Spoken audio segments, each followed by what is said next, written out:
Maybe I'm foolish, maybe I'm blind, thinking I can see through this and see what's behind. But I'm only human after all, don't put the blame on me. Some people got real problems, some people under. I'm only human after all, don't put the blame on me. And that's my opinion, don't ask me to lie. Charlotte Motor Speedway, ready to race 600 miles as we honor those who have sacrificed for our American way of freedom. It's stock car racing's longest night. It's the Coca Cola 600 at Charlotte Motor Speedway. Glad to have you with us on Fox. We'll have several remembrances for you this evening as the cars roll off from pit road. On the windshield of the pace car and every car in this race will be the name of a serviceman or woman who lost their life in the service of our country. Some of them have very close ties to the teams on whose cars they ride, and we'll give you detail on those as we go through the 600 miles tonight.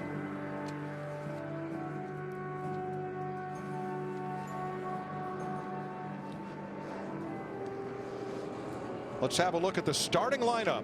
Pole winner Kevin Harvick, a two-time Coca Cola 600 winner. He shares the front row with Kyle Busch, looking to win his first points race at Charlotte. Chase Elliott looking for his first series victory, and Matt Kenseth won this race as a rookie in 2000. 20-year-old Eric Jones has his career best start. Denny Hamlin also looking for his first Cup win here. Ryan Blaney ran so strong in the All-Star weekend and in practice. And Martin Truex Jr., who just thoroughly put a whipping on him here last year. Let's talk to Martin. What do you say? Martin Truex Jr., it's DW. You got me, buddy? Yeah, bud, I got you. Son, last year you dominated this thing, as you well know. Set a bunch of records. You ate up the competition. Tonight you start 8th. How good's that car? I think it's been pretty good all weekend. I screwed up in qualifying. That's kind of why we're 8th, but we struggled a little bit with it yesterday at times, but I feel like we're making the right adjustments, and we'll just have to see here. The track's going to be different, weather's different, all those good things with a long 600-miler. So see if we can play it all out right tonight. I'll be around at the end of this thing. Martin, you think the stages will make a difference in the way you approach this race tonight? Well, they certainly break it up, but you know when the cautions are coming, so you kind of got to play that strategy, you know, based off of that. But you just never know. We didn't have a lot of cautions last year. The track's going to be a lot different tonight. It's looking a little greasy out here right now, so it'll be interesting to see just how this middle and top groove plays into it. Go from there. All right, my friend. Have a great night. Thanks for talking. Yeah, you guys have a good one as well. Thank you. Martin Truex Jr. will roll off 8th in row number 4, several rows behind the 2017 Toyota Camry XSE that paces the field. Let's get down to pit road for late breaking stories as we get set to go 600 miles. Matt Yoakum. Mike, the 2014's rich winning tradition began right here in Charlotte 23 years ago tomorrow. Chase Elliott would love to add to that winning tradition with his first win here tonight. Now, confidence is high. Lessons learned a week ago, All-Star Weekend, have definitely carried over here to the 600. He starts third. He said really he expects a lot of movement up top early due to that traction compound. His only concern, just how long it will last later into the evening. Jamie Little? Well, Matt Kenseth has yet to win a race yet this year. In fact, he only has 2 top 5 finishes, but that could all change tonight. This 20 team, they had top 5 speed in practice and qualifying. Crew chief Jason Ratcliffe told me he has a good idea what changes will work tonight and what changes won't. Kenseth is trying to get his first win here in the Coke 600 in 17 years. Chris? Well, some of Dale Earnhardt Jr.'s earliest childhood memories of the Cup Series are from right here in Charlotte, watching his dad race and playing in the infield. But the one memory he doesn't have, winning the 600. And this past week, it's been all hands on deck for this team, trying to find the speed that they didn't have at the All-Star race. He said they've made progress. They still have some work to do, but with 600 miles in front of them, he says we're going to keep digging all night. Vince? It's rare to see one of the sports stars, Joey Logano, struggle through a race weekend, but he has. He qualified 23rd. That's his worst performance in more than a year. They haven't had any entries stability. No stability, no speed. So crew chief Todd Gordon made multiple changes to this car for tonight. Logano and this team are as curious as we are to see whether or not those changes have worked. Larry? Yeah, Vince, this is the toughest race that a crew chief will have to deal with. Not only is it a long race, but you have to balance out all night long, making the adjustments the driver's looking for, but making the adjustments, keeping up with an ever-changing track as we get into the night. Let's take a look at our weather now. It is absolutely beautiful here. It's going to get hot right now, but you know what? The temps will go down and the speeds will go up. Now let's take a look at our race analysis. 400 laps, 600 miles, 4 stages, 100 laps each. Pit road speed 45 miles per hour. The fuel window 56 to 62 laps. Had some hard rain here last night. Competition caution at lap 25. And we have 2 drivers that will be going to the rear. Casey Kane for a gear change. Ty Dillon for an unapproved tire change. Mike? Thanks, Larry. Field heads up into the banking of turn number 3. You saw that turn 2 brightly sunlit. The rest of the track is in shade. And in this grandstand, NASCAR, Coca Cola, and Fox honor past and present members of the U.S. Armed Forces. From now through 4th of July, share a personal message, honor your heroes. Visit NASCAR.com to download your sign and post it to social media. Use the hashtag NASCAR Salutes. From all of us at Fox Sports, NASCAR, and Coca Cola, we thank all for their service.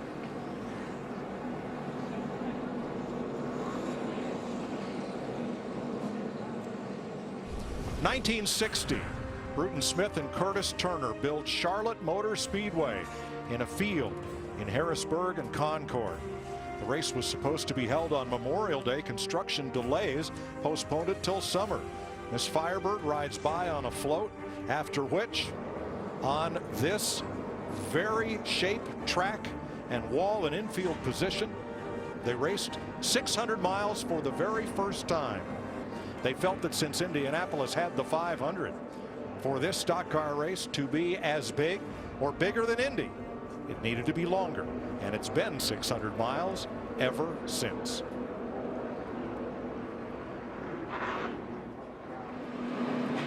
Here are the onboard views we'll have for you today and on into tonight, including Kevin Harvick from the pole on the world's biggest day of motorsports. Early this morning for breakfast, you watched Sebastian Vettel's Ferrari win the Formula One Grand Prix de Monaco. And then in a thrilling crash-filled Indy 500, Takuma Sato for Team Andretti, Honda Power. First win for him in his 8th career start. Who will join them as auto racing's biggest weekend winners 600 miles from now? Only 2 of the drivers in the front 11 spots have won the Coca Cola 600. Mike, it's an honor to stand up here for 17 years and to send these drivers off on a 600-mile journey on Memorial Day. And so for all those fallen heroes, this one is for you. Boogity, boogity, boogity! Let's go racing, drivers!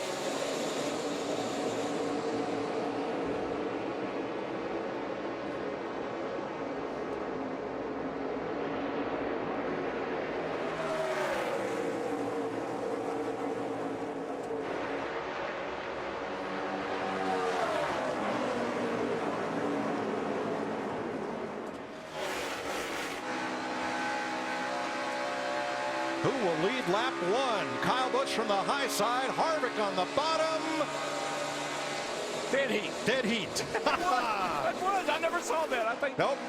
Scoring says Harvick by 2/100ths of a second. You know, we heard Martin Truex Jr. talk about how it was a little bit greasy in that compound traction that they put out there, and the traction compound. But we saw some drivers like the 18 of Kyle Busch really stuff it to the outside there, and it stuck. Yeah, Jeff, I have not seen an issue. I thought we'd see cars getting in that stuff early on, slipping and sliding. But right now, it looks like there's a ton of grip in that high groove.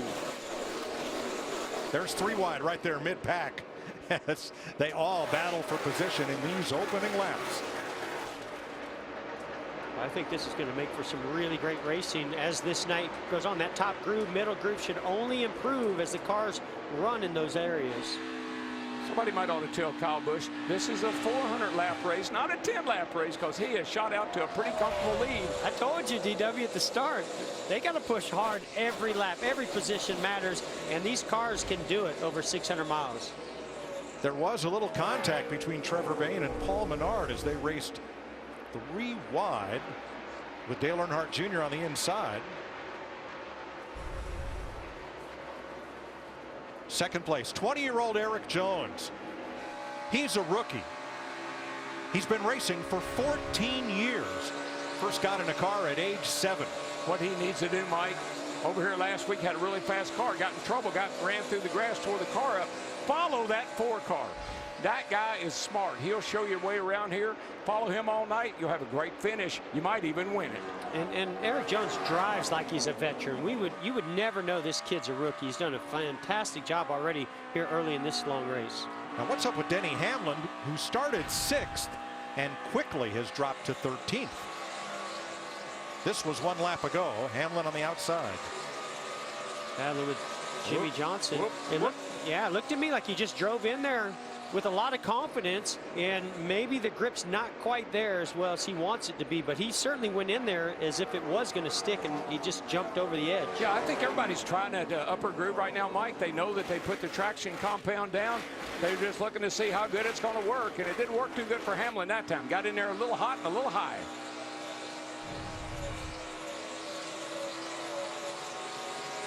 Already Kyle Larson making his way up from the back.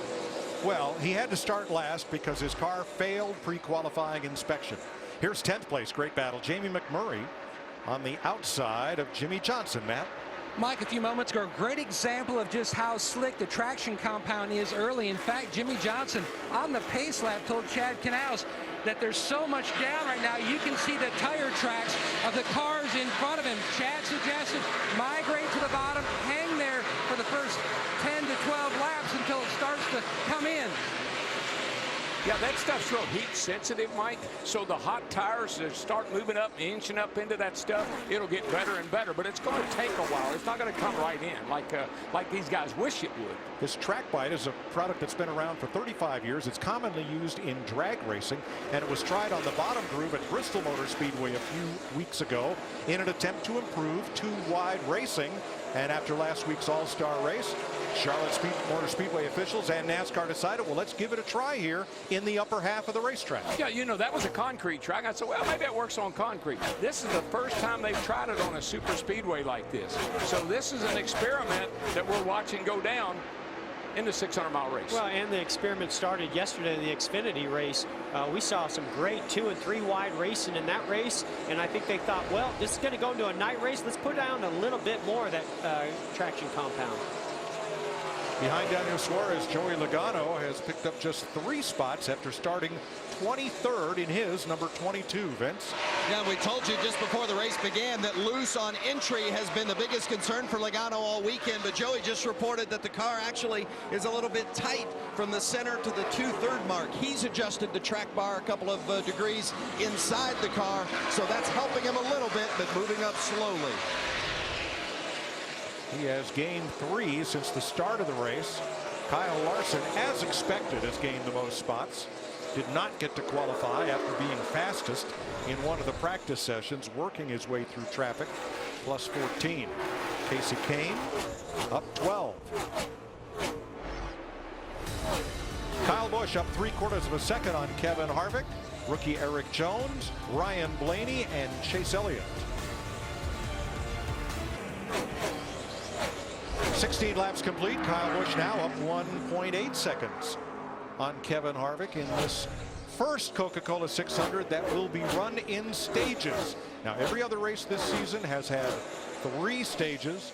This one will be the only one this year that has 4 stages of 100 laps, 150 miles each. Now, the competition caution coming up here in 7 laps because of the overnight rains.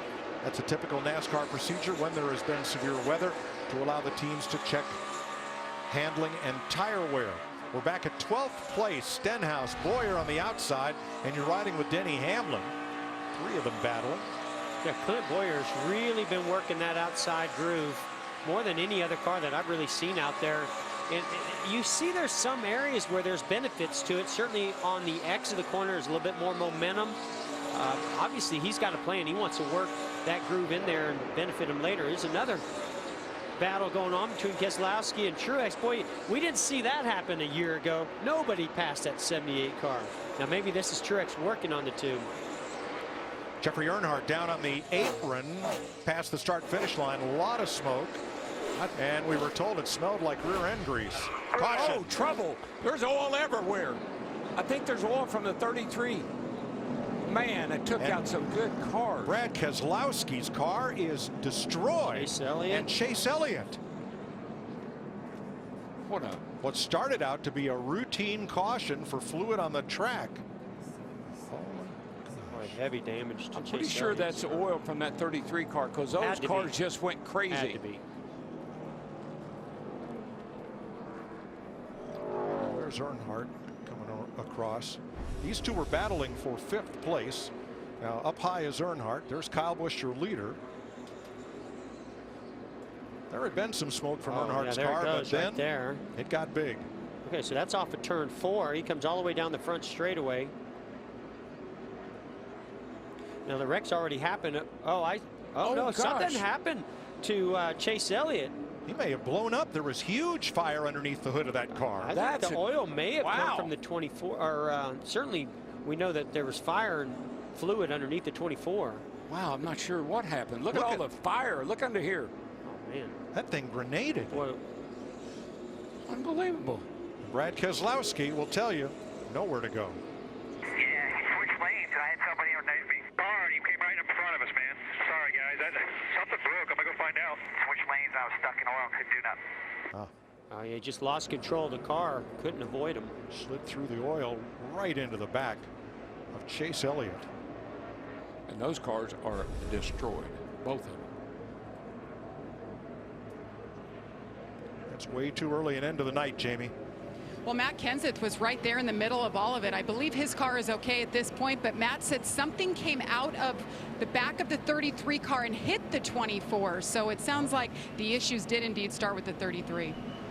Yeah, the 33 had to have some role in it, because it's right where he was trying to get down off the racetrack. Hadn't quite gotten down yet, but he was trying to. Then all this happened. Yeah, I wonder if he ran it over and poked a hole in the oil pan, and that's all that fire and flames is from underneath the car. Yeah, it could be that the piece went through the grill, hit the oil cooler, which is right there with the radiator. Oil went under the car and caught it on fire. See if we see anything coming off Jeffrey Earnhardt's 33. I see the 18 going by on the inside, so he's the leader, and all you see the Yeah, smoke. there There it is. look. Wow, that was big. Boy, something huge. Yeah, you see it right here. Big piece just flew out from under the car. So apparently Chase hit that. So Dale Earnhardt's grandson will also have a short night here in Charlotte. And NASCAR at lap 22 has decided this will be the competition caution. Look at our top 5. Kyle Busch, age 32. Kevin Harvick, age 41, but look right behind them. Eric Jones is 20. Ryan Blaney is 23. And Chase Elliott was running in 5th at age 21. This youth movement in NASCAR, it's not just throughout the field, it's right up front. Yeah, they're very competitive. All of them are. It's 21 car. I mean, you know, this kid's just sitting there waiting to win a race. He won yesterday. He might win today. Yeah, we've seen young drivers come into the sport, but not at this level, with that level of competition and team that these guys have had. And that's why, you know, you put that combination together of talent, youth, and a great team, you're going to see some great results. And there's so many of them. You know, we'll get 1 or 2 every now and then, but this year we just got a whole group of really talented young men. There's another one, Daniel Suarez. Yes, sir.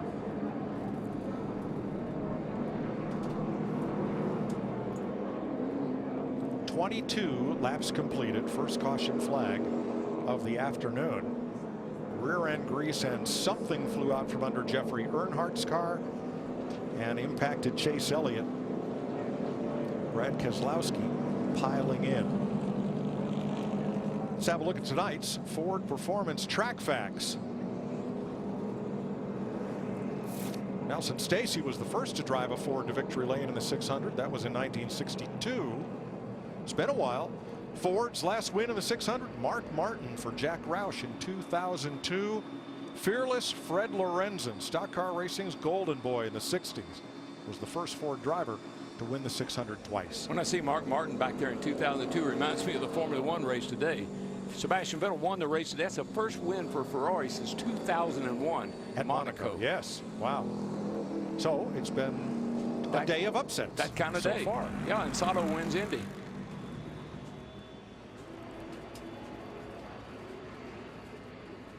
Well, I've not seen a car go underneath the rear of a car that far like Keselowski did to the back end of the 24 Chase Elliott in a long time. Yeah, I thought all the fires, when I first saw that, I didn't see the fire. Then we looked at it again, but we just saw fire everywhere. Something went through that car in the left front. And that's where the oil cooler most likely is.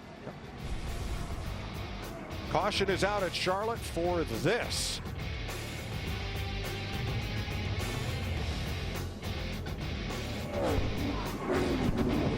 Eric Jones also has left front damage from that crash. Pit road, Chris Neville. And Kyle Busch comfortably leading, saying the car a little too free on entry, tight in the center, wanting the car to focus on entry. Matt. Chris, you can see where the debris went right through the nose on the 77, just below the headlight, topping off her fuel. They're talking about what they're going to do as far as bear bond to go over that hole to seal it up, Vince. Yeah, Ryan Blaney and Kevin Harvick both needing help with their chassis early on. Chassis adjustments for both 4 tires. Kevin Harvick wins the race off pit road from Kyle Busch. Eric Jones to the back. Getting ready for the restart. Look at the big piece of metal debris that came out from behind the 33 of Jeffrey Earnhardt. You can see it bouncing right there. Big. Into Eric Jones' car. Yeah. Bounces again. Chase Elliott's car. And here is the result. Now watch the 78 get through there. Truex. Whoa, slide for life, and he makes it. Unbelievable. Great. We're coming back to green. Harvick on the outside. Kyle Busch on the inside. Blaney and Kenseth in row 2.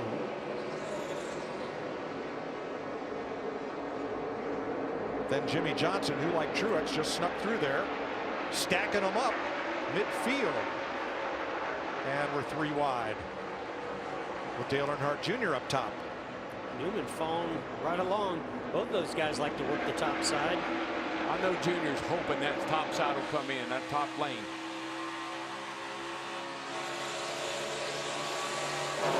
Boyer and Busch, teammates, the 14 and the 41.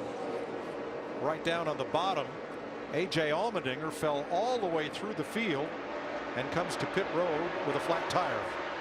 13 smoking, 47. They got all messed up in turn 1. Ty Dillon, a lot of smoke.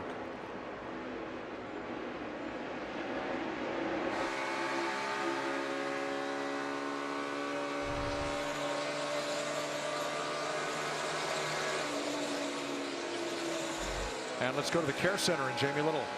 And Brad Keselowski has been check released, and you told me you're okay. Brad, did you even have a chance to see what had happened in front of you?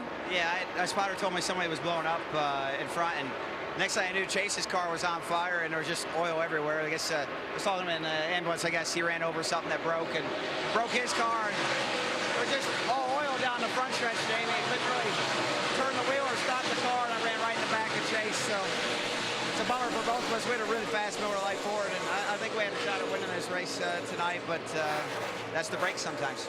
Thanks, Brad. Been a tough day for team owner Roger Penske, who had 2 of his cars taken out in one incident earlier today at Indianapolis. Teammates Austin Dillon, Paul Menard battle side by side. Back to Jamie. And Chase Elliott now outside of the care center. Chase, what did you see in front of you? Sorry, I couldn't really hear you, but it's so disappointing. Our Napa Chevy was I felt like going to be all right as the night went along. I just the 33 broke something, I guess, and I hit it, and it was pretty hard. Whenever I hit, I knew it destroyed our nose at least, and I saw some fire, and I guess I was laying down oil all at the same time, and Brad couldn't get stopped and got me, so I hate it. It's such a bummer. I don't know what you do. Let's go on the next week. Dover, Delaware next Sunday. Eric Jones is trying to fight his way back up front. He had front end damage from that collision and restarted near the back. Yeah, he's got a really fast race car. We saw he was running in the 3rd position when all that happened. So I'm pretty sure we'll see him come up through here pretty fast. Yeah, big hole in the left front of Chase Elliott's car, Larry. Yeah, more than likely it got the oil cooler or something like that. That's where the fire came from. It essentially was an oil fire, and that, you know, you saw the fire coming out of the back of it. Matt, how bad was that damage to Eric Jones? About 4 huge pieces of bare bond duct tape went across that left front headlight area. They really sealed it up, Mike. His only issue early on, before all that took place, the car was just tight at both ends of the racetrack. They made an air pressure change to fix that. Mike, I'm watching Eric Jones in the 77. He is being very cautious as he works his way through the back half of this field. He's got a fast car, but he's being real cautious. Now here's how they fixed that during the pit stop. Sorted out some of the plastic of that nose, and then putting what's called bare bond to seal it up. Yeah, Mike, that's all they can use is duct tape or bare bond, which is a very hard adhesive. Remember, by the rules this year, you can't use any patches, any aluminum, anything whatsoever like that. So you have to do it with bare bond, duct tape, things of that nature. And Mike, they were cleaning it so the bare bond would stick. 4th place here, Ryan Blaney. Yesterday's winner in the 300-mile race for the Xfinity Series had a great final restart to secure the race. He drove a phenomenal race. You're right, Mike. That final restart, and he was up against one of the best. Matter of fact, the leader of our race right now, Kevin Harvick. Kyle Larson has wasted no time coming through the field after starting out back because of inspection issues. 4th place. Well, just think back to that caution that we had in the accident and how Martin Truex Jr. saved that race car. It's completely sideways through the oil, makes it through. You know, will that be, you know, a moment that we look back on that gets him or keeps him as a challenger to win this race? May well be. Vince. You talked about the 21 and that exciting Xfinity Series win yesterday. He's also been very fast in that Cup car in that 21. But one of the things they've been a little concerned about, it's just been a little too free. The car's been a little bit too much on edge to be that fast for 400 laps and the difficulty of it. So they snugged him up a little bit for this race. He said it was too tied off that first run, so they made an adjustment to help him. Matt? Patience coming into play early, especially for Martin Truex Jr. At this juncture of the race, traditionally, teams fight being tight. They know the track will get looser as the night carries on. On scuffed tires to start. No changes with that in the back of their mind, and it has already helped. Remember that 4-car Harvick ran 300 miles yesterday, 600 miles tonight. Same thing for Blaney in the 21 car. 300 miles yesterday, 600 miles today. 39 laps complete. Kevin Harvick, your leader. Welcome back to Charlotte. Kyle Busch now within half a second of Kevin Harvick. Matt Kenseth third, 1.6 back. Martin Truex, Jimmy Johnson, the top 5. Time for our AARP Keys to the Drive. Preparation. 600 miles is a mental and physical grind. Preparing your car is important, but preparing your body for the physical challenge is just as important. Grip. You're constantly searching for grip, which leads to extra speed. Typically, grip is on the bottom groove, but with that added traction compound, there may be more grip in that 2nd and 3rd grooves as the night goes on. Maintain focus. The constantly changing conditions, the added stage, and 4+ hours inside a hot race car will make it extremely hard to maintain focus throughout the race. Maintain that focus for 600 miles, and you might just end up in victory lane. We're coming to halfway through stage 1. Right now, 54 laps to go. Let's catch up on a few things that happened on that last caution during pit stops. The 22, Joey Logano got caught in his box waiting for Trevor Bayne to come in, and as a result restarted 21st. Jamie McMurray came in 8th, was nabbed for speeding, exiting his pit in timing section 6, had to restart in the back, and Derek Cope got the free pass. He has since gone 1 lap down, as has Timmy Hill and AJ Allmendinger, and Ty Dillon. Out of the race, Chase Elliott, Brad Keselowski, Jeffrey Earnhardt. Now to the north of us, there is a pretty good thunderstorm and lightning. If that gets, you can see the dark clouds. If that gets closer, we'll pull our rooftop cameraman to a position of safety, but we will be able to continue our coverage. That rain is not supposed to come over the racetrack. It's supposed to skirt us to the north. Well, right now, Kevin Harvick's setting a blistering pace, but those Toyotas are right behind him. Kyle Busch, Kenseth, and Truex right on his heels. Yeah, you know, that pole position by Kevin Harvick in that #1 pit stall already paying off for them, because they were able to get that jump on that last pit sequence to get that lead and maintain it so far during this run. Vince? Yeah, and although Kevin said he was a little tight back to the gas during that first run, they made a chassis adjustment to help him out, and the clean air certainly feels good. And guys, you know, when you have a day that's successful, maybe even a winning day, and you can look back on it and talk about a couple of near misses, some good luck that you got. Well, on that yellow where it caught out Chase Elliott and Brad Keselowski, that debris, they told Kevin, missed his car by about a foot. Yeah, it sure wasn't much. Yeah, I thought Kevin actually did a great job. He could see that debris bouncing on the racetrack. You saw him avoid it and run extra low off of turn 4, and unfortunately the 77 of Eric Jones, he was right in the sun. It was just right in his eyes, and I don't think he could actually see that debris.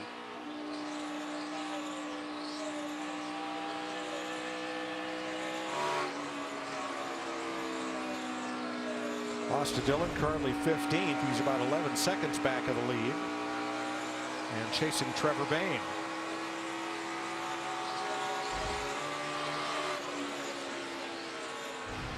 We just crossed through halfway in stage 1 of a 4-stage 400-lap race, the Coca Cola 600.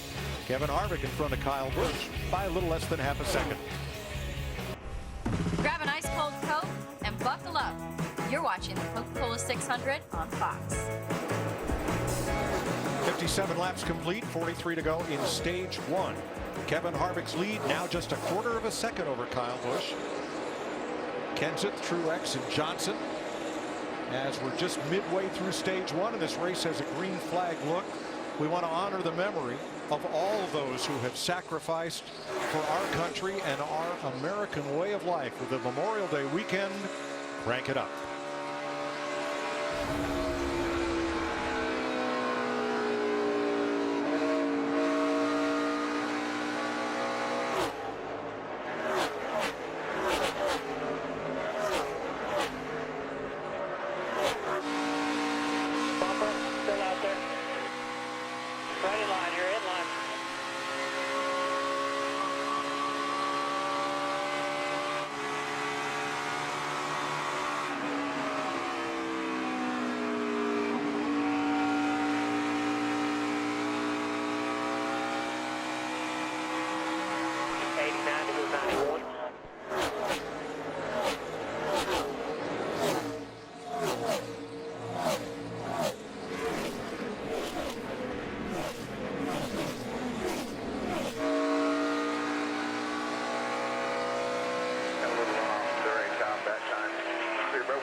After about lap 15 on exit.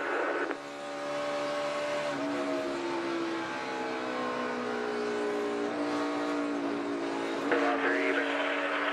One back with a run, got a full middle here. 3 mid. Good job. Still 8 out back. 5 side lapper. Clear. Still clear. Long race, long race. Yep.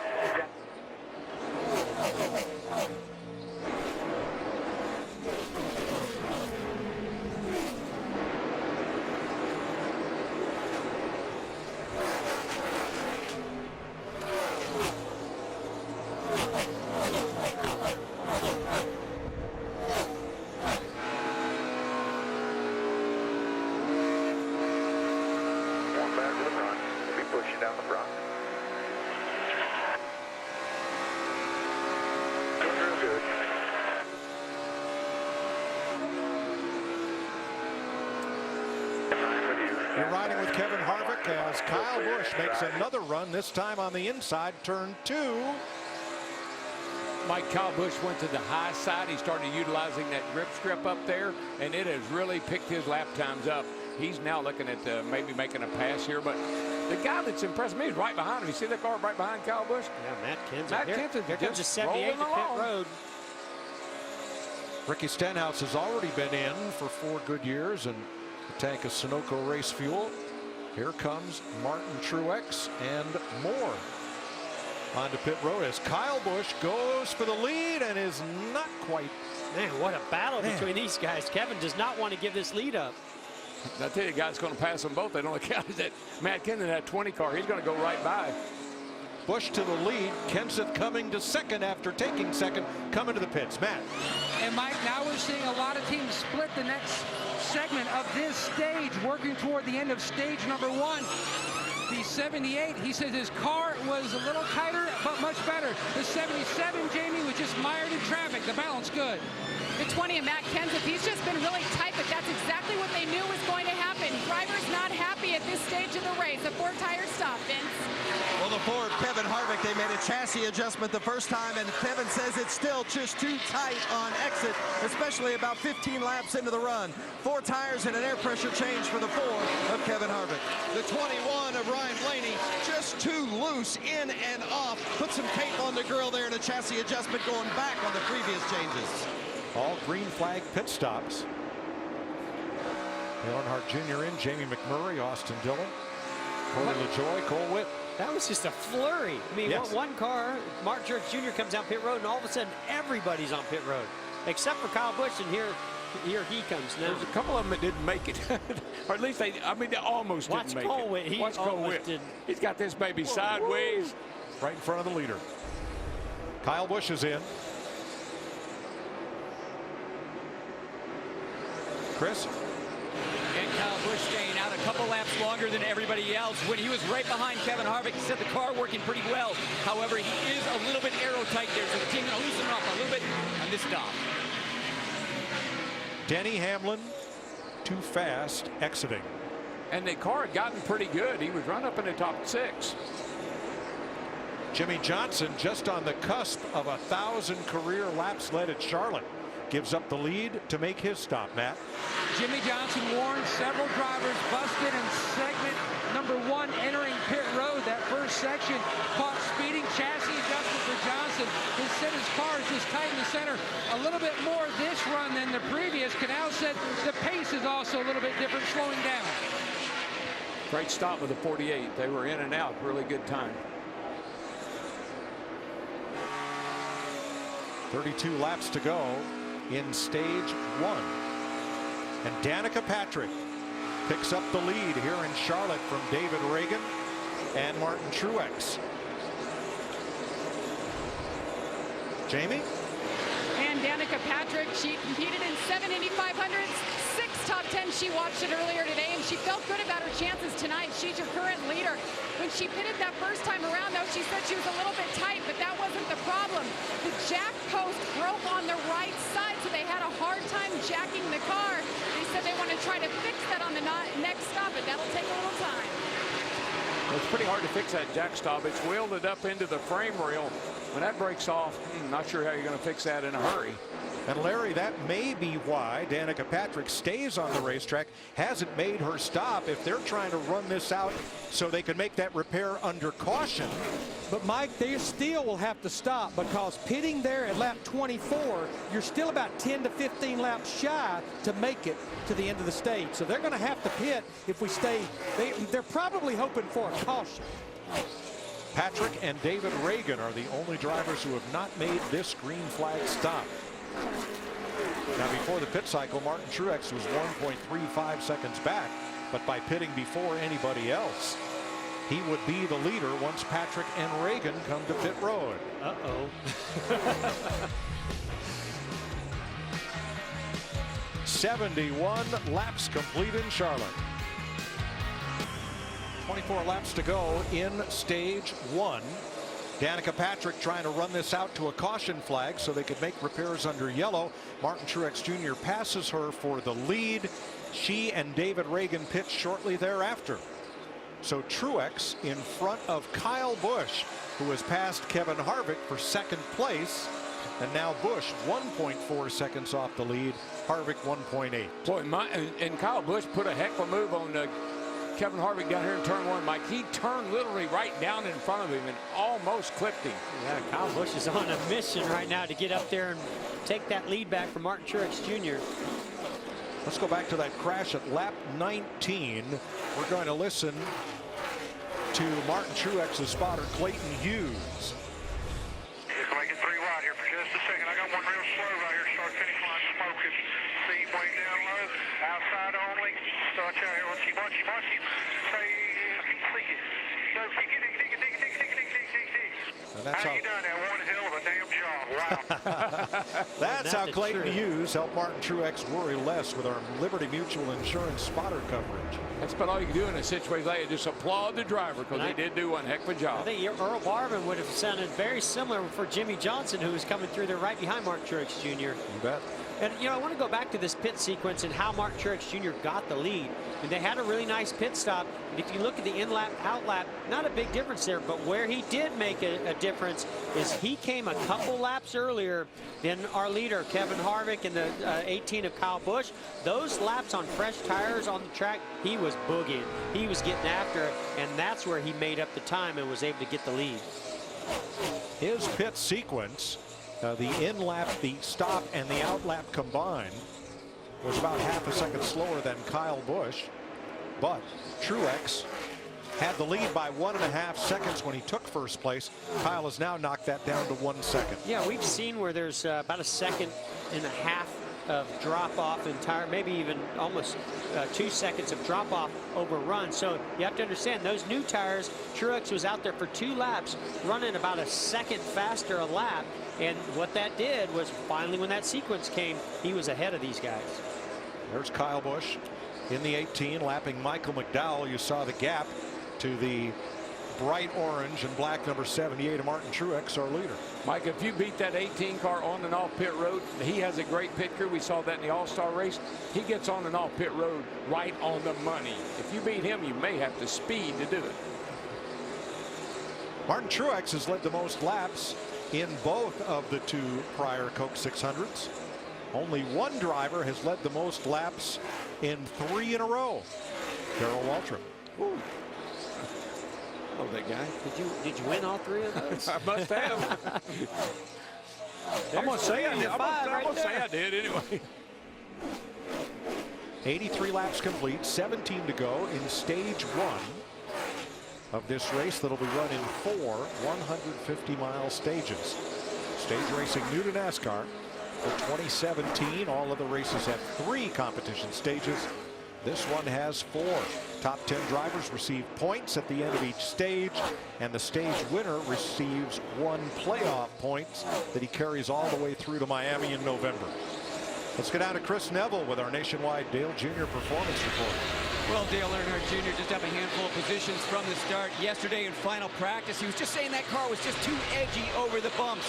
And in these first stage of this race, still saying the car bouncing around a little bit, but much more comfortable than it was yesterday. He said his biggest issue, though, the car's just way too tight. He's tried running low and he's tried running high.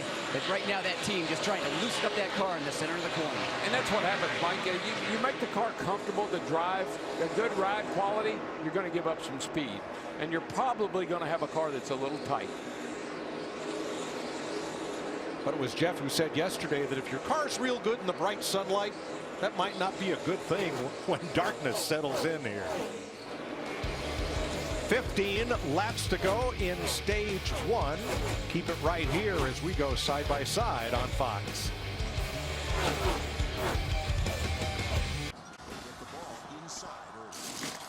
We're just moments away from adding a new chapter to college basketball's most storied rivalry.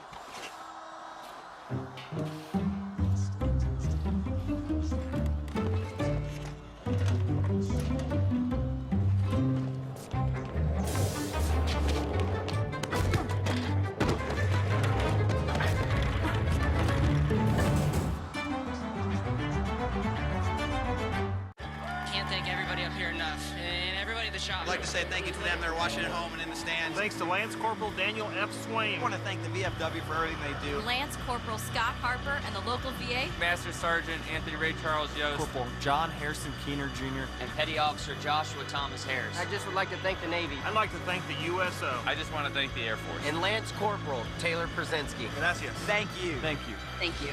The land of the free, because of the brave.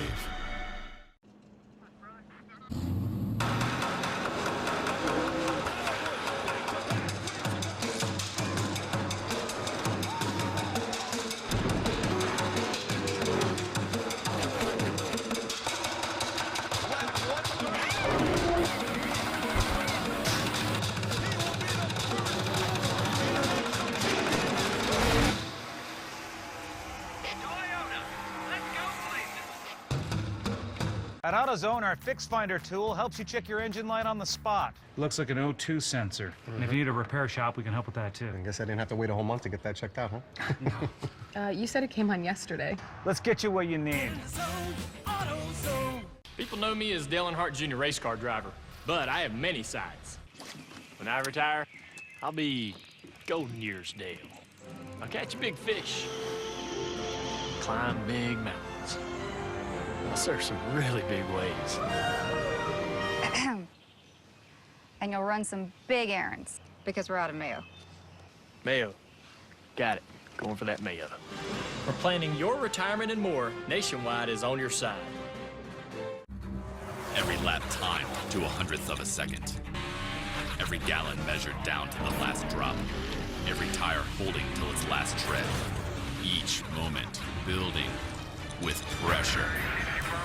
But no matter the precision put into a car or a race, the path to victory is through total chaos. Unbelievable.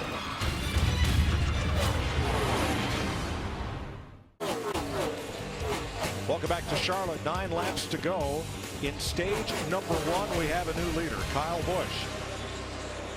In that white number 18, tracking Martin Truex on the inside. Elevator drop to the bottom. And see ya. I think 18 likes that preferred line around the bottom right now. He's hooking that white line right down on it. Well, he seems to be able to put his car about anywhere he wants right now. He's looking all over the racetrack. He's found speed from getting momentum off the top or the middle like he did to make that 3-wide pass. He goes straight to the bottom, hooks the white line. He's pretty fast. I think that's, but the stage is coming to an end. They want those points, man. I don't care what you say. They're racing hard for the points. Toyota's 1-2, Ford in 3rd, Harvick, Johnson, Chevrolet in 4th, Kansas Toyota in 5th. As we're coming to the end of stage 1, every 100 laps is a stage. Points paid to the top 10 and a playoff point good all the way to Homestead. And the final race to the stage winner. Half the drivers in the top 10 are driving for teams who had cars either in the Formula One race at Monaco. Congratulations to Gene Haas, who for the first time scored points with both of his cars at Monaco or at Indianapolis. Chip Ganassi Racing, Team Penske. In fact, Ganassi now has 2 cars in the top 10 as Jamie McMurray has overcome his speeding penalty and worked his way up to 10th place. Talking about the end of a stage, if you haven't won a race, you might be thinking, I better book all the stage points I can, just in case. Well, did you see that moment by the 18? He dove into 3 and went up the racetrack. I'm not exactly sure what happened there, but certainly wasn't planned and allowed Paul Menard to try to get back on the lead lap. Also allowed Martin Truex Jr. to close back up on the back end of the 18 a little bit too. So these guys are racing hard coming to the end of this first stage. And big thanks to the operators of our robotic cameras on the walls surrounding Charlotte Motor Speedway and our aerial coverage. As now our roof cameras are back. The lightning storm has moved off to the northeast. Let's go back and see this moment by Kyle Busch. He's coming up on some slower cars. Goes from the outside. Boy, he just got really loose. He turned down from the top, tried to get to the white line, and as he was almost there, the back end just stepped out. I think Jeff, we've seen that over here a lot. These cars are edgy. I mean, they're under you, and they do something like what we just saw Kyle Busch's car do, just jump sideways. But that also tells you why his car's rolling through the center so good, why he's able to get back to the gas a little bit earlier than some of the others, like Martin Truex Jr. But boy, it comes at a penalty. You can get really loose in or loose off. That's something they'll try to adjust on this next pit stop. So Kyle Busch, who has yet to win a points race this season, he won the All-Star race here a week ago Saturday night, trying to win his third stage of 2017. Pit road is closed. Pit road is closed. That happens with 2 laps to go in every stage. When the caution waves after the 10th place car crosses the line at lap 100, then they'll collect up the field and open pit road for everyone. Mike, I think the reset after this stage, I mean, we're going to have Kyle Larson. He came in the back. He's 6th. We're going to have Jamie McMurray, who had a speeding penalty. He's in the top 10. Those are fast race cars that get a chance to get back up there and fight for the lead. And somebody that's sort of dodging a bullet right now is Denny Hamlin, Kyle Busch's teammate. He's out about a couple hundred yards ahead of him, but he's the last car on the lead lap right now, and he's going to avoid from going a lap down. There's Hamlin, the purple car, and Busch in white, the race leader. Kyle Busch in turn 3 with a 1.2 second lead on Martin Truex coming around turn number 4, and Kyle Busch will be the winner of stage 1, the first time the Coca Cola 600 has been contested in stages. A green and white checkered flag waves to end each stage, and Jamie McMurray will finish in 10th in stage 1 and pick up a point, as every driver does in the top 10. Kyle Busch, stage 1.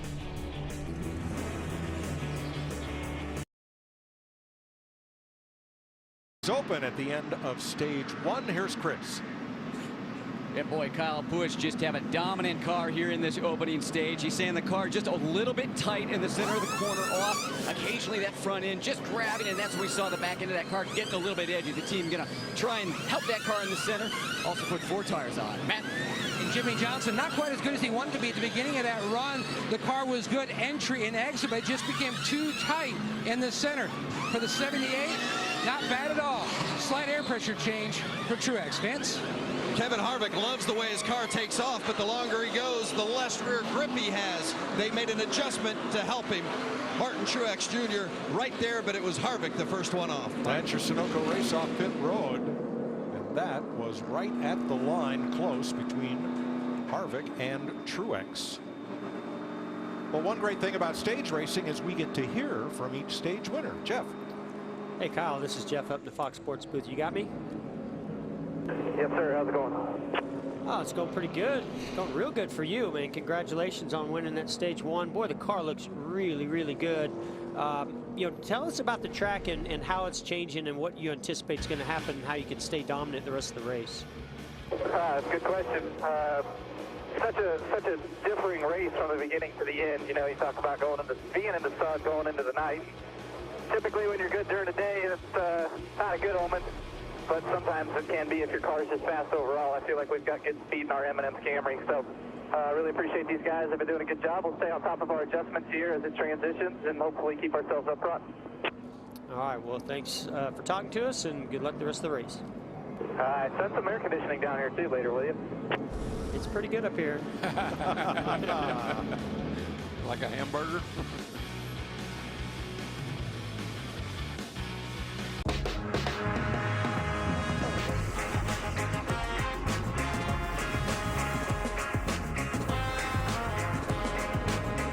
Before we get the green flag for stage 2 in Charlotte, let's check with Chris Neville at the eBay Motors pit box. Well, Mike, one of the things I love about pit lane is the whine of the impact wrenches down here during pit stops. And over the last couple years, we've seen teams developing their own pit guns.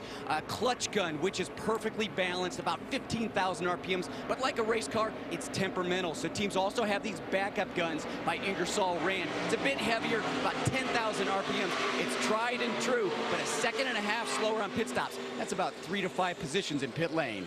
Mike? Always developing in the cars on pit road. Boy, we had a big thunderstorm pass us by to the north. There's another one in the area, and it's cooled down. The air temp down 4 and the track temp down, what's that, 14 degrees since we started this race. Mike, first time I heard one of those air wrenches, I said, something's wrong with that air wrench. It was screaming at you. Screaming. Ready to go green as the drivers approach the Geico restart zone. Harvick outside of Truex, Kenseth and Johnson, Busch and Larson, Blaney and Boyer. Here we go. Again, Harvick takes advantage of that #1 pit stall, gets off first. But boy, what a restart by Mark Truex Jr. I think they got the old 78 car tuned up like she was last year based on what we saw at the end of that stage and the start of this one. Boy, they're 3 wide further back. You know, Harvick took the outside. Blaney. Oh, what happened? Blaney almost got turned by Clint Boyer in the 14. I don't know if he meant to jump down there in front of him, and then they made a little bit of contact and he got loose. Great job by both of them hanging on to it. I figured this restart was really going to shake things up a little bit because if some of the guys are able to overcome some of the penalties they've had. We'll see how that works out. You mean like Kyle Larson in 4th place going like for that guy. 3rd Oh, right yeah, now? that guy. Yeah, him. I tell you, a setback to him is a challenge. He doesn't whine about it, he doesn't complain about it. He looks at an opportunity. I think he looks at an opportunity to show how good I am. And he dove deep into that corner, was able to hug the white line, but Jimmy Johnson was able to maintain on the outside. Well, he is messing with those 7-timer, you know, and he's pretty good around this joint too. Well, we saw him pass 7-time in that final lap of the All-Star race. I don't know if Jimmy Johnson liked that too much. I know he didn't. And that's Johnson trying to lead his 1,000th lap in the Coca Cola 600. He's led almost 2,000 of them in the spring and fall races combined here. Felt like he's going to be pretty good over here tonight, Mike, because of the way he ran last week over here. They qualified well, they raced well last week, and they love this place. Rick Hendrick loves to win at Charlotte Motor Speedway. Denny Hamlin 11th, battling Jamie McMurray in the 1. Jamie? And you guys mentioned the Chip Ganassi cars. Well, Chip, the owner, was up at the Indy 500 today, and he saw Scott Dixon, his driver, have a scary, fiery crash up in the air. He walked away and is okay. So Chip Ganassi flew down here. He's watching his drivers compete tonight. And a great comeback by Jamie McMurray in the 1 who had that speeding penalty earlier, restarted 32nd, and now he's battling for a top 10. The car has been pretty decent. They've been happy with it all weekend. Here's what Chip Ganassi Racing has done today with Jamie McMurray, Kyle Larson here, and 4 cars in the Indianapolis 500, 2 top 5 finishes. Yeah, that was a scary wreck with Scott Dixon. I tell you, that was breathtaking. And he walked away from it. Chip Ganassi looking for his first Coca Cola 600 win as an owner. Many folks don't know he raced in the Indianapolis 500. He came out of Formula Atlantic, was a pretty strong prospect as a driver, competed in Indy. I like what he told his mom. His first race he ever ran, and he ran out of gas at the end of the race. And he called his mom. And she said, "Son, what happened?" He said, "We ran out of gas, Mom." She said, "I thought the gas was free."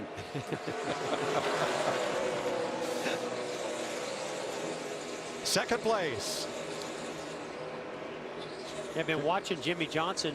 You know, one of the things that Jimmy does so well at a lot of tracks, but this one in particular, he can really run that car free through the center of the corner. We saw that little bobble by the 18 of Kyle Busch when he was leading this race.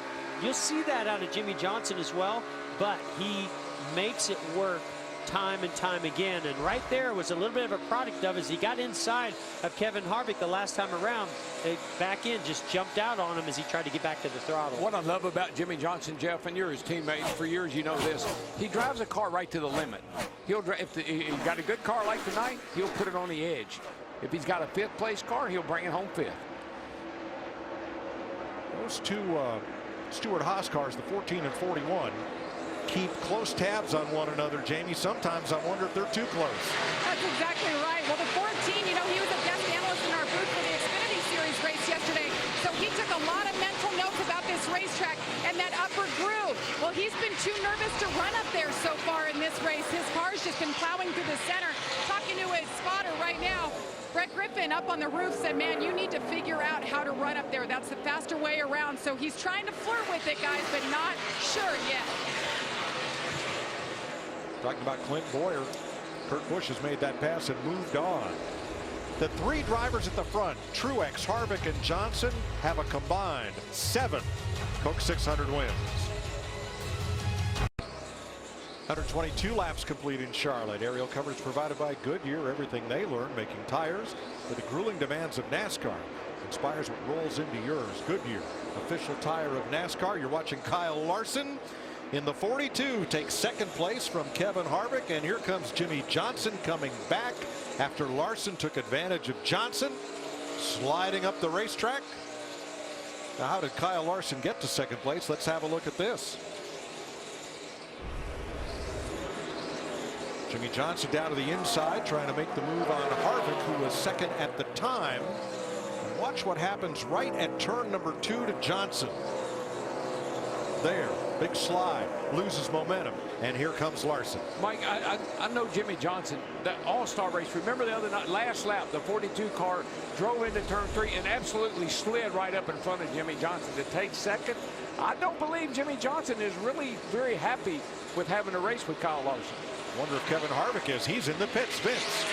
Yeah, Kevin just radioed in, said, I have a tire coming apart. So they wasted no time at all. Got him in. They're also going to put the wrench in the right rear to make a chassis adjustment. As Kevin said, he continues to just get tight as the run goes in that 4 car. So an unexpected stop for the 4 of Kevin Harvick. So Harvick back on track as we stay green. He will lose 1 lap to Martin Truex Jr., the 78, with that stop. Jeff, you think that's an oddity? It's not something that the traction compound may have created, or you think it's just an oddity? It's a really good question, DW. Jimmy Johnson now second, 3 seconds back of Truex. Matt? Mike, before that last pit stop, Jimmy Johnson, his car was just getting tighter and tighter as he ran, especially through the center of the corner. A wedge adjustment and air pressure hasn't helped. Now it's on the splitter, and that's not his only recent frustration. How big is that 42 splitter? Fairly small, sir. I'm tired of him driving me into the fence when he passes me. From up here, I could feel that aggression coming out of that 48 car.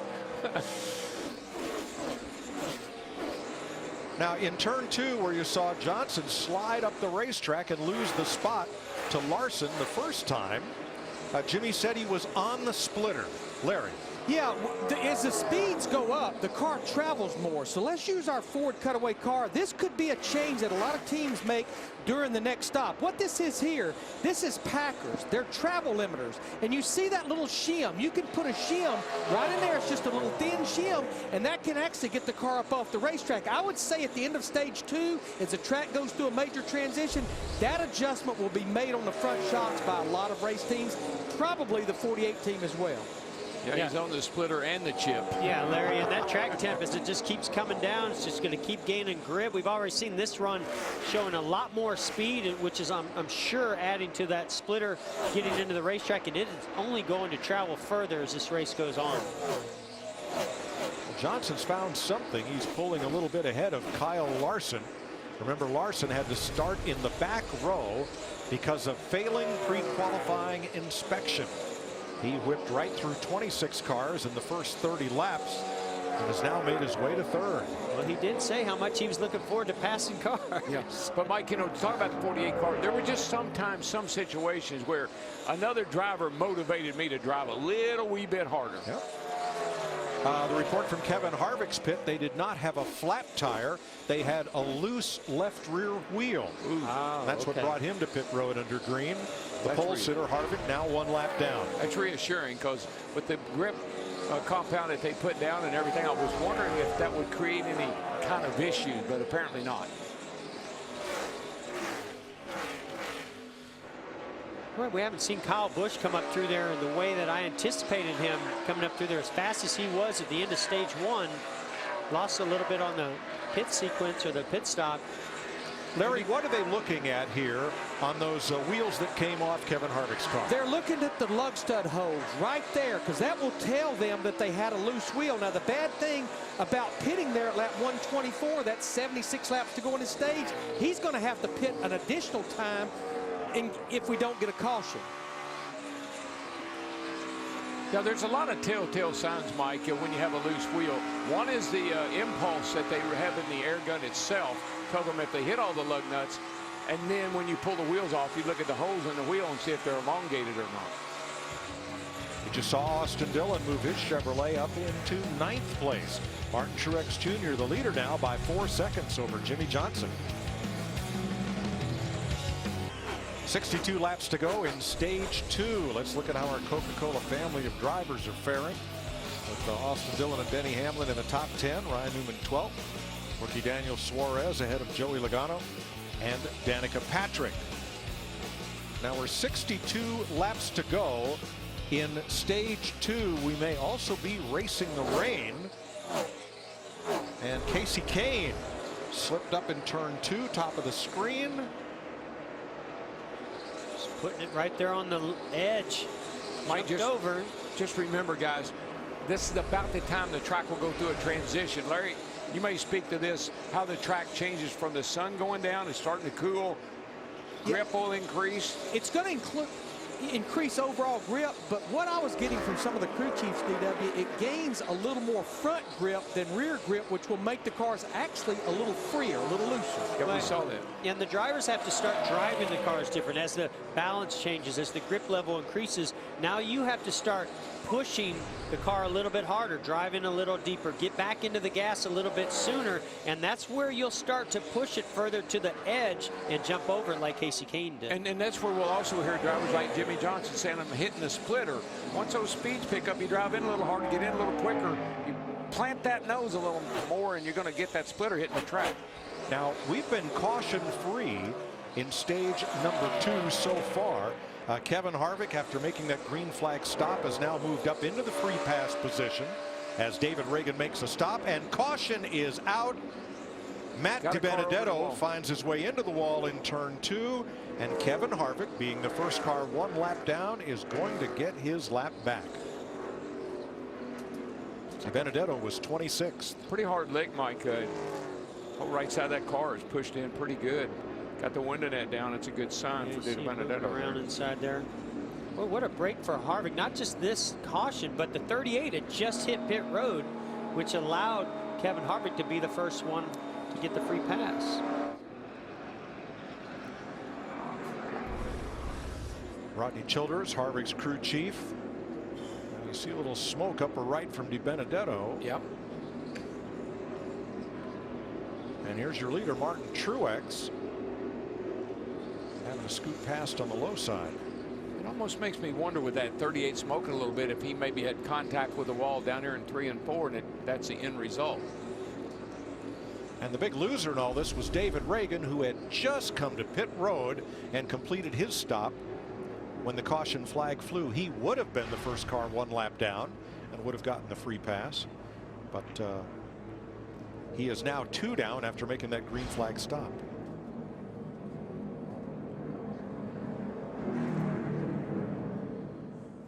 Now, we talked about the possibility of rain. There is lightning right in the area, so we'll get an update here in just a moment. Martin Truex Jr. is your leader under caution at lap 142. Cold Coke and buckle up. You're watching the Coca Cola 600 on Fox.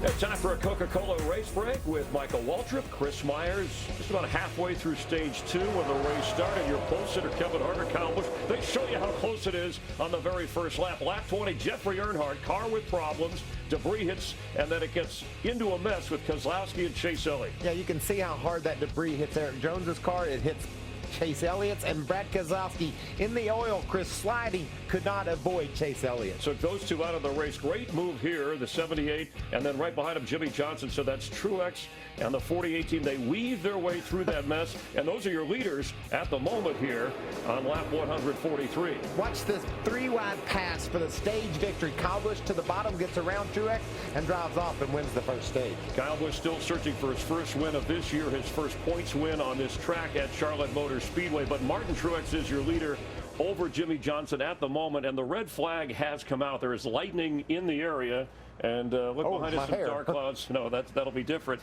We do have jet dryers, hair dryers. We have the Titans in case there is rain, but it is moving. You were just showing me on the radar. It's kind of moving through the area. So even though the cars are covered, drivers stepping away for the moment because of lightning, you see that if it does hit, it shouldn't be here very long. You're exactly right, Chris. As you can see here, it's just a small thunderstorm popped up to our north and transition to the south and the east, and it's going to clip our speedway and get us wet, but we'll get this track dry and right back to action. Good to be here with the weatherman Shifty Drizzle as we report to you live here at Charlotte Motor Speedway. Hope you're enjoying your Memorial Day weekend. Let's talk about the guys who lead at the moment. Martin Truex Jr. again led 588 of the 600 miles last year, and if we did the math, the new four-stage format, of course it's different, they didn't know, but he would have won 3 of the 4 stages of last year. This is the first 4-stage race. He's the only driver this season who has driven for the cycle, meaning he won all 3 stages. That was back in Las Vegas with Jimmy Johnson right behind him. And his wins this year have come on mile-and-a-half tracks. He's been awesome, and that car is fast tonight. But Jimmy Johnson has got to match stride for stride.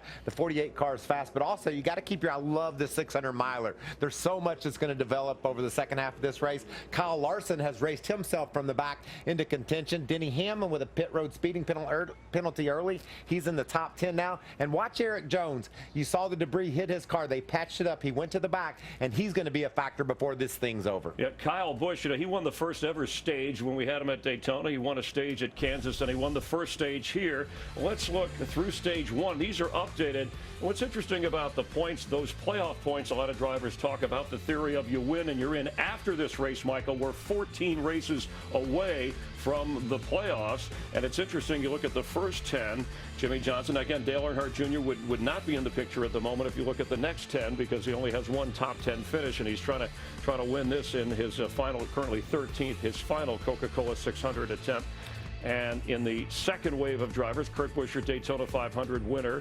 You see where Ryan Newman, that upset long shot victory, but the first 16 get in, and then you got Junior on the outside slightly at the moment. Well, what I'm looking for, Chris, are victories. It's just like we went to the playoff format. You've got to win if you want to be a serious contender. That's how you stack up playoff points. You take playoff points, you keep them forever, just like luggage. You know, you're going to take them with you to Miami, and that's going to help you race for this championship. You don't need a lot of luggage in Miami if the sun is shining. All right, 2 things I want to ask you about this race. Number 1, have you seen a difference, the material that they put to help the groove, right, and to create maybe more passing, or at least the upper groove? Has it made much of a difference so far? So far, I thought it would have a bigger impact, especially at the beginning when the sun was shining so brightly, but I really haven't seen it. But, Chris, this stuff can develop and change, especially as the tires heat up and the cars start running in it more. You could see it develop. There's definitely racing room out there, but I haven't really seen one line be an advantage over the other. All right, and there's exactly what we're talking about. And they put layers. Now, again, they had some practice on it. Some drivers raced on it in the Xfinity race, in a run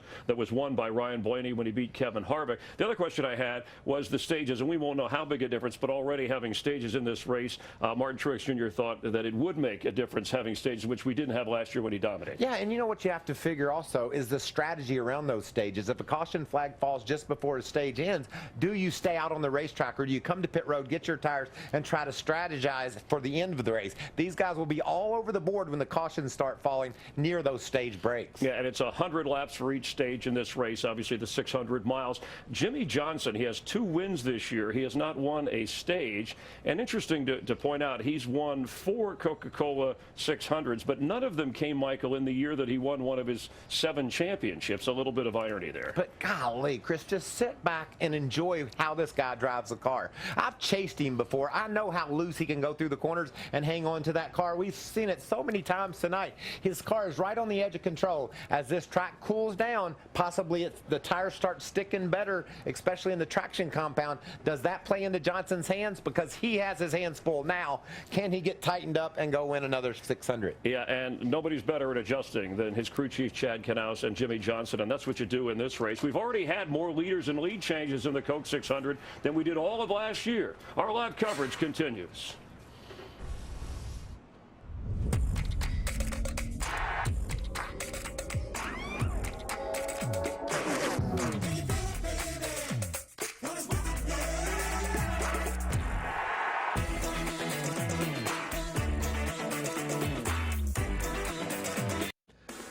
Chevrolet, the official vehicle of NASCAR, is the most awarded car company 3 years in a row. Learn more at Chevrolet.com.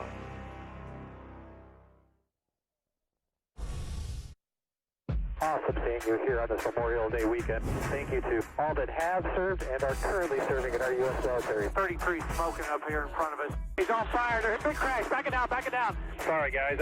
Something broke. I'm going to go find out. Which lane's out stuck in oil could do nothing. That rain's really close, but it doesn't really look like it's going to hit us right now. Welcome you back to live coverage from Charlotte Motor Speedway, and that's why the red flag came out. There was lightning in the distance. I think there's rain a little closer. And NASCAR's first 4-stage race, right? This first year we started with the 3 stages. Now with rain here and a break, we haven't completed. This would be an official race, by the way, if we got through stage 2. We're about, 57 laps away from that. So let's bring in Jeff Gordon, Darrell Waltrip, and Mike Joy. And as a driver, and Jeff, I guess we'll start with you, and we'll get thoughts from Michael and Darrell. You're waiting this out. It takes about an hour and a half to dry this track or so. Once the rain stops, there are 12 Titans. We have 10 dryers that are here. So once the rain goes through, there's more sitting time. What's your thought process right now? Well, I think as a driver, Chris, you get into a rhythm. You start reading the racetrack and the conditions and your race car. Start relaying that information back to your team, and you start making adjustments based on that. This changes everything. This takes you out of your rhythm. This is going to change the track conditions because all that heavy rain has now washed the rubber away, and everything could possibly change, especially if things are going well for you so far up to this point in the race. That can totally change. Now, this is a long race of hydration and really putting fuel in your body is important. So this actually helps the drivers in that sense. But boy, it's definitely going to lengthen the night for everybody. You know, we've been up here for the last 25 minutes. We all have weather apps on our not so smartphones, and it said it was going to miss us. Yeah. Well, we all had a different prediction, but though. Boy, it didn't miss us. That is a real frog strangler right there. You know why I don't think these delays really bother drivers that much, because every driver I've ever met, there's nowhere he'd rather be than in that race car at speed. Yeah, I have to be honest with you. It's a little discouraging. Okay, I really? mean, you're out there, you're in the rhythm.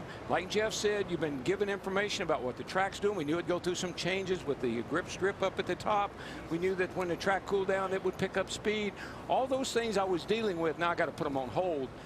I get to go sit and talk to everybody. We get to debrief. Yeah. But it just sucks a little energy out of you until you get back in the car. But isn't this an opportunity? Because if you don't love the way your car is handling, now you can get together with your crew chief, Larry. You can figure out what to do next. Yeah, I mean, the good thing is we can go to the hauler and we can sit with our engineers and we can talk about what our car's been doing, but what we think this track is going to go through. And I think maybe like Denny Hamlin, the 11 car Mike Wheeler, has had a rough night already. They really probably welcome this opportunity to sit down and talk. It's probably going to expedite some of the changes I was going to make to the race car, especially once we got to the nighttime, because by the time we go back racing, this track is going to be clean. It's going to have a ton of grip, and we're going to definitely be well into the nighttime. And Larry McReynolds, this is when I love my crew chief. I got to talk to him. I got to tell him what I need in my car, why I'm not winning this race. How are we going to adjust to get better? Think about it, Chris. The crew chief had a game plan. The game plan has now taken an abrupt change. You got to figure out where you're going to go from here. When the track dries, what's it going to be like? How can we adjust our car to make it better and get up there and compete with Truex and Jimmy Johnson, who appear to have the best cars? Yeah, I was going to ask you, the best cars, and Truex was one of the favorites coming in, and Jimmy Johnson is always a favorite. But you don't know when's the rain, when is it going to stop, what the conditions are, as you said, once the track is dried. And then you have, do you race to get halfway and make it official, which is, again, through 2 stages with this new format, or will you get to complete all 600 miles? And just think about Casey Kane. He just bounced off the outside wall. There's teams, whether you're running up front or back in the 20s, that have goals. They think they can get up and get a top 5 finish, maybe even get a win. So all those changes have to be put into play now. You got to come up with a playbook that's going to work for you to get to mile 600. I think the weather's going to push through, and we're going to go all the way, the whole distance, and that's what the crew chiefs have to plan for, I think. All right, so does that help somebody like Dale Earnhardt Jr., who did move up from 19th into the top 10, and we know this is an emotional and important race for him to put on a great performance in this, his last Coca Cola 600? Well, as we say, Chris, it's an opportunity. Let's talk about the track surface. We're going to have a green surface at the bottom because of the rain, and where they put the traction compound down on the upper half of the corners, that resin is not water soluble. It won't be affected by the rain. It'll still be there, but it'll be a new surface to drive on. Yeah, I think a couple of things come to mind. First of all, you can't go in the garage and work on it. You know, Well, it's no. not like you can put it behind the wall and change a bunch of things and go back out and start all over again. There are limited number of changes you can make to that race car, a lot like a pit stop. But the little things that you can do, air pressure, packers, maybe track bar, those are things that could make a huge difference in the car. So that's what the crew chief and driver are debriefing about right now. Yeah, and DW, you kind of alluded to this before, talking about predictability. You know, you get into that rhythm, and each lap, you're sort of predicting what is happening. The track temperature was slowly creeping down, and so you sort of felt how that was changing. Now it's going to drastically change, because not only has that rubber been washed off, this rain is going to cool this track down a lot, and the sun has gone down completely, so now it's dark. So I think the track and the balance of the car and the grip level is going to change a lot, and that's going to throw some teams off quite a bit. There's obstacles, Mike, that you're going to have to pit road. It's going to, you got to get pit road dry. You got to get your pit box dry. Just so many factors that go into a rain delay like this that you have to deal with before you go back green. And I also like what Michael Waltrip was alluding to. When you get out of the car, that's one thing to be communicating to your crew chief from the cockpit through the radio. It's a whole nother way of communicating when you're looking eye to eye, face to face. You can communicate to another level. Yeah, and not when you're going 200 miles an hour. Right. And just think, when they make those adjustments, Chris, we're going to try to come to pit road and make them in 12 seconds. It's not like we have a chance to put our car on jack stands and make a big change. We got to do it in a hurry. It's hard to pay attention when, this Memorial Day rain. But you were just saying, checking your radar, My we think phone about is smart. 30 minutes. Yeah, but you aren't. But I kid that it's moving through maybe about within 30 minutes. The rain should go through. Yeah, and there's nothing behind it. Everything is basically transitioning to our south. The hard rain has already stopped. There'll be light rain for another 15-20 minutes, I think, and we're gonna get this baby dry, and I'm gonna lean on my crew chief. Let's tune this car up and go finish this race off. We're 57 laps away from officially going halfway. Maybe we get the whole 600 miles in. Martin Truex Jr. leads. We're live on Fox from Charlotte Motor Speedway. I love to watch these old races, you know, from the 60s and 70s, and try to imagine what it was like. The personality, the iconic cars, the color schemes, the clothes people wore, the history it's hard to ignore for me. Just a really unique time as the sport was in such an interesting phase, you know. Dale Earnhardt Jr. on our pre-rush show, and the big board here at Charlotte Motor Speedway shows him at 13th at the moment. Martin Truex Jr., your leader, 143 through the 400 schedule laps. A little lightning and rain, but seems to be moving through the area. We don't have 60s and 70s, but for the next 30 minutes or so, let's go back to the 80s. This is a NASCAR classic, 1987 Winston 500. We'll update you on the race here in just a bit. Hey, race.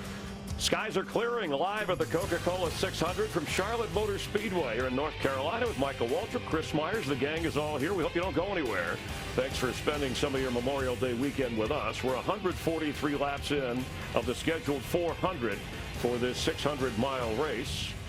And on auto racing's greatest weekend, it began in Monaco. Germany's Sebastian Vettel winning in a Ferrari. Ferrari finished first and second, and Takuma Saito winning the Indianapolis 500 in his Honda-powered car, his first ever victory. A quick recap. And Kimi Räikkönen, who once started on a pole in a truck race here at Charlotte, he was on the pole here. Pascal Wehrlein in a wreck here against the wall, and then Vettel takes the checkered flag. First Ferrari win there since 2001. Lap 53, amazing how Scott Dixon was able to come out of this without any serious injury. Takuma Saito holds off Helio Castroneves for his first ever win at the Indy 500, and a well-deserved sip right there. That milk must have tasted really good to Tacoma. He really enjoyed that, and just a great race for Sato. He did a great job all day long. What a competitive event it was. And some of NASCAR's owners, and Chip Ganassi and Gene Haas, had successful days as well there. Yeah, Ganassi with 2 top 5s in the Indianapolis 500, and Haas with 2 top 10s scored points in the F1 race for Haas F1. And back to the Coca Cola 600, Kevin Harvick on the pole. He's a 2-time winner of this event. If you tuned in after things got racing from the start, Kyle Busch and Harvick, look how close on a great day for the military. Quite a pre-race celebration.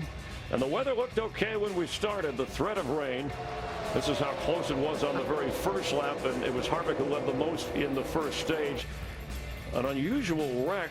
Jeffrey Earnhardt, car smoking, debris comes out.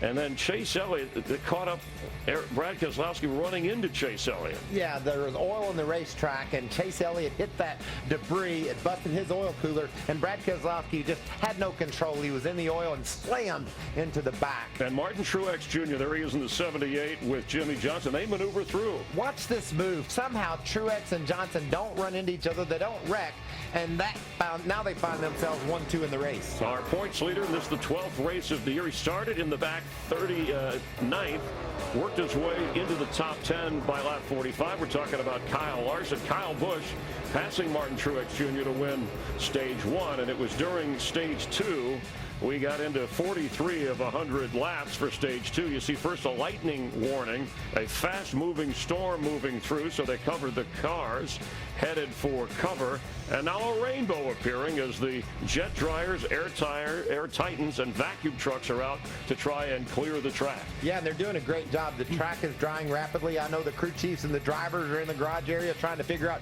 exactly what adjustments they're going to make to their cars.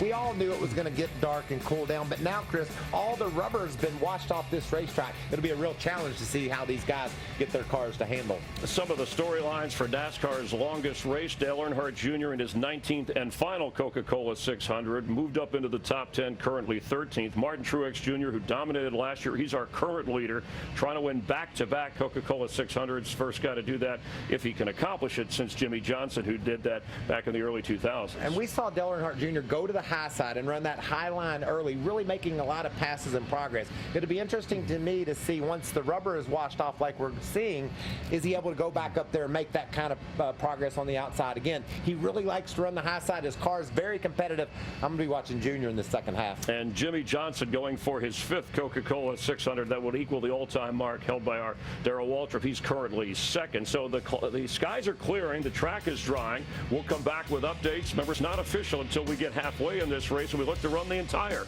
600 miles. But here's the history of NASCAR's toughest race, the 600.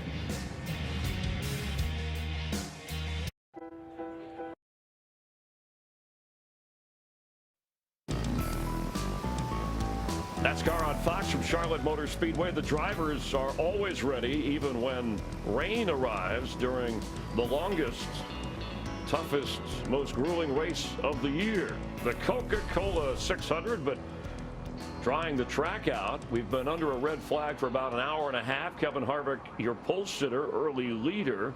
Went a lap down, just got a lap back. There's Joey Logano. Drivers have been called to their cars. They are uncovering the cars with Michael Waltrip, Chris Myers, and we'll get you back out to racing. And the way the weather looks, we should be able to complete all 600 miles. This week, news in the NASCAR Hall of Fame area. For 2018, those that will be enshrined voted in: Red Byron, Ray Evernham, ever teamed up with Jeff Gordon with great success, Ron Hornaday Jr., one of the great voices, broadcasters in the history of the sport, Ken Squire, Robert Yates, one of the great engine builders, guys who have contributed in a number of different ways to the sport of NASCAR and continue to help carry it forward. Congratulations to the class of 2018, and looking forward to the future here, you might have a Jeff Gordon, Tony Stewart, Dale Earnhardt Jr. vote coming up in the next few years down the road. Yeah, obviously Ray Evernham and Jeff Gordon did some special things together. Got to race trucks against Ron Hornaday Jr. What a great racer he is. And of course, Robert Yates. Fortunately, I got to drive one of his powerful engines one time, and he's propelled so many people to victory lane, and such a great guy. That's a great class. I'm happy that that we got to witness it. Yeah, and it was nice. Ricky Stenhouse Jr. stopped in the Hollywood Hotel, was going to chat with us, speaking of Yates and Ford engines, and he is currently 15th, but then got called back out to get in his car. Yeah, and he was excited, too. He didn't know we were going to get going this quickly, and you can see the drivers are at their cars, ready to go back at it. We talked about exactly what all's gone on during this break, how you're going to adjust your cars, what moves are you going to make in order to be able to win this race. That guy right there has control of the race right now. With this break in the action, will his performance continue? Yeah, it's the 8th race that he's led this season. He's won on mile and a halves. And when you think about the 4 stages now that we have last year, of course, he's the only driver who's won all 3 stages this year in Vegas, driving for the cycle. He led 588 of the 600 miles, and just total domination, set a NASCAR record winning the Coca Cola 600 last year. We've never seen anything like it, and he knew his challenges would be greater this year with the stage racing, but he was up for the challenge. Talked to him in the grid walk, and he was very confident about the car he had. What a touching moment it was for he and his girlfriend Sherry there, sharing tears of joy in victory lane. And the records that he set and currently leading. But you've got Kyle Busch, who hasn't won a race yet this year. He's led in quite a few, currently running 4th. You've got Kyle Larson, the points leader, who's come all the way back from starting 39th. And you have Jimmy Johnson, a 4-time winner, the most of any active driver in this event, currently 2nd behind Truex. And Martin Truex Jr. said in the pre-race, actually was talking to our guys on the warm-up laps, the pace laps, he said, no, this is a different race this year in terms of dominance because of the stages. And now you have the weather element thrown in this delay. Yeah, exactly. And that car has been really smooth and fast, but watch for Jimmy Johnson. That car has been loose. If he gets it tightened up a little bit, he could be a real challenger to Martin Truex Jr. and Matt Kenseth. I think those veterans have a couple of cars that they can go up there and be a part of the story tonight. A rookie has won this race just once in the history, and that was Matt Kenseth on this exact date 17 years ago. He is currently 5th. Eric Jones, the rookie, currently 12th. You think he has a pretty good shot of finishing? Well, he had his best starting position of any race. No doubt. He got behind when he took on that debris in the crash early, but his car's fast. He's been able to steadily make his way up into the top 10. He currently sets 12th. And also watch Kevin Harvick. We've seen guys early in the race overcome problems and be able to race toward the front. Kyle Larson, also Denny Hamlin did just that. Can Harvick, with just over half the race remaining, is he able to get his car back up in contention? It'll be a fun story to follow. He's a 2-time winner of this event. He's led 45 laps, 2nd to the 53 of Martin Truex. Denny Hamlin is currently 10th. And again, Joe Gibbs Racing and his Toyota is looking for their first victory of this year. We expect to get back to racing within the hour. We're live at Charlotte Motor Speedway, 143 laps in of a 400-lap race. Denny Hamlin helping out his crew. There's Jamie McMurray, and they'll be firing the engines here in about 8 to 9 minutes. Oh, sorry, that wasn't Jamie McMurray. J.J. Yaley was getting a little assistance from Hamlin. Is that what he was doing? Windows. Where is Jamie McMurray? I want to know. If you tuned in a little bit late, Memorial Day weekend, this race has had a long history of connecting with the military, remembering those fallen heroes who made the ultimate sacrifice so that we can enjoy weekends like this one.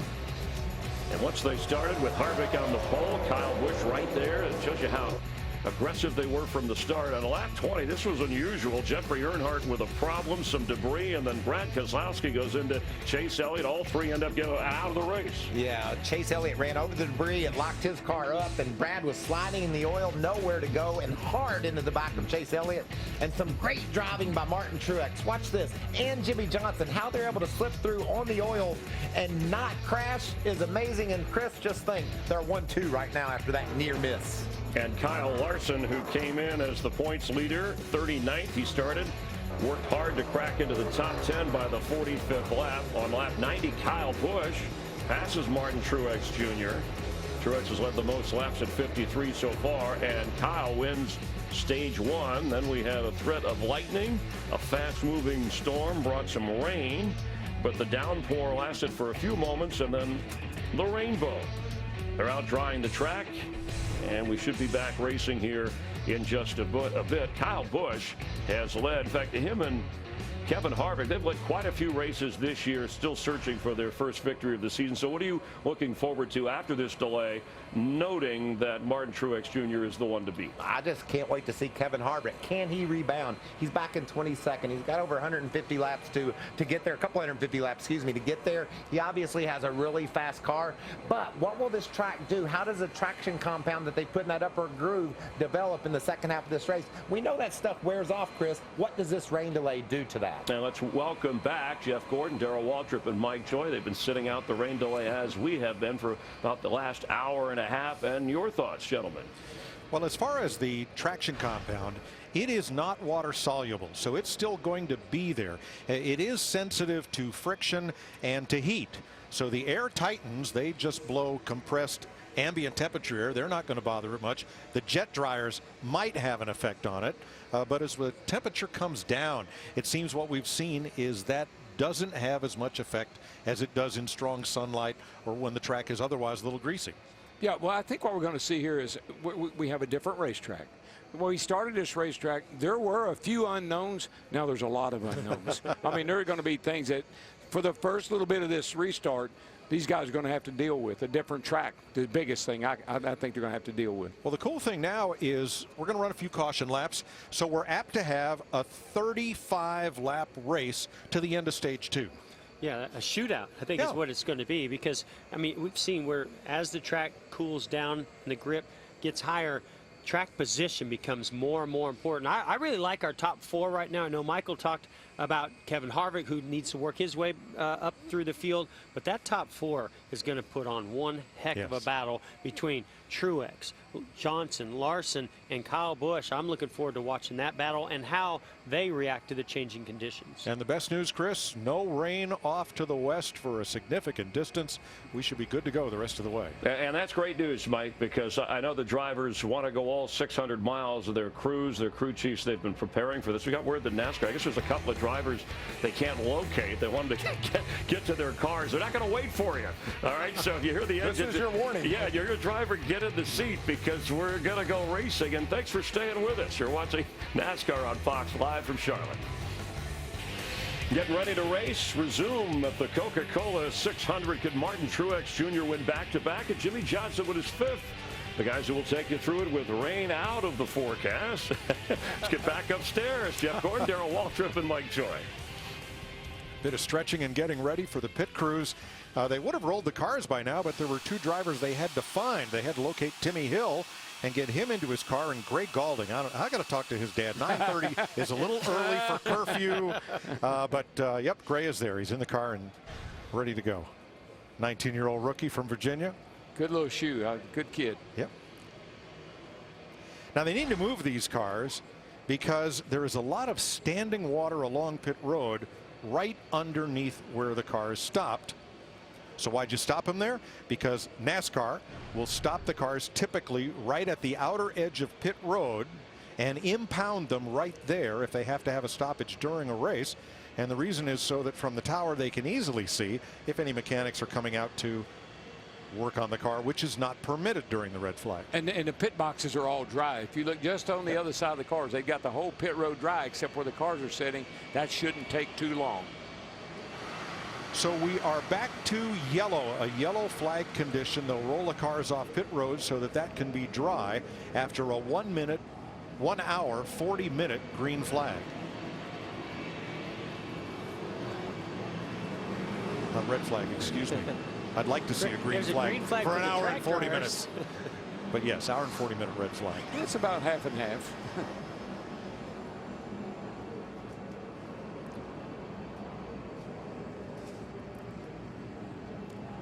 So we'll run some caution laps and get the rest of pit road dried.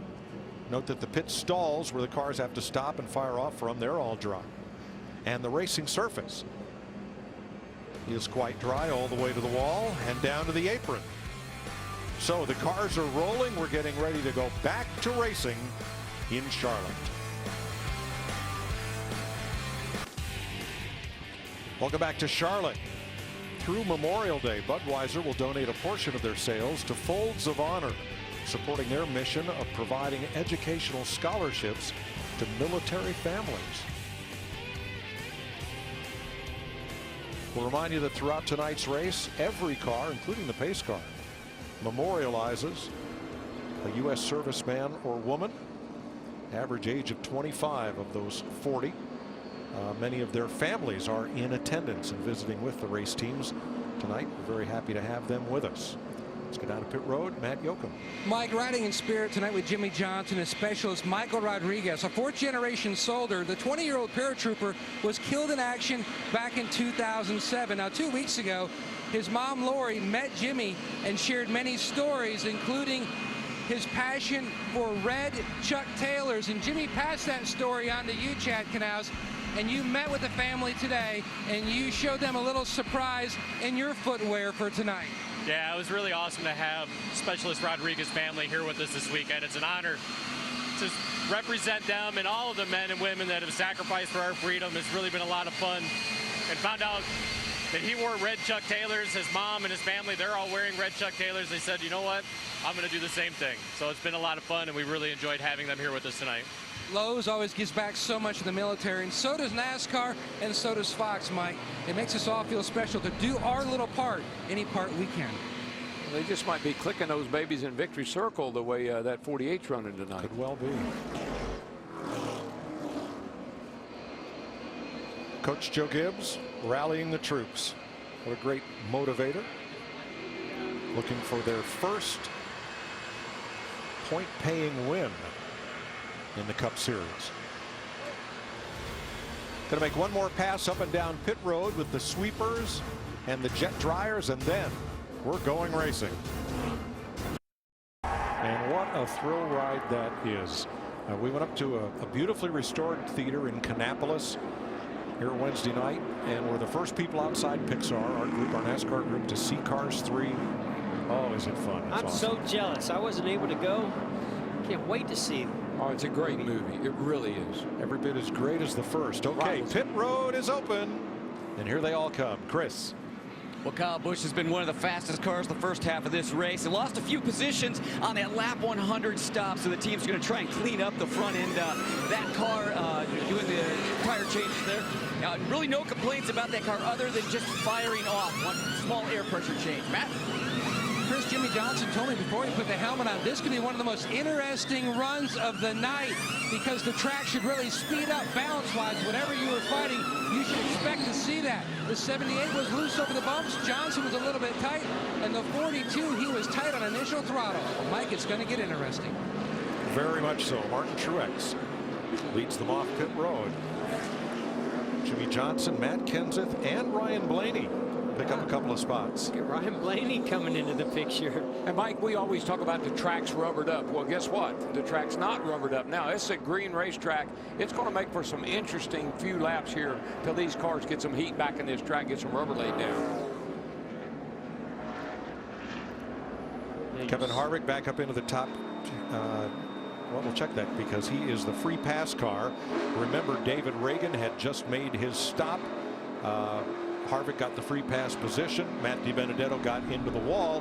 Harvick got the free pass, and then the rain came.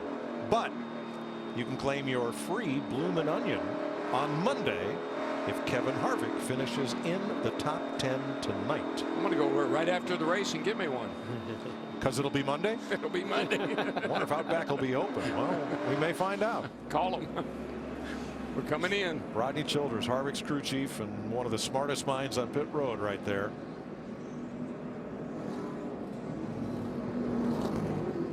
And Harvick will pit. Vince?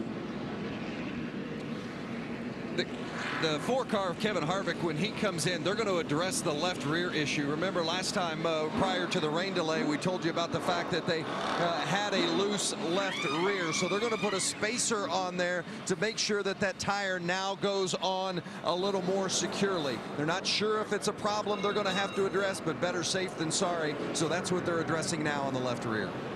Thanks, Vince.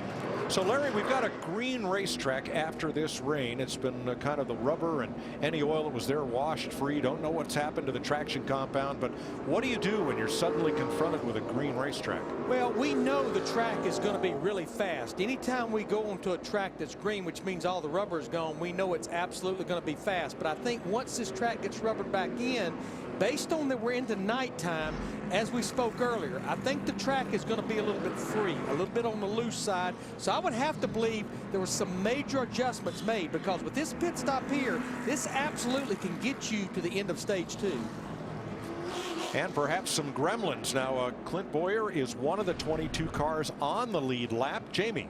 He's 18th now, and Mike Bugaravich, his crew chief, just said, hey, we may have to come back down. We may not have gotten all the lugs. They're going back and forth right now, and Bugga is saying right now to his driver, they say they got 4 tight. You want to stay out.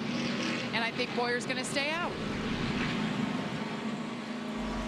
They used to live with 4 tight all the time. Right. I was going to say, that's pretty much a no-brainer if they have 4 tight. Joey Logano back on pit road. He was 16th.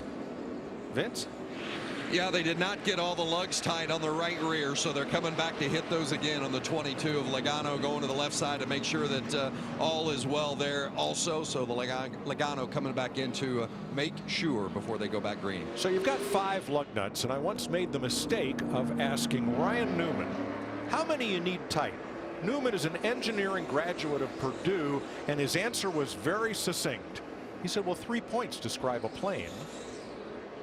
Yeah, if they're separated, but if they're 3 altogether. But that was his answer. That was it. Yeah. Well, anyway, but I think this rain delay, okay. I mean, it even threw the threw the crews off a little bit. It threw the crews off a little bit too. Okay. Some of the wheels loose, everything's going on. I think they've got to get back in sync too. With you and your 3 points. I'm going to go with 4. I think the biggest question I'd be happy with 4 right now, going in stage 2, going to completion, can anybody hang with Martin Truex in that 78? I believe that 48 can. Here they approach the Geico restart zone, and will be back underway. Remember, these two battled it out here a year ago. There'll be 47 laps to go in stage 2. Green flag. There goes Truex. Well, I believe the 48 could if he could keep up with him on a restart. That was a great restart by Martin Truex. Man, he got a huge lead. We know that outside groove is a little bit harder to get traction with the rear tires, but Martin Truex Jr., it's like he's got another gears. Look, Kyle Busch going 3 wide. Right down to the bottom. First lap. Well, Kyle Busch, every restart's an opportunity for Kyle Busch. Whoa. Truex, Johnson, Kenseth, Blaney, the front 4. With a little daylight, back to 5th place, Kyle Larson in the 42. Yeah, Busch put a little block on the 42. It almost was serious. There was contact between Austin Dillon and Denny Hamlin. That was back at 8th place. Here's a look. The 11 way up on the outside. Way out here, and you can see that he gets mighty testy. Yeah, that's a really aggressive move on a restart to go to the outside. It gets pretty narrow as you get into turn 1, and there's just not enough, really space. If that spotter does not call you to the outside as a free spotter, that's exactly what could happen. This battle continues. Yeah, and a lot of times, Jeff, after a rain, right up next to that wall is still a little bit wet, and that could have had a little effect on our 11 car too. 5th place to Kyle Busch. Larson trying to hold off Kurt Busch for 6th.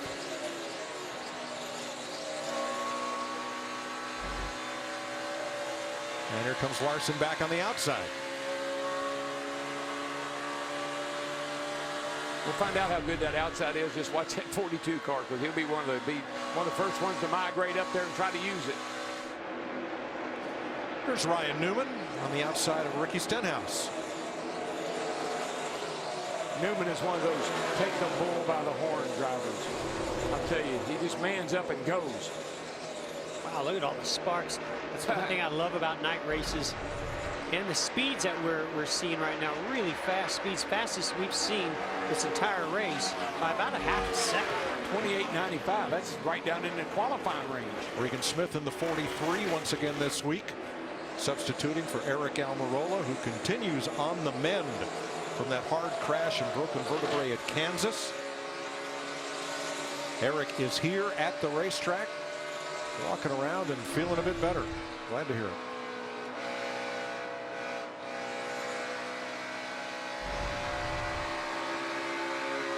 You know, Mike, Jeff, I was thinking there's no way that 78 could be as good as he was here last year. You mean he could be better? That's what I was thinking earlier. Right. Well, I mean, let's not forget, we did see Kyle Busch go up and take the lead from him earlier in this race. Now, I think Kyle Busch, when we spoke to him after that stage win, he talked about, well, we're too good too early. Have these track conditions changed enough where they're going to have to make some bigger adjustments? I think that's the other, but the 78 car did the same thing. They maybe were a little off on the get-go, but they've adjusted that car up for the conditions, and that thing is going somewhere, buddy. He's 2.5 seconds behind the leader in 5th. And about a dozen car lengths behind Ryan Blaney, and that gap is shrinking. Yeah, and you can see Kyle Busch starting to move up the racetrack. That's the thing I like about his race car, and just him as a driver.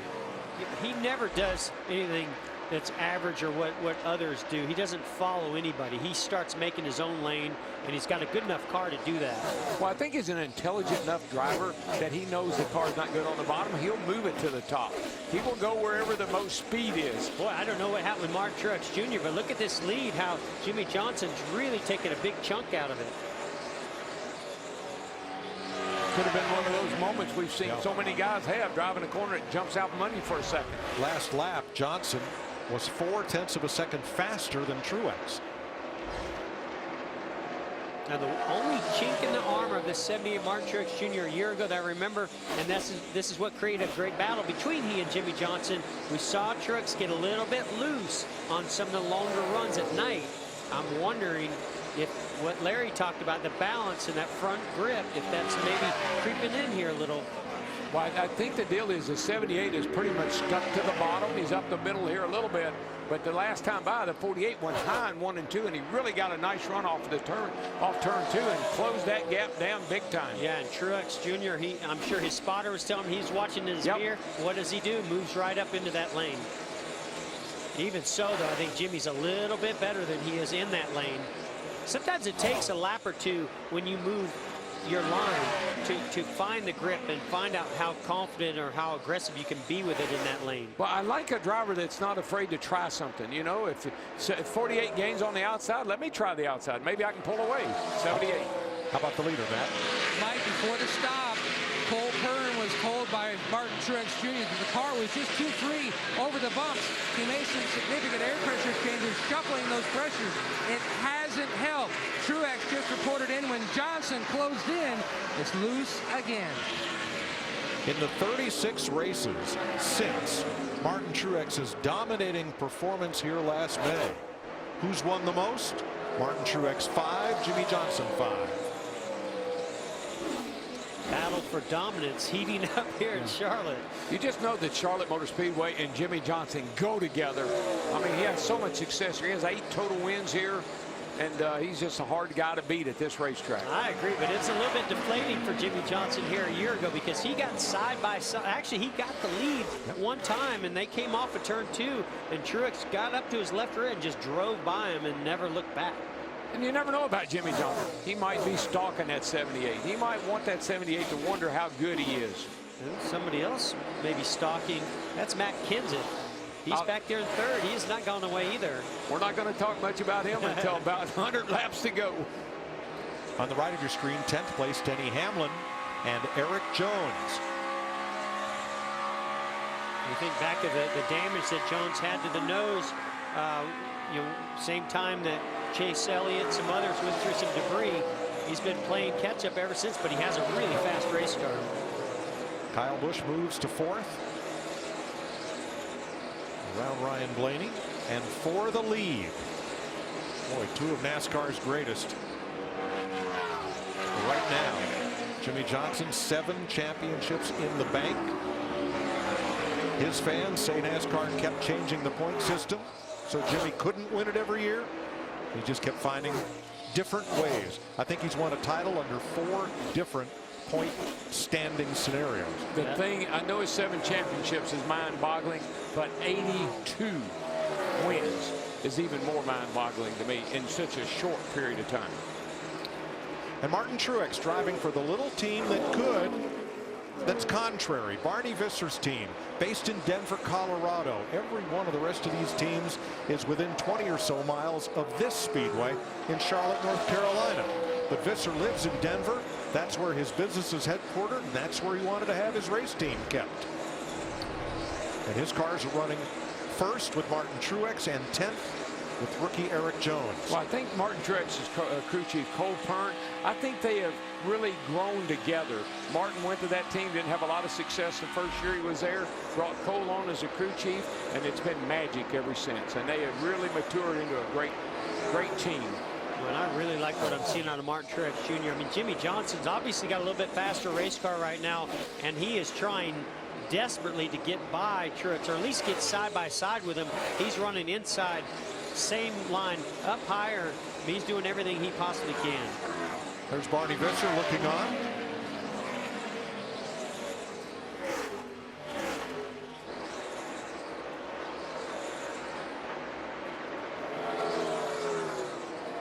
Jimmy Johnson keeping the pressure on. Meanwhile, Matt Kenseth is lapping fractionally quicker than the 2 leaders, about 1.3 back. There's Kenseth, bottom of your screen. Jamie? And he's done it quietly. He's been in the top 5 all race long, but each stop they seem to make this car a little bit better. Jason Ratcliffe, his crew chief, told me just before they made their last stop, he wanted to ease into this green racetrack, so they only made an air pressure adjustment there. But the big difference tonight, Mike, has been the pit crew. They've gained him at least 2 spots every stop. Mike, the other thing about that 78, he's good on the, I think he's better than everybody else on the longer runs. Matt Kenseth's first year came here 17 years ago today. His first victory, May 28, 2000, as a rookie. We're under caution. Jamie. Matt Kenseth in for a 4-tire stop set. The front grip just went away too quick. Chris? Kyle Busch saying his car, the back end, a little bit too loose on entry now. Matt. Jimmy Johnson just got past leaving pit road. He said his car was great on entry, but it built loose from center to exit. Also on the 78 at Truex, he was saying his car was extremely loose right before the caution came out. Adjustments for both. Somebody in the 21 car, Mike, I don't know, he just didn't ever go. Ryan Blaney shaking the car back and forth. Broken axle, we can go to the garage and change it. Let's go to the garage. Vince. Yeah, the 21, I think that maybe they broke an axle leaving pit road. That's Ryan Blaney's explanation. He was communicating there with Jeremy Bullins, the crew chief. Bullins said, if you think you broke the axle, let's get to the garage and work on it. Blaney's not 100% sure, but that's what he believes. Now, he was in 5th place. We'll watch him exiting his pit, trying to get around Kevin Harvick in the 2nd pit stall from the bottom. See, Harvick is in at an angle right there. Gonna make a sharp turn out. I don't know. It just seemed as soon as they dropped the jack. Let's see if we can see anything here. It's a little closer look. Right.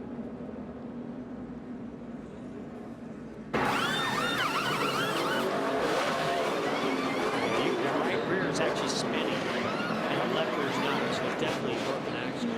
So under NASCAR's damaged vehicle policy, if he had crash damage and went to the garage, he'd be out of the race.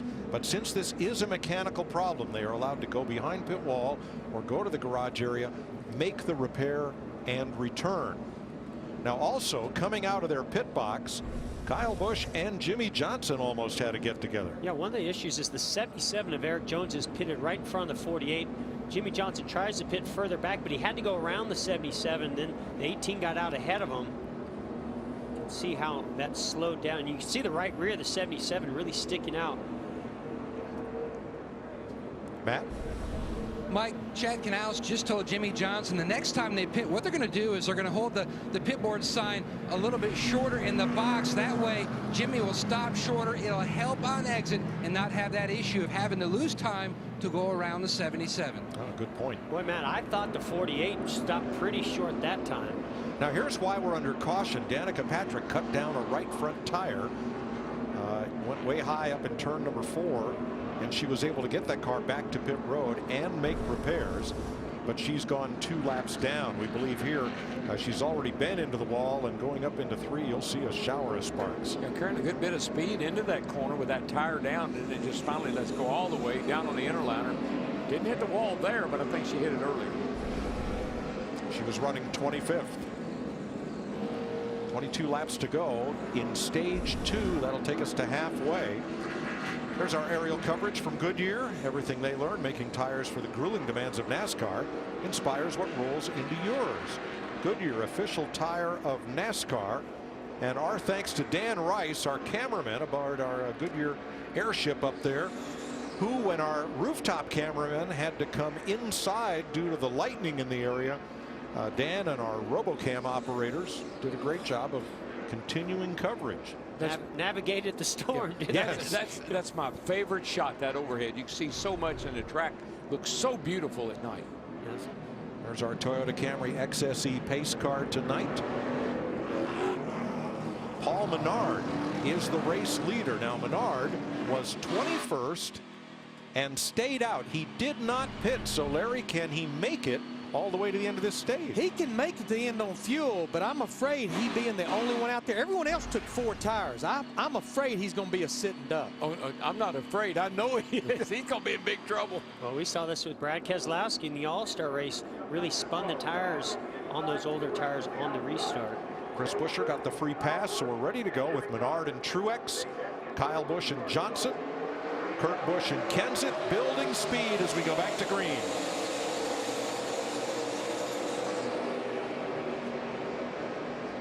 Yeah, pretty nice job by Menard to get going there.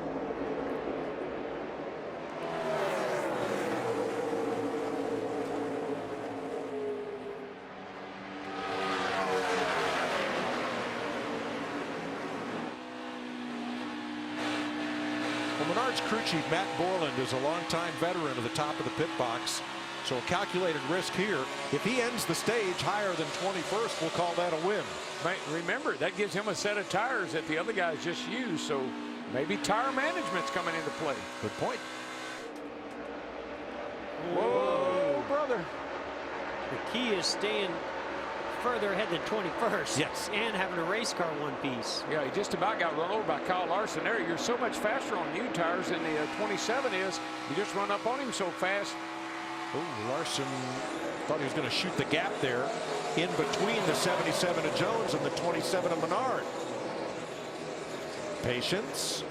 Well, that 42 will shoot the gap on you. I can tell you that. If there's an opening, he'll go through it.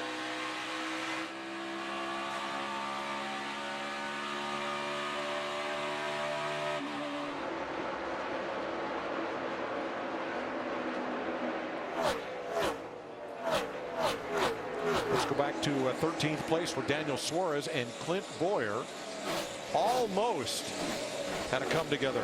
Yikes.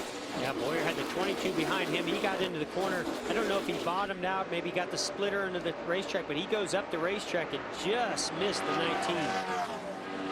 Joey Logano getting by on the low side and moving up to 11.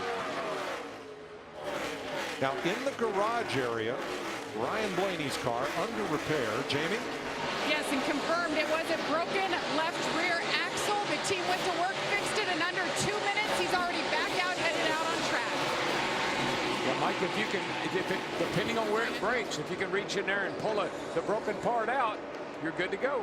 Yeah, the axle just slides in that tube right there, and really all that holds it in the carrier is that aluminum hubcap that has like 3 Allen bolts. So as long as you can get the broke axle out, you can do it as quick as they did it. It's not a lengthy change. You know, Larry, I'm shocked that we don't see more broken axles with all that they're doing camber in the rear end housings these days to try to find extra grip, as well as we talk about toe and skew that they try to bring into the car to gain more rear grip. I'm amazed as we see Paul Menard really struggling on those old tires right now, but I'm amazed we don't see more broken axle. And Jeff, on concrete, if he's got that wheel spinning, when that jack drops, that'll break that axle in a heartbeat, especially that left rear. Yeah, when you drop that jack and you shock the axles in the rear end the way you do, I'm like you, Jeff, probably we don't see more of that. Well, the Wood Brothers team had Blaney drive to the garage, repair the axle, get back out on track, and only lost 5 laps in the process. Here's third place. We've seen this before. Matt Kenseth and Kyle Busch. I believe if Kyle Busch can either get one of those magical restarts that he's so known for, or their pit crew can get in out there in the first 2, he's the car that I see that really can be a threat to Mark Truex Jr. So the answer to the old tire question is no. Paul Menard has fallen from the lead to 21st place. There are 22 cars on the lead lap, so he will finish this stage on the lead lap, but no net gain from staying out, other than, as you said, he still has an extra set of tires that these other teams do not have that stopped.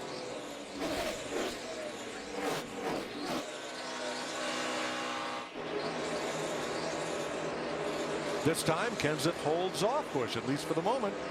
Yeah, we saw where Matt Kenseth sort of waved Kyle Busch by prior to that caution coming out, and now he's really battling, fighting him hard for this position.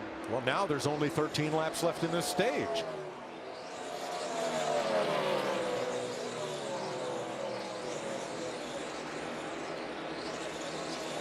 Austin Dillon with new crew chief Justin Alexander, currently in 7th. We're going to ride shotgun with Austin Dillon with our Coca-Cola Share a Coke, Share a Ride.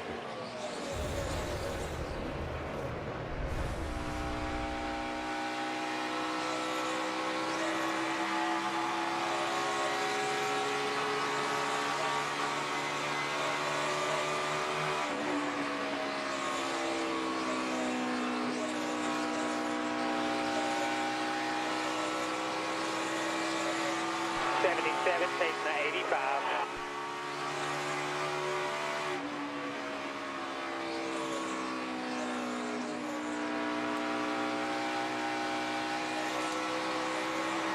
So that from spotter Randy Houston means that his last lap was 29.77, chasing an 85. Jamie McMurray just ahead of him, 29.85 on that last lap. Really a nice run tonight so far by this 3-car and the new crew chief. That's what you want to see. Make a change, get a better result. Into the back straightaway, 8,800 RPM. I really like that onboard shot at night. You can really see that digital dash light up and see some of the information that is available to the driver inside there, as well as all those circles. Those are what the drivers use for pit road speed. And we talk about so often how critical it is to get those green lights and not go over that pit road speed by going to red lights. And Jeff, I mean, Austin looks very comfortable in that car. He's not fighting the wheel. He's got a steady wheel here. Looks very comfortable. Now here's another view of Denny Hamlin, and he has a completely different layout. That's the cool thing about the technology with this digital dash. They can lay it out however they choose, and you choose whatever information they'd like to have that's available to them. And watch Denny Hamlin's. Look at his head, how much it's moving around in the car. He really got a lot of movement inside that race car. Now this fight is for 10th place, and only the top 10 positions at the end of the stage pay championship points, Vince. Yeah, and Joey Logano right there behind Hamlin as they battle for 10th. It's been a frustrating weekend throughout the course for Joey Logano. They just haven't had the security into the corner that would allow them to have the speed to compete. They're a little bit better now that we've gone to nightfall, and Logano's running inside the top 15 for the first time. Can they get a stage point by catching Denny Hamlin? Maybe that'd be a small victory for Logano and company. It would sure be a rebound as we watch the battle for third. 7 to go in stage 2. Mike, again, I just think that those stage points, if you don't have a win, those stage points are very critical. Logano has a win, but it doesn't count for the playoffs. That's right. That win was encumbered by NASCAR due to a post-race technical violation. So those bonus points do not figure in. Matt? Hey, Mike, an update on the 41 who runs in the 5th position, Kurt Busch. Most of the night, it's been going back and forth. The car starts on the tight side, then a huge shift to being too free and just trying to hang on until he can get another adjustment. They've made so many adjustments tonight. One concern Tony Gibson, his crew chief, had going in was just their tire allotment. Looking at how many times they made pit. Now, if they take tires at the end of stage 2, that's going to mean they've used 7 sets, leaving 5 for the second half of the race. He is the highest running Ford in the race, in 5th place. Next is Joey Logano in 11th. Mike, I believe tire management is going to play into the end of this race the way things have gone so far.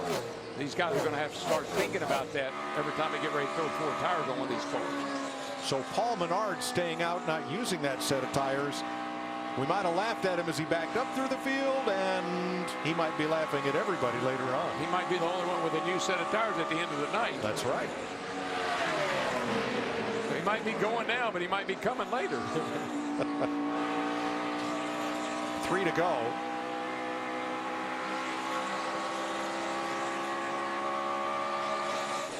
You know, guys, at the end of this stage, if we're going to be at about 20 to 21 laps of green flag racing, I know, like Matt reported, if they change right here, they'll only have 5 sets.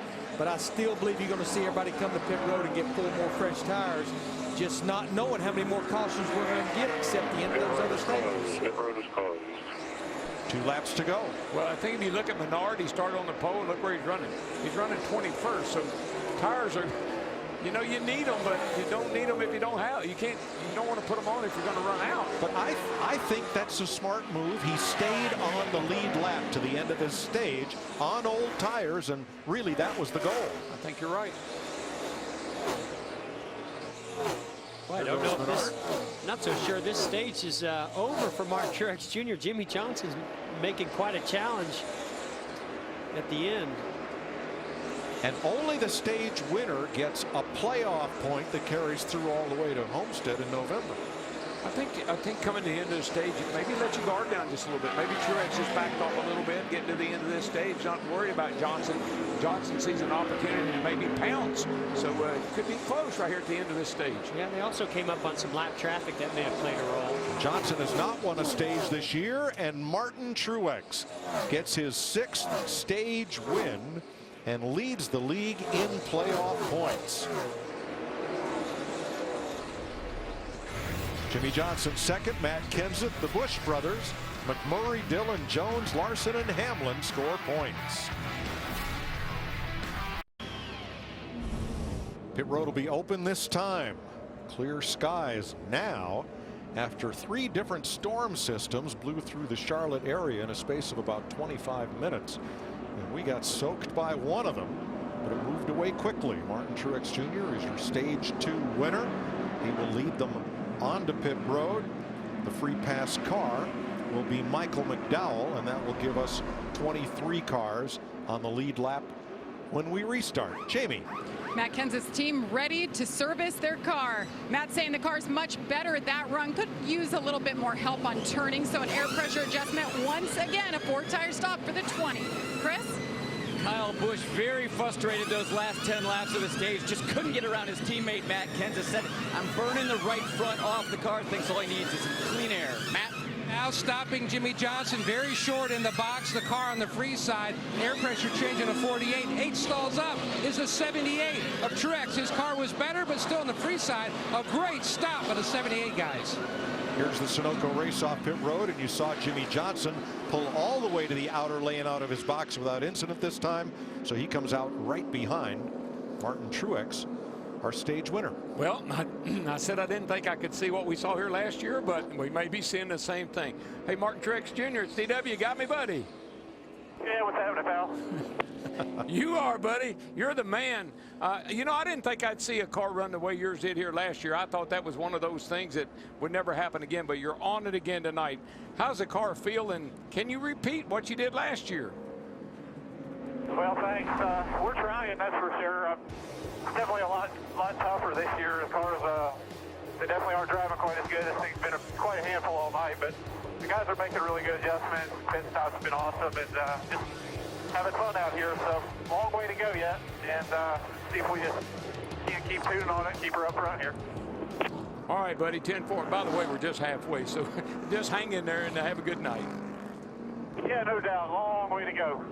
You guys have a good one in there.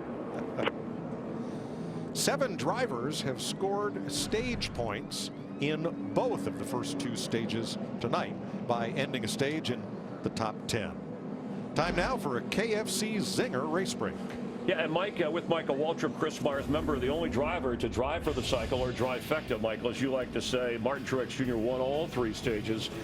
That was back when he won the race at Las Vegas, also a mile and a half. So if we go back a little bit back to lap 20 when Brad Keselowski and Chase Elliott were involved in that wreck, Jeffrey Earnhardt kind of created the stir there. But both Truex and Jimmy Johnson were able to maneuver through that crash. And here they are more than halfway through the race, sitting 1-2. Yeah, they've got the fastest cars, and we would have never known this if they hadn't done such an amazing job weaving their way through that crash. All on the track, cars out of control, but somehow they kept them pointed in the right direction. Kevin Harvick, 16 races since his last win. He's a 2-time winner in the Coca Cola 600 event, and he's led some laps here, started on the pole looking for his first win this year. Now, you talked about early when he was a lap down, even during that rain delay, that weather delay, that he was someone that would be able to work his way back up. Where do you stand on his chances now? Well, we went back racing, he was 22nd, Chris, and now he's inside the top 10. The crew made an adjustment. We know how smart Rodney Childers is, his crew chief. I think they've got this car right. He could be a real factor. And during that weather delay, we asked about where's Jamie McMurray, Chip Ganassi Chevrolet. Well, right now he's currently 5th, and he overcame a pit road speeding penalty earlier in this race. Yes, in the final practice yesterday, Chris, he had the best times on the long run average, and I've seen a lot of speed out of this car tonight. Jamie's in a good place. One final thought. Germany's Sebastian Vettel won Monaco. Japan's Takuma Sato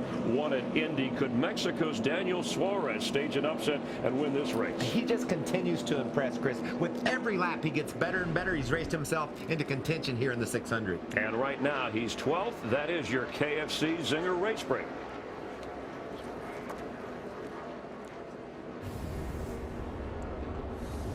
All right, we got a few wave arounds. Ryan Blaney will get back one of his laps, as will about 8 other cars. Now, listen in on Jimmy Johnson in the 48. Crew chief on the 77. I cannot wait to pay him back for this. Yeah, he just keeps getting wider and wider. That's pretty chick. Yeah, he's sitting here scanning us the whole time. It all comes around, buddy. It all comes around. Just remember that. Now they're talking about the car pitted right in front of him, Eric Jones. I can't wait to have a conversation with Canals when he's done here. I realize he's 7-time, but he's about to piss me off for the last time. Walk over and tell him now. I would. Already have been. We've been giving each other faces back and forth. That's crew chief Chris Gale and spotter Rick Corelli. But we've been watching the 77 coming. Look, the 77 comes in at an angle. He's that back end hanging out just that little wee bit that messes Jimmy Johnson up. I mean, that right rear was right on the yellow line. He could not have stuck the right rear out any further than that. Nope. Whether it's on purpose or not is... Coming to green, stage 3, and look at Truex go. Johnson he did not get going at all. He's going to get 3 wided right here. I don't know if Jimmy spun the tires or the car didn't go, but he didn't accelerate it, and man, it almost caused a big mess. Yeah, that outside line, I mean, especially when the 78 takes off the way he takes off, you're trying to anticipate it, and it just seems like he's really spinning the tires on those restarts. Johnson coming back on the outside against Kurt Busch, who has to make a sharp left turn to keep from getting into Jimmy out of turn 4. Yeah, Johnson almost in the wall off turn 4 right there with Kurt Busch right up under him. That was close. Look how fast these cars are with mid-corner speed. This track has tremendous grip now. The acceleration off turn 2, they're like rocket ships coming out of turn 2 and down that back straightaway. Oh, Jimmy's going to slide right up front. Oh, he gets loose. Yeah, that air off the 18 just took a little air off the spoiler. Well, he had a little problem with the Kurt, and now he has a little problem with Kyle, but he's going somewhere. He's moving on. I think Jimmy's pretty fired up about that pit stop as well as that restart. I agree.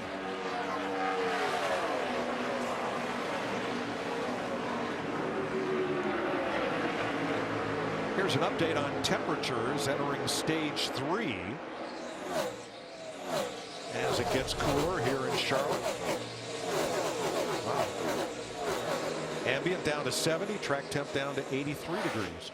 Well, those tires love that track temp coming down like that, and the drivers can just put their foot in the gas and it just sticks. They love it. That's why all those sparks are flying off the cars. They're just into the racetrack. I think right now the only car I see that it doesn't matter whether it's daylight, dark, raining, slick, traction, grip, or whatever is that 78 car. Daniel Suarez on the outside of Joey Logano. Vince?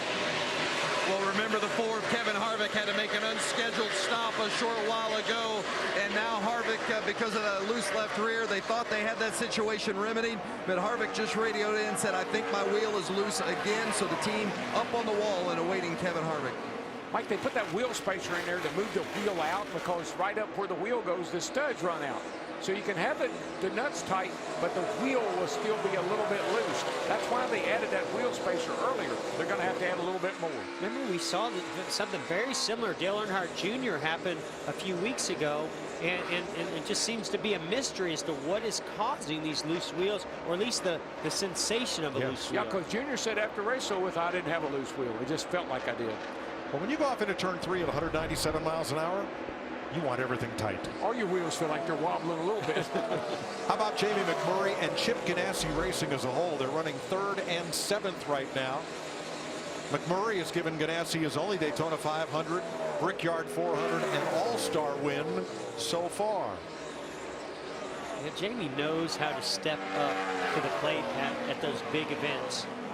Yeah, this is where he won his very first race, actually. I called him the money man that year. He won all those big races. Here comes Kyle Busch against Jimmy Johnson. Well, look to the inside that lap. They're about 3 seconds behind the leaders, but Johnson up high. This was off turn 4 on the right. Kyle got a really nice dive down to the bottom. Whoa. Jimmy's just a little loose. We've already seen that one other time coming off that corner. Kyle Busch's car seems to get better and better as the run goes on. We've seen that earlier in the race as well. I think that tells you how hard Jimmy Johnson's trying right now. That restart really upset him. Lost a bunch of spots. He's trying to get them all back. It's funny how it works, Mike. When you make a mistake as a driver, you do everything in your power to overcome that, to put it, to make up for it. But you know, as we heard from the pits, the only real cure for the problem Johnson's having on pit road with the 77 is to stop further back in their box. You've got to have 3 wheels, all but the right rear, have to be in the box to have a legal stop. And if they back that up, it'll give them a little more room coming out. His rear tires, Jimmy Johnson's rear tires, were almost at the line at the back of the box. I really don't think Jimmy Johnson can go any further back in the box. I don't either. The problem the last 2 stops is the 77 keeps his rear end just outside the pit box there. Ever so slightly, it makes Johnson have to go around him every time. Well, it may not be polite, but it's legal. Absolutely. Well, and that's what they're upset about. The 78 is leading the race. That is his teammate that's blocking in the guy that has been running second to 78 Martin Truex tonight. So they feel like there's being games played, I'm sure. Denny Hamlin, Casey Kane battle for 15th. Kane, a 3-time winner of the 600, got a little piece of the wall earlier.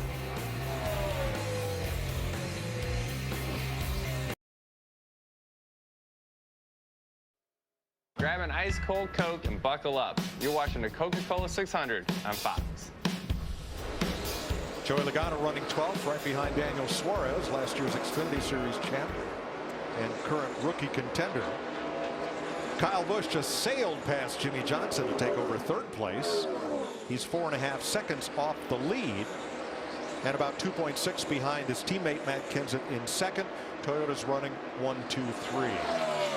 Let's go back, take another look at this 48 versus 77 chess game on pit road. Well, Jeff, and it's right in front of us, so we have a perfect shot of what's going on here. And Jeff and I already mentioned earlier, look how this 77 comes in at an angle. Yeah, he's coming around the right front tire carrier of the 48, which isn't giving him a lot of room there either, but he is coming in at an angle. I think they could stop him a little further in the box. That would kind of help both their causes. See how hard Johnson has to turn out to clear the right rear there of the 77. And here's the 77 team. He picked the stall. He's got to know it again. He can back the damn car up. Well, you know what we do then? We'll get ahead of him, and we'll stop real short. He's got my blood pressure up. You're about to have to calm me down. So that's the crew chief and the spotter for Eric Jones. Wow, man, they're fired up. We haven't had a good crew chief fight in a long time. We may have one brewing. And they're neighbors, for heaven's sake. And the spotters are all gathered together up there on the roof. Somebody's got to be playing the mediator. Maybe it's the spotters. I don't know. Big Earl's up there. Jimmy Johnson's spotter, and he's a pretty big guy. Yeah, but Rick Corelli's a pretty tough guy. He was quite a racer in the truck series. I agree. He's Eric Jones' spotter. And so mind games, but again, we want to stress it's all legal. And a lot of smoke from Derek Cope's car. Yeah, it looked pretty terminal. Which was 11 laps off the pace. I believe he's going to be able to cope with that. Been waiting all season, haven't you? Sorry. Come on, he's a former Daytona 500 winner, 1990. Looks like his race may be over.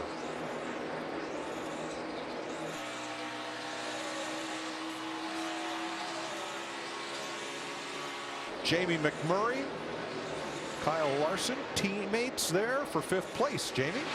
And Jamie McMurray, I talked to him earlier today, and he was really optimistic about tonight. First off, he really liked the idea of 4-stage races. He likes knowing when the cautions will fall, and he doesn't want to have a long run. Secondly, he really liked this tire that we ran at the All-Star race, so he thought that was going to play to their strengths, and it really has tonight as Larson goes to the inside of his teammate, Matt. And Jamie, when you look at the 42 tonight, one trend that you haven't seen a lot from is him just running the wall like he does so much in the past, running more of the middle and the bottom. He's middle right now. His big issue so far, though, has been exit, especially on turn 2, just way too tight. I just don't believe the traction compound has really done what we thought it was going to do to that upper groove. Not at night, because not a lot of heat. I mean, no sun. No ambient temperature heat, just what the tires are putting into it. So we've had good side-by-side racing, but maybe not as much as we'd hoped for. Yeah, well, but it is usable. I mean, I think that's the good thing. You can't go up there and pass cars, but it hadn't been a big advantage. Yeah, and I also think it being on pavement, not on concrete, I think it definitely reacts different. It doesn't have quite the same amount of grip advantage as it does on the concrete. We just saw a big moment though to Kyle Larson as he drove down to the bottom of the racetrack and saw sparks fly off of that splitter, and he about turned that thing around. Got to gather back up. So Logano and Hamlin have renewed their battle from the last stage. This time it's for 12th place as Martin Truex Jr. continues to lead Matt Kenseth by 1.7 seconds. 163 laps to go in Charlotte. Martin Truex Jr. is our Toyota top performer. He's led 146 laps of this race. The Joe Gibbs cars of Matt Kenseth and Kyle Busch running 2nd and 3rd. With 62 laps to go in stage 3. Well, Eric Jones in 7th. Truex is not going to break his own record tonight anyway, because he's not going to be able to lead 390 laps tonight. Don't think anybody ever will. I don't either. The only record he wants to break right now is that nobody else leads another lap tonight. Great young man from Mayetta, New Jersey. Came up through the Busch North Series. Made his way to the Xfinity Series and the title, and then here into the Cup Series. 3rd generation racer. His dad, his uncle, both raced modifieds, late models, and Busch North cars. And he and his girlfriend Sherry Pollux do Catwalk for a Cause, a great charity event each year, and raise a lot of money for great causes doing that. And remember, when he got in that car, Kurt Busch stepped out of that car, and Martin went in. And that first year, things didn't go so well. But then they made some adjustments to the team, and they got Cole Pern to come over and be the crew chief, and that's when things really started to happen. Vince, let's get an update on our pole sitter. Well, remember, is it about, 15 laps ago, we were talking about the fact that Kevin Harvick was complaining about thinking that he had a loose wheel again, and the team was up on the wall awaiting his arrival in the pits. Harvick has not come in. He says the vibration hasn't gotten any worse, but it's definitely shaking him, and he's looking forward to coming in and getting that taken care of for sure. But can you imagine the apprehension he must have if he feels like there could possibly be an issue with that left rear at 190+ mile an hour, just waiting on it to go wrong? Yeah, and Vince, one of the things that worries me about that, if it should be the wheel is not tightening up, the nuts are tight, but the wheel isn't, it'll wear those studs out, and they'll never get it tight. You can tell he's just a little apprehensive. He's not pushing the car to the limit like he was earlier. Here are the biggest movers since the restart, led by Denny Hamlin, up 10 spots. You're riding with him. And here he got a little bit impatient with David Reagan. Ooh, I think David Reagan checked up as well. Yeah. And Reagan, shortly thereafter, came to pit road, so something amiss there. See a piece fly up under the car there. Looks like a little, maybe a brace of some kind.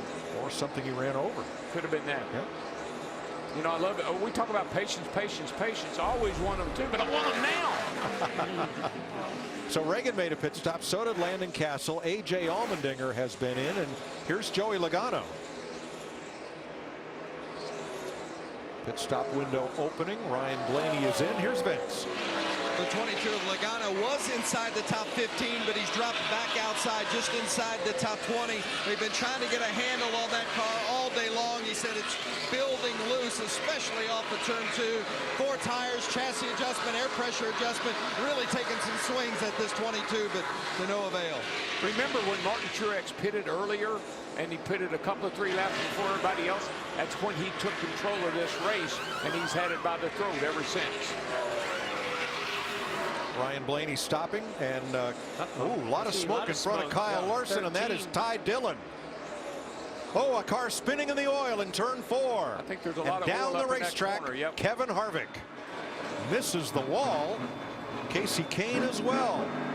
Incredible job by Harvick to keep it out of that inside wall. Harvick was 10th. Now here's Johnson on pit road. Matt?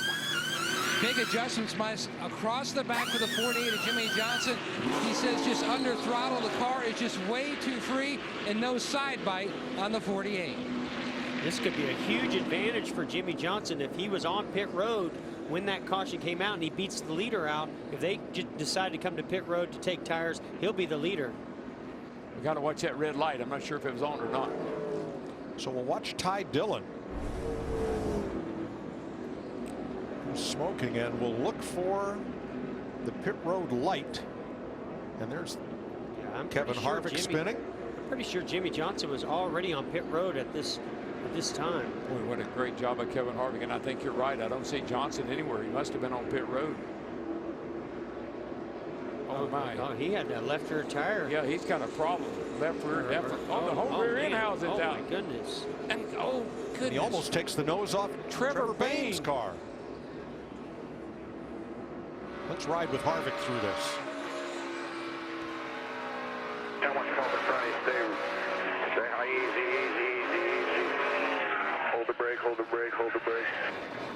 That was an awesome job driving. Beautiful. Wow. Nice save. I think I'm okay. Proud of me when you see that one. I am. That was some serious dirt tracking. Now Kyle Larson had tagged the wall. You see all the yellow down the right side of his car just prior to that. So now he comes. Pit road is closed. He'll have to restart tail end of the longest line. Like going after on this. Here. Yeah, like going on here. I don't know if there's fluid on the track. I'm not sure what's going on, but you know, too many cars having issues with that 13 car having trouble. Check the 7 bottom of the racetrack at 3. Oh, it's really loose getting into the corner. Yeah, I'm with you, DW. Was that caused by some fluid that was coming down from the 13? It had to be. Too many cars had trouble all at once. A lot of damage to that 42 car. That right front is really, really pushed in. The wheels really pushed in with a lot of negative camber in it. Now that baseball bat, not used for frustration, it's used to roll out that fender for clearance around the tire.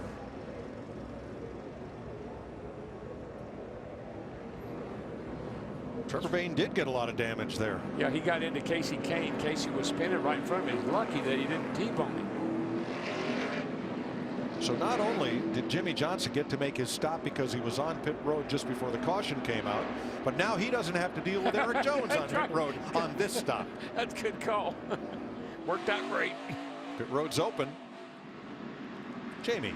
And Jamie McMurray in the one car said he's a little bit freer there, loose over the bumps. They'll make a wedge adjustment, air pressure, and a 4-tire stop. And Matt Kenseth in the 20 said he's really good there. He can cut the corner like he wants to, just losing grip. 4 tires and air pressure. Chris? Oh, boy, he's pretty happy with his car over the long run. The biggest concern firing off on these restarts. He said the left front, the splitter is on the ground early on until the air pressure comes up. Matt. Great job by Chris Taylor and Lee Cunningham, the changers in 78. Another great stop by the boys from Colorado. His car on this run on the free side. 3 wide coming down pit road. That's Eric Jones with Jamie McMurray in the middle, Denny Hamlin on the outside. Denny Hamlin picks up 3. Look at his pit stop. Now we've been seeing the 77 with his rear end kind of kicked out toward pit lane here, but this time he comes in nice and straight. Still stops pretty. Look, here's the end of his pit road. He could have come forward. They've got a mark right there, and it's right there, and that's where he stops every time. I do want to point out the 77 was able to pick his pit before Jimmie Johnson in the 48. Good point.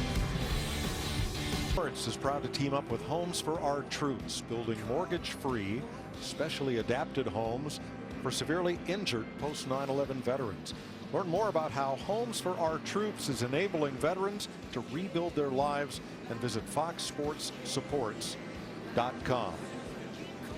Part of our Fox Memorial Day weekend remembrance is this crawl on screen listing the names of the servicemen and women who have died while on active duty for the United States Armed Forces throughout the past year. This list gets shorter every year, which certainly is our hope. All gave some, and some gave all. We remember and we salute them.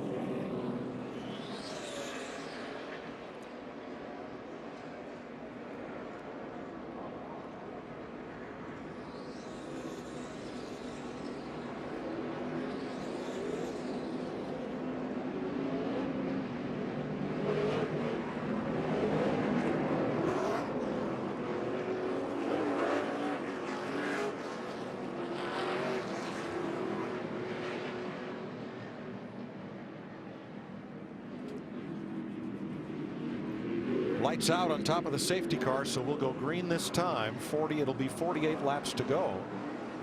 With car 48, Jimmie Johnson up front. Kyle Larson pitted 3 times during this caution with crash damage. Johnson and Truex, row 1, teammates Kenseth and Kyle Busch. McMurray and Hamlin, Jones and Dillon, Busch and Suarez, the top 10. We're back under green.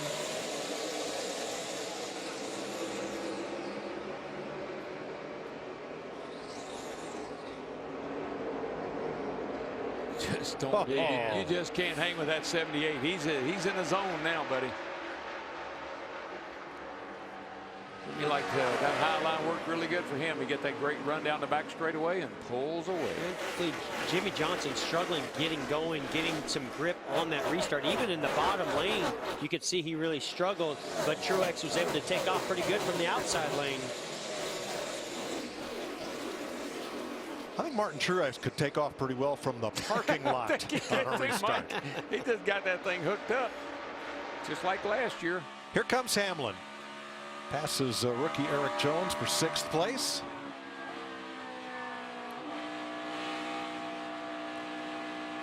Five Toyotas in the top 7 spots, 6 in the top 9. And it just makes me think back of, this is a long race, right? We started when the track temp was pretty high, and there was a point where Denny Hamlin had a problem on pit road. He was speeding. He almost went a lap down to his teammate Kyle Busch. Now look at him in 6th position coming forward.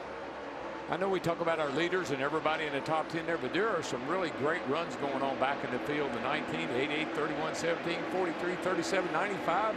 Those are good cars that are right there in the hunt.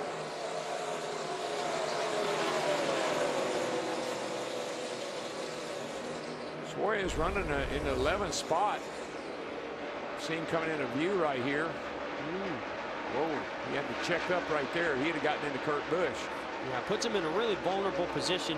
He lost some grip. He went up the racetrack, but when that 41 of Kurt Busch gets to your right rear, it can really suck you around. He's fortunate not to even spin out. Yeah, it almost like it pulled Suarez into him almost. Kevin Harvick went past him. Remember, Harvick was part of that last caution. Right behind Suarez is Dale Earnhardt Jr. Chris. Well, Mike, a lot of work has gone into trying to find some speed for Dale Jr. this week. And on Thursday, they showed up with Jimmy Johnson set up from last week. And then on Friday, Alex Bowman was in the GM simulator running through some more setups. Talking to Dale today, he said, we made some progress yesterday. But during this race, the setup, the balance, just going back and forth. One run, a little too tight. The next run, a little bit too loose. Still just trying to find the sweet spot. Matt? Chris, this racetrack can sometimes lull you into overdriving, and that's an issue that the 19 of Daniel Suarez was experiencing last weekend, All-Star Weekend. His spotter, Chris Osborne, and the team told him he was overdriving the entry right there into turn 3. He couldn't get the car down to the bottom. He worked on that in practice on Thursday, and Saturday he felt comfortable coming in where he was. He's currently 11th, 5 seconds out of the lead. Mike, I just like the progress that Suarez has made since the beginning of the year. When the season started, he has become consistently better. And that is something that you see a lot of young drivers when they come from the Xfinity Series. Those cars have less power, more downforce. You can drive into the corner extremely deep. And so you have to train yourself, and those crew chiefs have to work with those drivers to show them that you've got to back off much earlier in the Cup cars. And Jeff, if just a little bit more, this aero package with that little rear spoiler, these cars are hitting over 200 miles an hour down these straightaways. You've got to make yourself back off the gas, or you're going to bail into the corner. No way you can make it. Great job by some of these rookies like Suarez and Eric Jones tonight. Here's Denny Hamlin just in front of Jones, just behind Jamie McMurray. 6th place and coming toward the front, Jamie.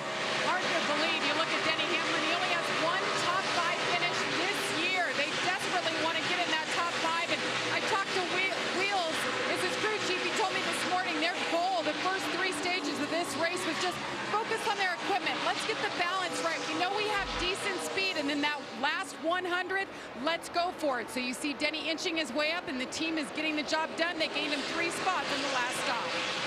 And he's picked it up as he closes in right behind. Eric Jones comes of age this week.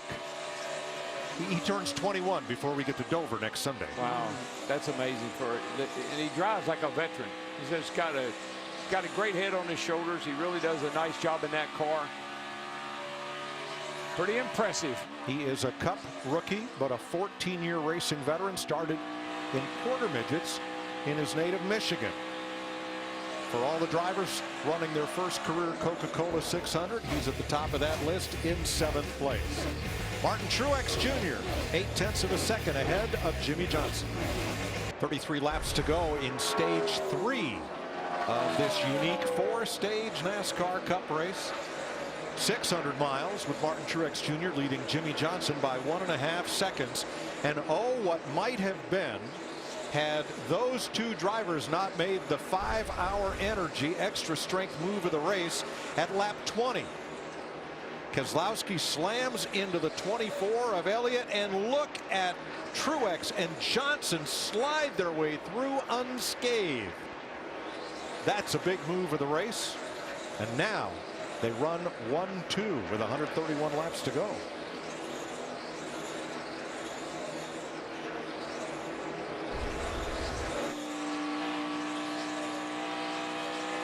Denny Hamlin still coming. He just passed Jamie McMurray for 5th place.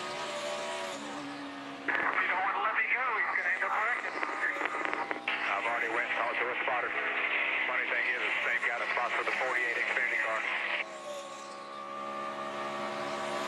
Those spotters are busy, aren't they? They're running all over the roof up here talking to each other.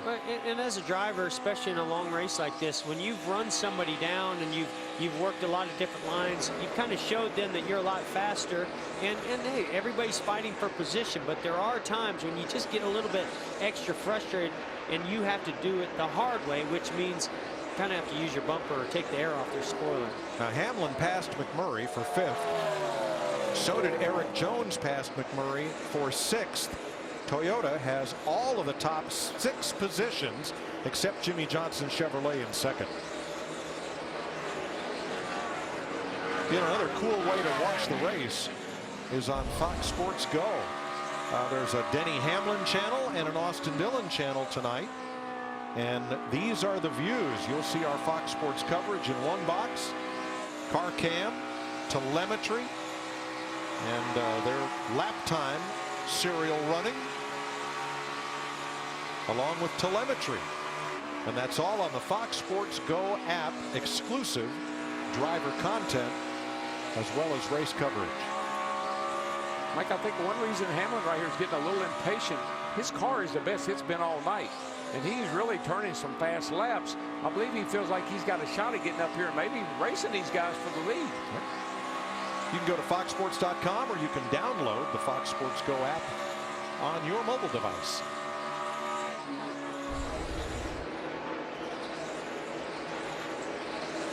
Hamlin's coming. He's 5 seconds out of the lead, and that number is shrinking. Well, you bring up a good point, DW. I mean, his last lap was the same lap time as Truex, our leader. Yeah, I just think he's feeling it right now. It's really coming to him. Matt? Mike, the Furniture Row cars are running 1st and 6th, and oftentimes through the years we've seen a team add a 2nd or a 3rd car, and it has drugged down the organization for half the year or even more until they're able to get their resources built up. But Colt Burns told me that's actually been the opposite. Adding the more human resources and other systems in place has really helped lift it across the board, even the 78, to where they feel like it's been a huge benefit. But keep in mind, not only are you adding people, you're adding a bigger break room, enlarging the parking lot, and even getting a bigger plane. There's so much more that goes into it, but it's been a huge plus so far. That it has. I think one of the advantages to that is you added a rookie, and he is willing to listen and learn. Just like maybe what we've been seeing in the pits. You know, here's what we want you to do, and he'll do it. Well, I think a lot of it has to do with your leadership, too, in your organization, and how well prepared you are to start that 2nd team and do it the right way, do it in a way that actually complements your other team. And that's true. Joe Garrone and that whole Furniture Row racing organization have really done a great job in expanding, doubling the size of their team. Well, when we think back to Daytona and the rough start they got off to at Daytona, they have done a great job. And look at Hamlin. I'm telling you. Look at that speed compared to the leader. Well, Darrell, tonight Martin Truex has tied one of your records. He has just become the 2nd driver to ever lead the most laps in 3 consecutive Coca-Cola 600s. Wow, cool.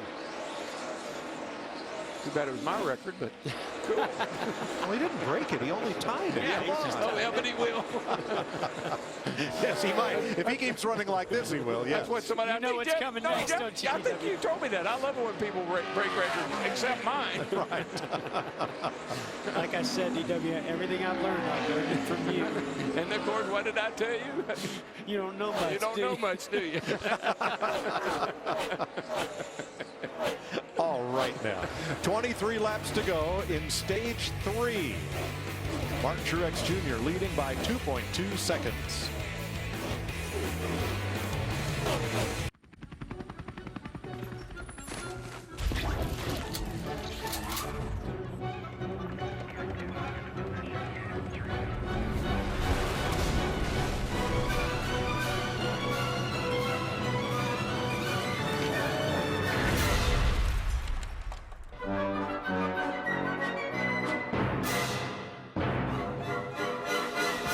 Mobile Strike. Download and play now, free from the App Store. Hi guys, it's great to be here. In the desert. At the mall. On the mountain. At school. At the beach. In the Big Easy. Yeah. Today I want to show you guys the next gen Chevy Equinox. What do you think? That's pretty. Pretty sexy. It looks aggressive. But not overbearing. It's not too big, not too small. Seems like the perfect car for anybody. I would take it anyway. She's a bad mamma jamma. It's the Chevy Memorial Day sales event. Current qualified GM lessees can get this all-new 2018 Equinox for around $239 a month. Find new roads at your local Chevy dealer. I was made in the shadows of greatness, shaped by the hands of legacy, forged in the fires of racing. I've been challenged, tested, and proven. Whether it's on that track or off, the truth is, what you're made of is what you're made to do. That's it, baby. Put it to the wood. All night. All day. All in. All out. All you need is an engine and Sunoco fuel. At KFC, we choose to make spicy, crispy chicken sandwiches. Not because it is easy, but because it is hard. We choose not only to launch KFC's new Zinger sandwich in a $5 Phillips, but to take it to space. Will it be easy? No. Will it be hard? Yes. We've already covered that. But when we succeed, we will lick our fingers good! Space sandwich! Yeah! Try the Zinger sandwich before it goes to space. What goes around comes around. And as a sport that races in laps, we know that a clean race pays off in the finish. It's why NASCAR commits to green programs and biofuel, like Sunoco Green E15, so we can offset our carbon emissions. We're not going to stop making a difference, and neither should you. Learn how you can help by visiting NASCAR.com/green today. 17 to go in stage 3, and the race is in second place. Jimmy Johnson, Kyle Busch, here they go. When Kyle Busch got right up on the back bumper of that 48, I thought he was going to push him out of the way. Yeah, we've been seeing this brewing, and this is, we see Kyle Busch get really loose right there under David Reagan coming off of turn 2. And that just shows you, again, how his car is really rolling through the center. I believe his car is one of the best cars, I'm talking about Kyle Busch, on the longer runs. If he can get up there to Mark Truex Jr. And remember, I think he's the only one throughout this race that's really had anything for Mark Truex. So at the time of the pass, Kyle Busch is 2.9 seconds behind Martin Truex. We'll see how that develops over these next 15 laps. To the end of stage 3. Yeah, I just believe Martin Truex is kind of minding the gap right now. I don't think he's driving hard. I think he's just running very. Now this cat, on the other hand, he doesn't know any other way. We're talking about Kyle Busch. But I think Martin is just kind of happy where he is. He's taking care of his stuff, putting down some decent laps. Right. And we had talked to him earlier about being a little bit loose. We heard him on the radio. I believe he and Cole Pern, they communicated that, and they did some nice adjustments, because I've not seen the 78 bobble one time recently. Now, if Kyle Busch can put a little bit of heat on him, he might have to push a little bit more into PW. We might see the back end step out. I think that 78 is about ready for a pit stop when the stage ends. I think they got it timed out just right. You know, stock car racing used to be such a great southern sport, and it still is. But dominating this race is a driver from New Jersey with a crew chief from Canada racing for a car owner from Colorado. Get out your Rand McNally and figure that out, will you? That is pretty amazing. Call that growth. Absolutely.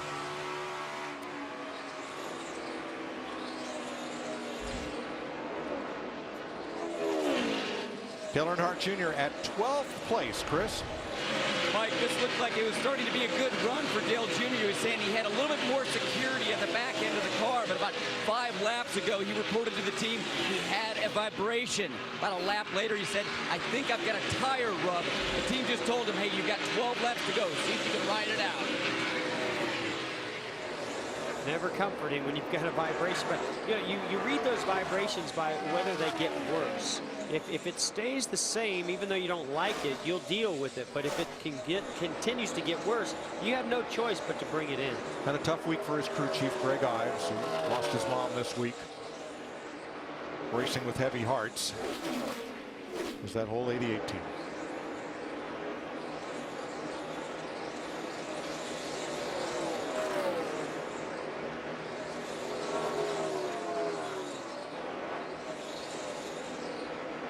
You know, guys, we're only about 10 laps away from the end of this stage. I think everybody's going to be in good shape on sets of tires. For the most part, every team has 4 sets left. But we're getting down to, once we have that stop, it's a one-stop race. So the opportunities to make adjustments on these cars, that number is growing smaller and smaller. Not many more opportunities. Denny Hamlin trying to get to Matt Kenseth, 4th and 5th, 5+ seconds back of the lead. Hey, and Darrell, you might get your wish. It's 45 minutes until Monday, and Kevin Harvick is back in the top 10. Yes. I'm going to Outback. I wonder if they do takeout after midnight. Uh-oh. Did that just take him out of the top 10? Yes, it did. Oh, wait a minute. Real happy with Suarez knocking him out of the top 10. He knows what that means. Okay. Then I'm going to Subway then. Man, that didn't take long. Oh, caution. Uh-oh. Kyle Larson in the wall, turn 2. I think that right front might do it for him. Well, that right front tire, I know when he hit the wall earlier, it had a bunch of camber in there, and I think it probably just finally got to that tire. It's going to destroy that car. Now the stage will end in 8 laps. NASCAR has said if they can get the track cleared and the cars lined up to run even 1 lap under green before stage end, they'll do it. Boy, what would that do to our pit strategy? We've seen some really gamble, take some chances. Some are going to be more conservative.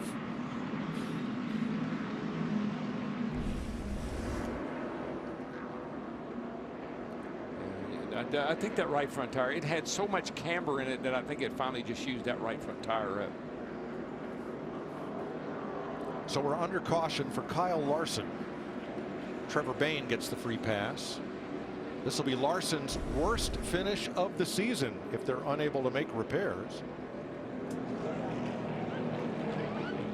And now here's the 77 talking about getting in his pit box right in front of Jimmy Johnson. Since we're under caution, on the next time, we'll have to go a little deeper in our box. We're going around that 48 now. Me and Chad are going around up here. I think it's a night for everybody to go around, huh? I think I heard a little compromise, but I'm not really sure. Maybe just a little. Well, they did talk about moving forward in the 77 in their pit box. That will help the situation. Yes. And the pit sign is out for Jimmy Johnson to stop very, very shallow in his box, all the way to the back of the box. You must have the left side tires in the box and the right front in the box, and not be over the line in the front. Well, if they would stop, if they would compromise, 48 stop short, and the 77 will go a little long in his box, they won't have any problem. Well, right now Johnson's going to come in from 3rd, and Jones will come in from 7th place. Here they come, Jamie. Denny Hamlin, that was the best the car has been all day and night. Got a little bit tight late in the run. It'll be a 4-tire stop. The 20th, Matt Kenseth, pretty happy with the car, but it's not turning as well as it was. Another 4-tire stop. Air pressure is all they're adjusting, Chris. And Kyle Busch saying his car fired off better that last run, but after about 20 laps, the back end of the car sliding out front, just can't commit to the throttle like he wants. Matt? And Jimmy Johnson said he worked the track bar adjuster, did not help the 48. It was just way too free. You're going to see a couple cars beat the 78 off pit road. He, like the trends of the past runs on the free side, very badly near the end of the run. And Eric Jones beat Jimmy Johnson out of the pit after that stop. And that was a race down pit road, buddy. I'm telling you, they were 3 wide. Then they were battling, leaving pit road. Let's take another look at the race off pit road. Watch them back in here. Here comes Johnson in the 77. And the 3 of Austin Dillon. Austin Dillon, who's having a great night. Look how tight this is with Kyle Busch as Johnson comes in. Well, that right front tire changer way out in the pit road. We're under caution coming up on the end of stage 3 in Charlotte. With 4 laps to go, they've given the signal 1 to go. We are going to race to the end of this stage. So let's show you the 77 and 48 coming into their pit. Jimmy Johnson stops short, and Eric Jones goes deeper into the box than he has been, leaving a pretty good gap. But you're going to see Kyle Busch come out right against Johnson's quarter panel as they come out. Jimmy Johnson a little slower, a little trouble on the rear there. And Eric Jones beats him out of the pits this time. Johnson didn't help himself that time because he was nosed in toward the wall. He should have swung his nose out a little bit. That would have been very helpful. But they are working together now. We do hear them communicating or working together, so things will be better. And now they're going to be starting side by side. Truex a little slow on the rear. He'll start 4th. There will be 3 laps to go in stage 3. Pace car is in. They approach the Geico restart zone, where the leader, Stenhouse, will restart this race. He's on the pedal, flags in the air. Whoa. That's definitely going to hurt Martin Truex Jr. I mean, I know Stenhouse didn't get a good start as also, but boy, that really held up Martin Truex with some of the restarts we've seen him getting recently. It'll be 2 to go this time. Wow. Man, it squeezed right through there. Stenhouse. 14 car. Oh my gosh, they're back in the corner here. Stenhouse dropping like a rock. Wow. The cars get reversed.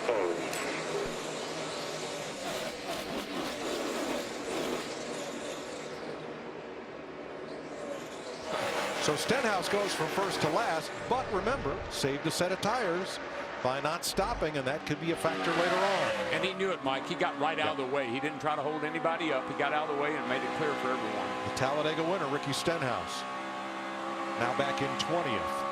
Boy, Kyle Busch very close to that outside wall for turn 4. Teammates, 1, 2, 3 for Joe Gibbs Racing. Hamlin, Kyle Busch, and Kenseth were on the last lap of stage 3.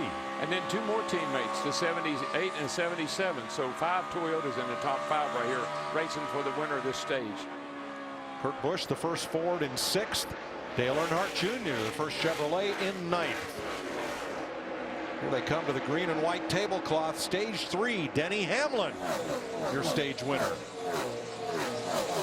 His 2nd stage win of the season over Kyle Busch, Kenseth, Truex, Jones, the top 5. Kurt Busch, Harvick, Suarez, Earnhardt, and Dillon, the top 10. And they all receive points. Let's get out of Chris Myers for an eBay Motors race break. All right, thank you very much. With Michael Waltrip, it's through 3 stages, and with the delay, it may seem like 33 for some of the drivers. This marathon continues, NASCAR's longest race, going all the way back to lap 20. Jeffrey Earnhardt, and this took 2 cars that were among the favorites out of the race when Brad Keselowski got into Chase Elliott. You could see the debris bouncing on the track, Chris. Chase Elliott with an issue, Brad Keselowski sliding in the oil. But the cool thing about this is this amazing save by Truex. Look at that, sideways. Jimmy Johnson sliding through there as well. They both make it through. Yeah, Truex for the 3rd straight Coca Cola 600 has led the most laps. Kyle Busch passing Martin Truex Jr. to go on and win stage 1 of this race, but Martin Truex comes back to win stage 2. Looked like he was going to be the guy to win stage 3 as well, but during stage 3, Ty Dillon smoking. Kevin Harvick running 10th spins, but has been able to work himself back in the top 10. Yeah, this is a fast car. He's been down and out all night long. Kyle Larson hadn't finished off the lead lap all year long. That came to an end tonight. Watch this finish for 10th. The final stage point, Austin Dillon barely edging out Jimmy Johnson. And important to note that Kyle Larson, he was the only driver who had finished on the lead lap in every race this year. Our points leader, he is now, of course, out of the race. That is your eBay Motors race break. Let's head back upstairs. Thanks, Chris. Denny Hamlin with his 2nd stage win of the year. All Joe Gibbs Racing 1, 2, 3. Furniture Row Racing 4 and 5. Stewart Haas 6 and 7. As they finished up the stage. Now, because everybody was just onto pit road, there may be few takers for the stage end pit stop. Jimmy Johnson is going to lead a group onto pit road. That includes Paul Menard. Matt. And Mike, a lot of debate on the radio with Jimmy Johnson and Chad Knaus. In fact, Knaus told him, you realize, though, we're going to adjust the car again, but you do realize how difficult it is the farther back you are to try to make room toward the front because of the clean air versus dirty air debate. So they did make that adjustment on the 48. dial up our stage 3 winner, Denny Hamlin. Hey, Denny, this is Jeff up in the Fox Sports booth. You got me? Well, congrats on winning that stage 3. You know, this track goes through so many changes throughout the day and night. It seems like your car, maybe the adjustments that you and Wheels are making, seem to really be coming to, you know, at the right time. So what's the rest of your race going to look like? Yeah, we've actually been pretty good every run except for the first run. We just, you know, had a speed penalty, then we got kind of, you know, into the wall there, got some damage, had to fix that. So it's just taken us all race to get back here where we really belong, probably. All right. Well, thanks for talking to us. Good luck the rest of the way. Only 4 drivers have scored points in all 3 stages. Kyle Busch, Matt Kenseth, Martin Truex, and Kurt Busch. Denny Hamlin, stage 3 winner.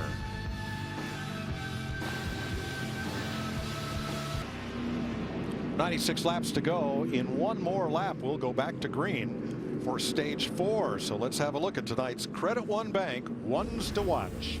It's hard to believe, with all the success that Kyle Busch has had, that he's never won a points race here at Charlotte Motor Speedway. But he did win the All-Star race last week. I think he wins again this week.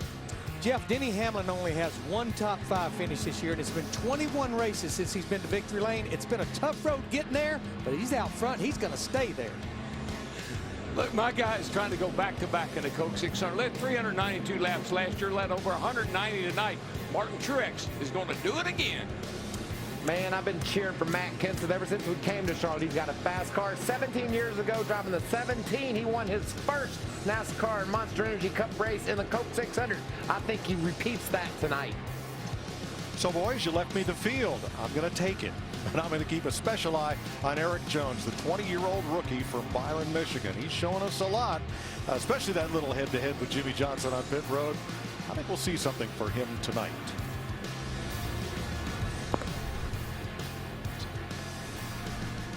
Here are the pre-race odds on that group of drivers. Kyle Busch, the favorite among them. Oh, Mike, you just like the long shots, don't you? It's all fun. Until somebody loses the race. Yeah, I just like it when my guy makes the list. Now, Kyle Busch won the All-Star race Saturday night. That's probably why he's the favorite. Martin Truex, with his dominating performance last year, certainly deserves co-favorite status. Well, it's all Toyotas at the front, 5 of them. Then the Fords of Busch and Harvick. Suarez and Earnhardt, the first Chevrolet in line, in 9th. Hamlin and Kyle Busch and Matt Kenseth, teammates to square off from the first 3 spots. Here we go.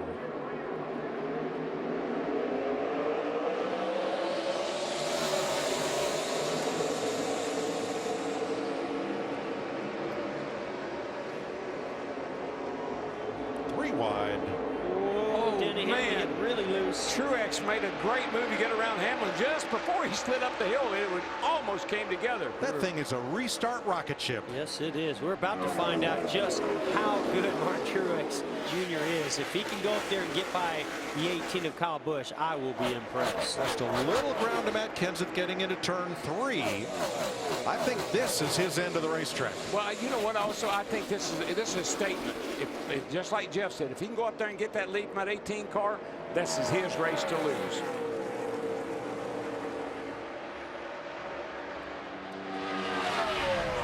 Denny Hamlin went from the lead on the restart to 7th. Look who's creeping their way into 4th place, coming up to the rear bumper of Matt Kenseth. It's Kurt Busch. Kurt's had a pretty good car, qualified good, runs pretty solid all night long.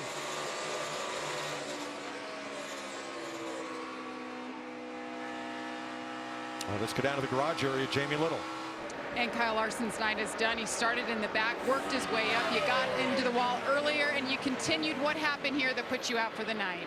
Yeah, you know, when I got really loose in a 3 and hit the wall and got a lot of damage, and we got that repaired the best we could, and was actually running decent lap times. And I started getting really tight and felt my right front start to go down the front stretch, and it exploded into 1. So yeah, I just hate it. You know, I made a mistake there in the 3 and got to the wall.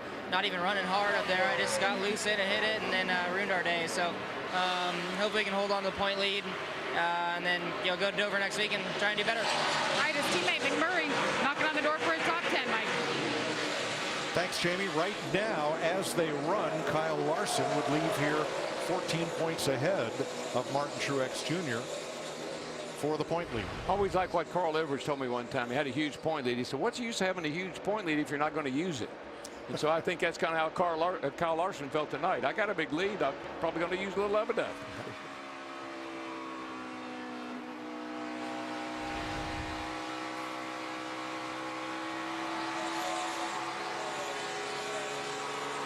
Riding along here with Austin Dillon. Really solid night for Austin Dillon. Been impressed with the way he's been able to stay in the top 10 and just kind of hovering there.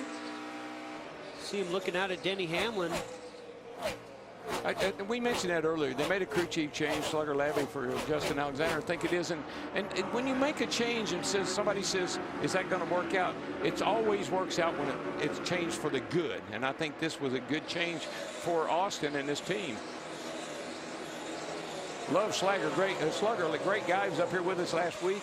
But sometimes you just need to shake things up a little bit.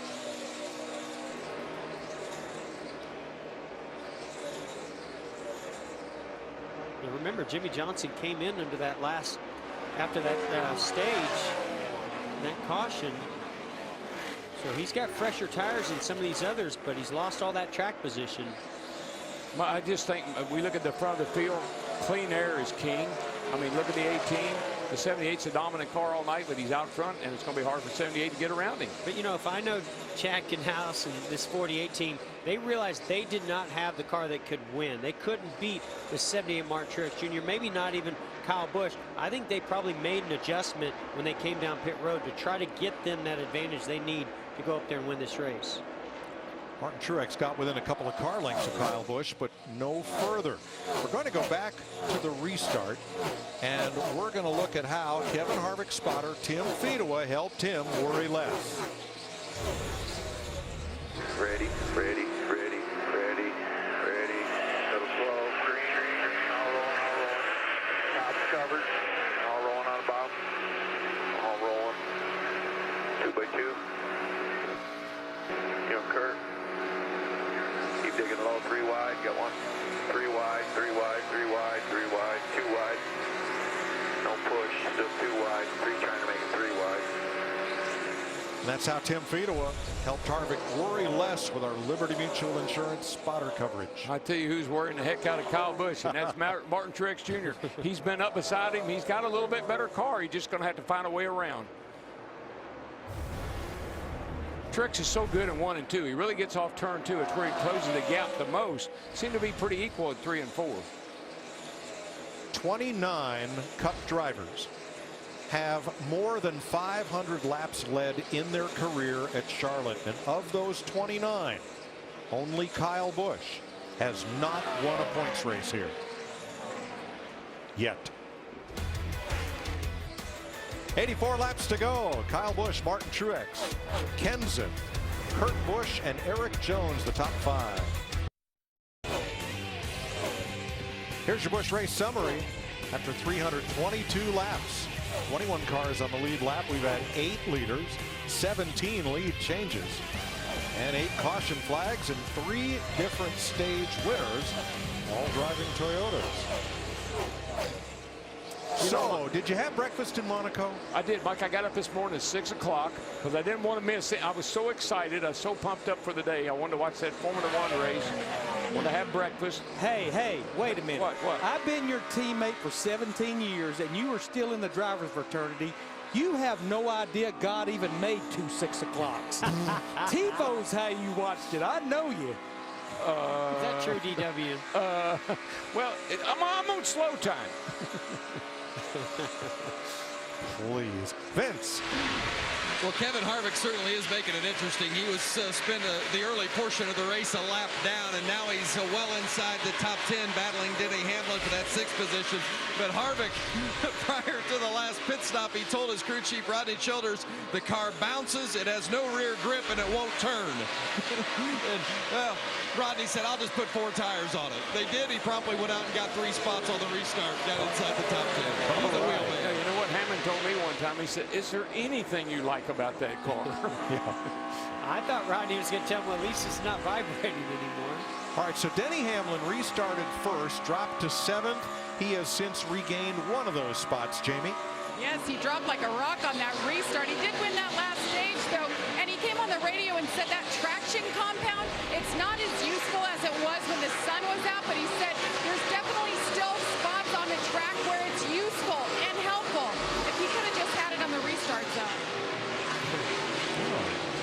Jamie McMurray making a pit stop. Interesting. Only 26 laps into this stage. Putting right sides on his Chevrolet. Nope, going to go for all 4. Larry, can he make it the rest of the way? Can't make it from here. No, we're being told he had a flat because no, 73 to go. That's well outside the window. So McMurray pits from 12th place. And 2 drivers we're going to keep a special eye on. One is Ricky Stenhouse and the other is Paul Menard. Both declined a chance to come to pit road when everybody else did. It was separate occasions, but they each have an extra set of tires in the bank. They're both still in the top 20 on the lead lap. We'll see how that plays out. Yeah, Menard's been playing that game, you know, most of the evening, you know, running on older tires, saving tires. Might pay off. Oh, trouble, turn 3, guys. Car up in the wall. And that car's coming down off the banking to caution. It is Danica Patrick. Yeah, I think that started again, just going into turn 3, and the car just all of a sudden went up the hill and didn't turn. Patrick brought out the caution in a similar fashion back at lap 175. Here we are at lap 329. She's running 23rd, 2 laps down. You can see that right front is down. Probably, I don't know if she got in the wall first or if that fender cut the right front. Then she got in the wall. I think it's very similar to what happened last time, Jeff. She went in the 3rd turn, the car just started up the hill and just kept on going like the tire was down. You can see the right front dragging pretty hard right there. A.J. Allmendinger will get the free pass. There's Dinger. He was highly sought after in the garage area this week when Charlotte Motor Speedway announced that next year their fall race in the playoffs will be run on the Roval, the combined oval and new infield road course. And AJ, with all of his experience, you can see where they're going to make that sharp left turn into the infield on the Roval. So AJ with a lot of road course experience. Kyle Busch will lead them on to pit road with 71 laps to go. Jamie? Just real quick on the 1, it was a flat right front, and then he got the wall, and then they dropped the car off the jack. So a lot of issues for them who've been battling in top 10. Meanwhile, Matt Kenseth in the 20 said a lot better. That run is still a little too tight. Nobody's really thrilled with their cars. Chris? Kyle Busch is loving that clean air, not looking for any adjustments on the stop, just saying, I want a perfect pit stop. Matt. And that's what the 78 has done much of tonight. Now, he's barely on the free side. Furniture Row looking to score 2 top 5s tonight. The 77 of Jones, he too on the free side. Air pressure change in the 77.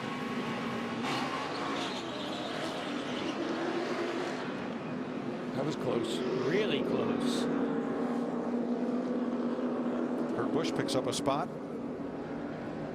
to 4th. Mike, I can't tell you how hard it is not to speed when you're side by side. Watch this right here. We're coming to the line. I know Truex said, but if I just goosed it a little bit, I could maybe get the lead here. But then you get a call for speeding. 70 laps to go in Charlotte on Stock Car Racing's longest night. Kyle Busch and Martin Truex in front.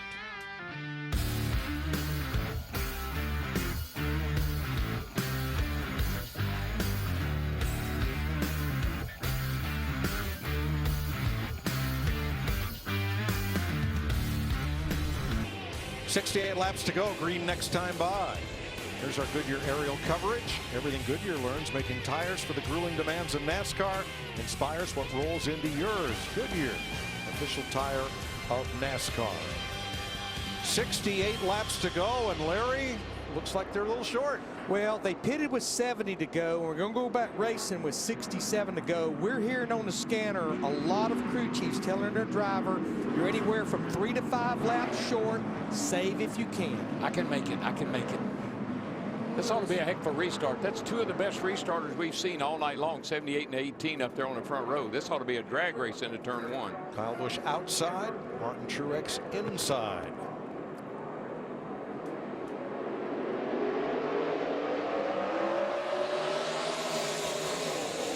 Man, look at them just take off. Yeah, those two cars have just, I mean, Jeff, all night long, they have had the best restarts.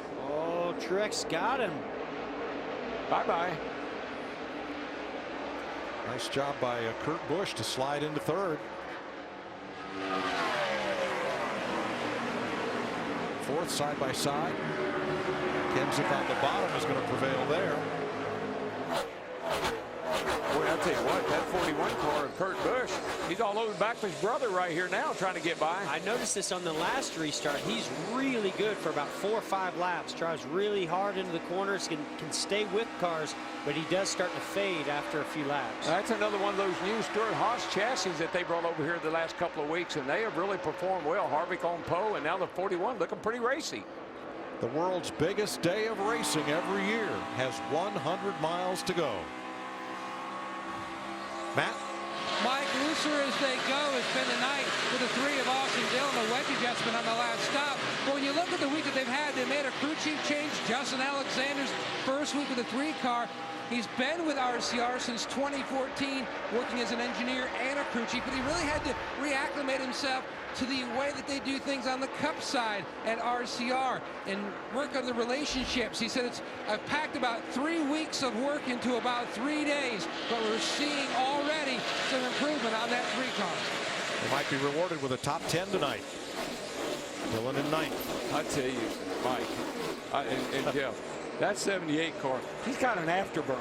He's got to have something in that car that nobody else has. I mean, he has left Kyle Busch in the dust. What does that thing turn into a pumpkin at midnight? I don't know. He's got to go. He's out of here. I don't see any weaknesses right now on Mark Truex Jr. I knew that restart was going to be a pretty good judge of who had the best car. I think I know. Hamlin, Johnson, Dillon battling for ninth.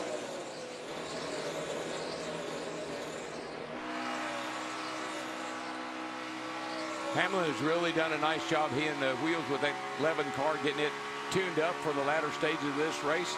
Been very competitive since about halfway. Got all of his troubles out of the way early. Which if you're going to have trouble, you want to get it out of the way early. Jamie McMurray passing Ricky Stenhouse for 15th. 22 cars on the lead lap as we watch the battle for ninth.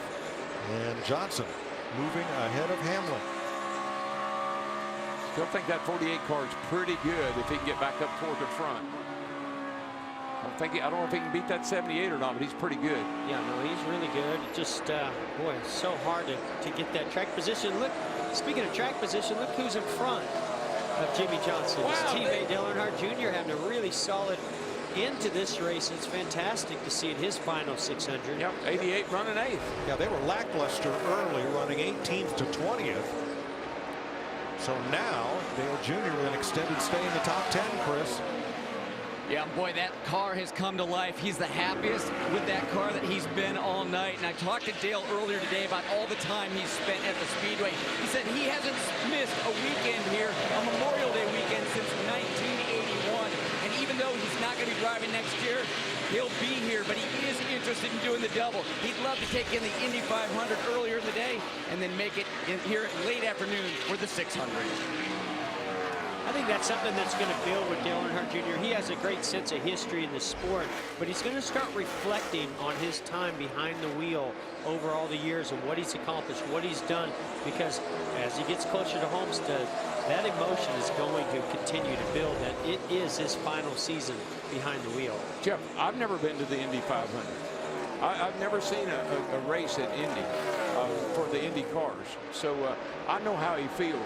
Our schedule is so demanding. It consumes our time. Everything about us, we're all committed to what we do right here. You don't have time to do anything else. First, I'm going to send you to Monaco for breakfast.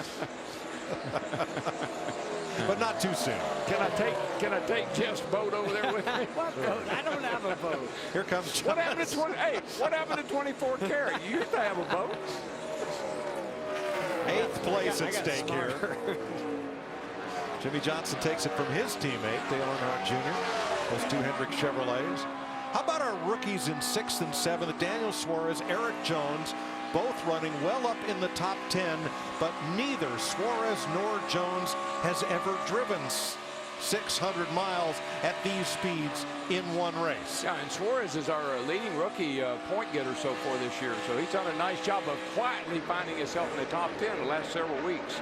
Well, he's going to feel 600 miles tomorrow when he wakes up. Yeah, no kidding. Oh, neck will be hurt, won't it? There's your rookie running order, Matt. Mike, when you look at the 19 of Daniel Suarez, he puts so much into it, whether watching film from past races or talking to different drivers. He's got such a great mindset, and it's infectious for the ones that are around him. And when you look at how he so acclimates himself to new situations, he did a double duty day back in Chicago in 2015, ran 525 miles, scored a 4th in the trucks and a 6th in the Xfinity car. He just continues to get better. They can't wait till they go to racetracks for a second time like they did here in Charlotte this week. Well, what a big difference between these two. Suarez stepping in to a car that Carl Edwards had won a lot of races in, a car with a lot of history and a lot of success. Eric Jones stepping into a brand new race team as Furniture Row expanded to a 2-car team. And with Jones running 7th and Truex leading, Barney Visser might have his first ever race with 2 of his cars finishing in the top 10. Well, he's looking good right now, I can tell you that. Both cars running extremely well, and the 78 is just, I'm just saying again, he's in a league of his own. He just checked out on the field right now. Just like he did last year here, Mike. I mean, we saw this thing, it's like deja vu all over again. Saw him do the same thing last year. Kyle Busch 2 seconds back. Kurt Busch and Matt Kenseth 4 seconds back. Harvick 5, Suarez and Jones 6. And just the only difference in that 78 car this year and last year he started on the pole. And so he never had any competition to speak of. Tonight he had to start at 8th, had to work his way to the front, and been there ever since. Well, and think of the other things that have changed: less downforce and stages, as well as this traction compound to try to make multiple grooves. So he has had to overcome other obstacles, but boy, the results seem to be the same. Now look at this chart. Similar to last year, the number isn't as high, but the domination just as complete. 213 laps led so far with 53 to go. That's unbelievable. Just look at what he did. Look at these two. Look at these two numbers. The combined numbers from last year and this year. Look at that. 605 of the 747 laps in the last 2 Coke 600. He'll be at 1,000 pretty soon. We're talking about that 1,000 list. That's right. Yeah, he's led 600, and that's just in 2 races. Years. Wow.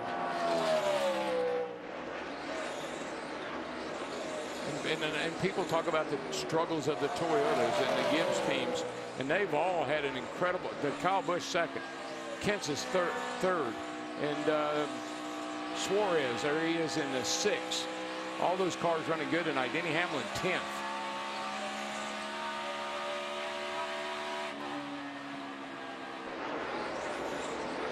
Coming to 50 laps to go, and you won't miss a moment as we go side by side with Martin Truex leading Kyle Busch by 2 seconds.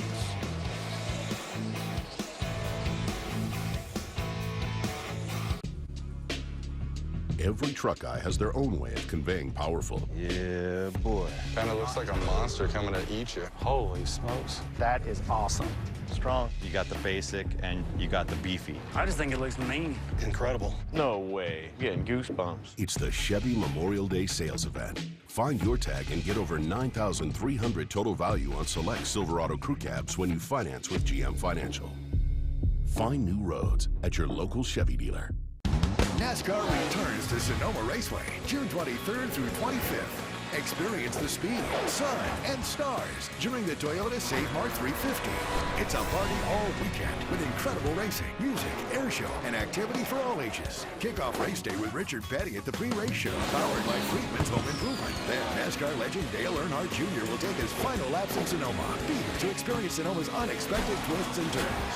Visit SonomaRaceway.com today. People know me as Dale Earnhardt Jr. race car driver, but I have many sides. When I retire, I'll be Golden Years Dale. I'll catch big fish, climb big mountains. I'll surf some really big waves.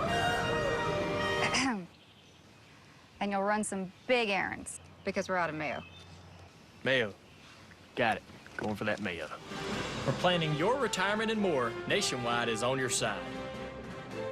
At KFC, we choose to make spicy, crispy chicken sandwiches. Not because it is easy, but because it is hard. We choose not only to launch KFC's new Zinger sandwich in a $5 fill-up, but to take it to space. Will it be easy? No. Will it be hard? Yes. We've already covered that. But when we succeed, we will lick our fingers good! Space sandwich! Yeah! Try the Zinger sandwich before it goes to space. Bush. As crisp and cold as a mountain stream. It has the same great taste it's always had. Even the same sound. Bush.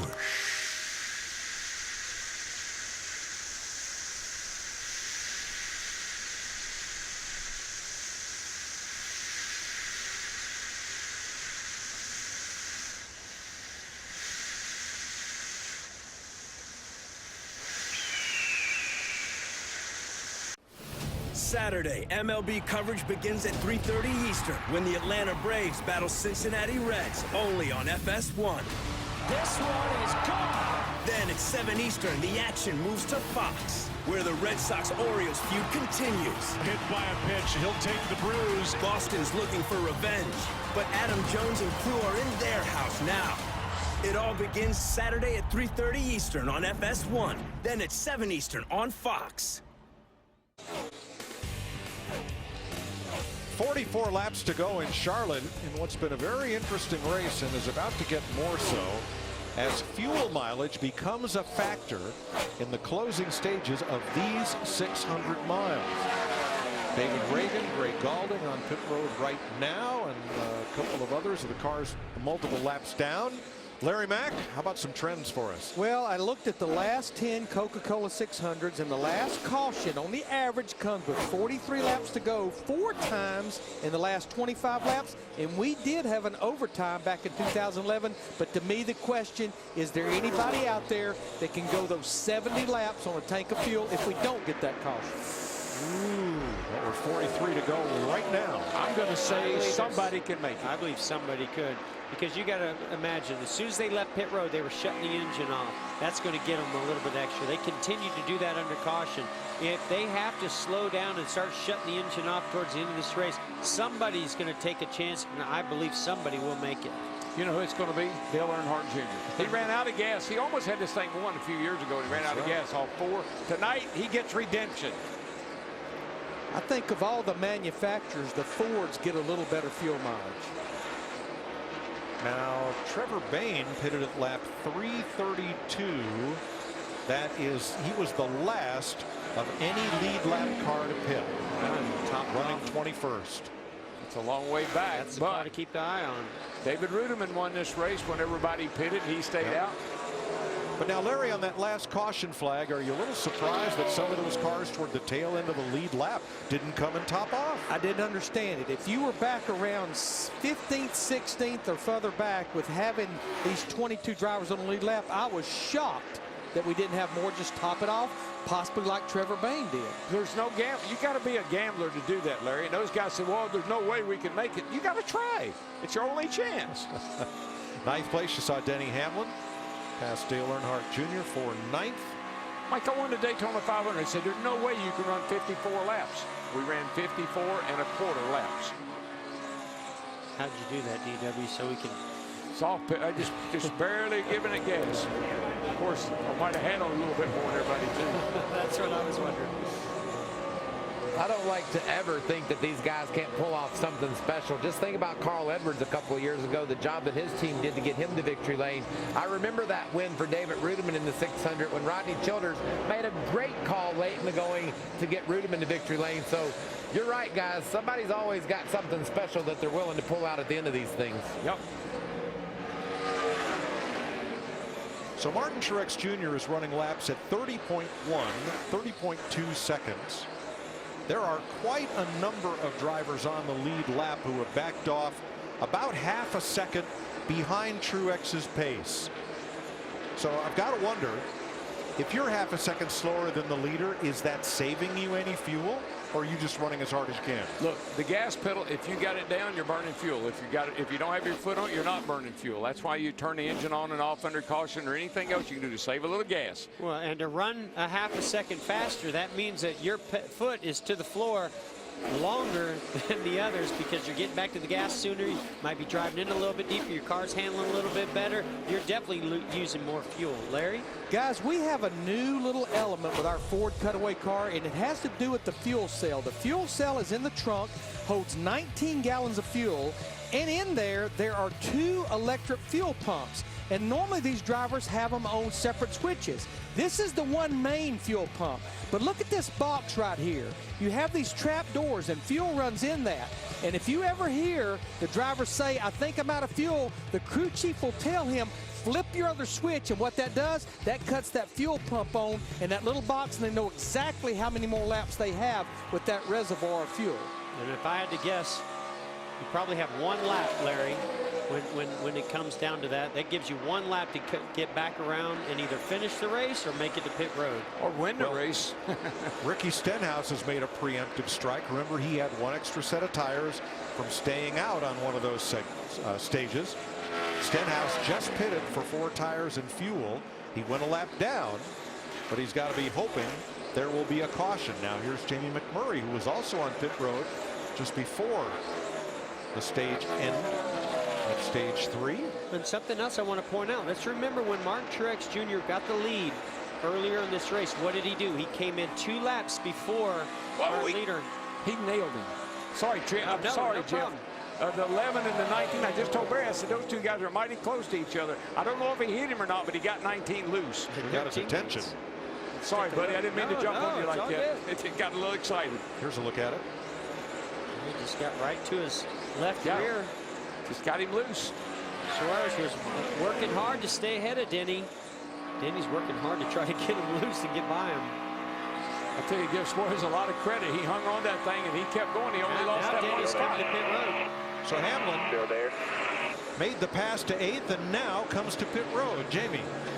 And remember, he had that bad pit stop. It got him back in traffic after winning that last stage. A little bit of damage here with 33 to go. He didn't say anything about what happened. Meanwhile, our leader is on pit road. The leader is in, and Kyle Busch comes right with him. So does Matt Kenseth. 3 of the top 4 of the top Toyotas on pit road at the same time here, Jamie. And Matt Kenseth apologized to his team for smoking the tires on the restart. Fell back tight, really tight. A 4-time stop, Chris. Kyle Busch pretty happy with his race car, but saying just a little tick tight this run. Matt. And the leaders are on pit road. Left side's going on for Truex. Great stop, and he's away. His teammate Eric Jones also in for 4 tires. And that will make Kurt Busch your leader from Kevin Harvick. And suddenly it's 2 Fords out front. And Kurt Busch and Kevin Harvick come to pit road. Suarez is in also. Matt. And certainly it's been an up and down night for the 41 of Kurt Busch. He's really soldiered on. At one point, he just felt like with the cooler temperatures, he was almost driving with concrete tires, just didn't have a lot of feel. But they certainly made some great adjustments. The car a little bit on the free side, Vince. What a great job this Ford team has done to get Kevin Harvick back in the mix. Pitted from inside the top 5, and Kevin says the balance is not bad. It's the best it's been all night, right at the end when it has to be. So when Denny Hamlin came in, that sparked a flurry of lead lap cars to pit road. The first 8 have not stopped. Jimmy Johnson, Austin Dillon, Joey Logano, Newman, Buescher, Menard, Bain, and Smith have stayed out.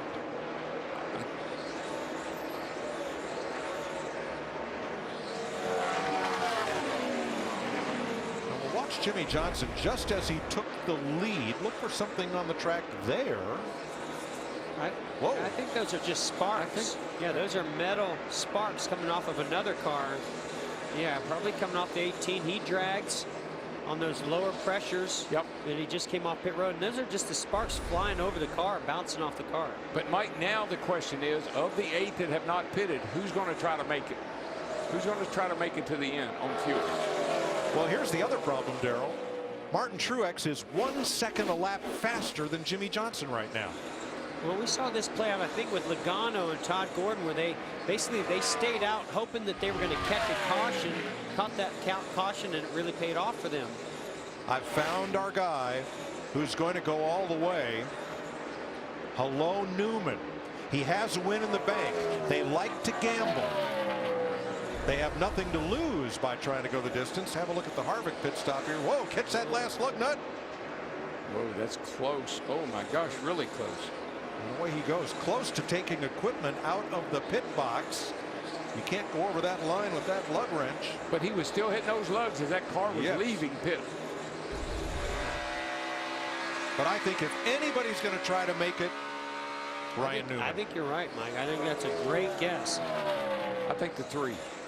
Well, let's listen to Team 31. We got 3 cars ahead of us on our plan, it looks like. I don't know if they'll be able to make it, though. Luke Lambert. Yeah. Well, you know how he won. You know how he won Phoenix. He stayed out on tires. They gambled, and he was able to hold off Kevin Harvick to win Phoenix. And that's how you get to the playoffs: a win, and you're in. Newman has a win, has nothing to lose. 26 laps to go. We'll keep it right here for you.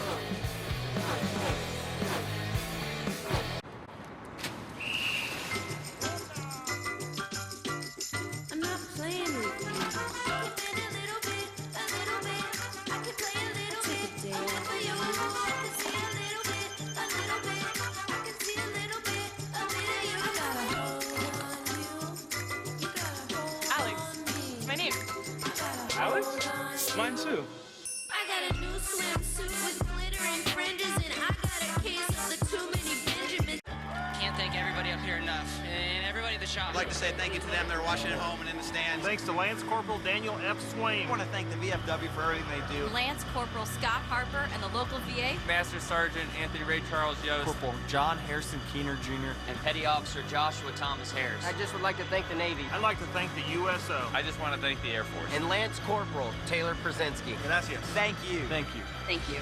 The land of the free, because of the brave.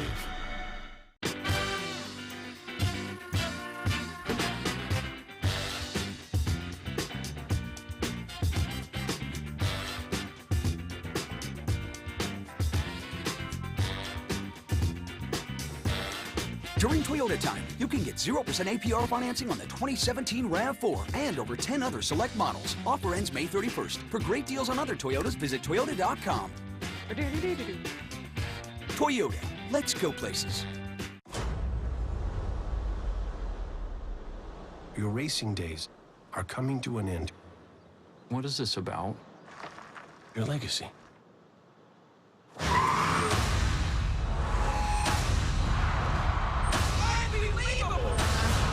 You are not winning this.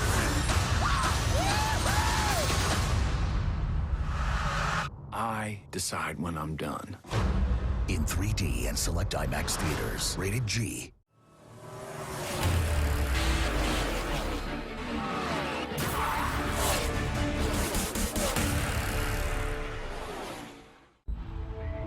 This is more than just an ordinary golf ball.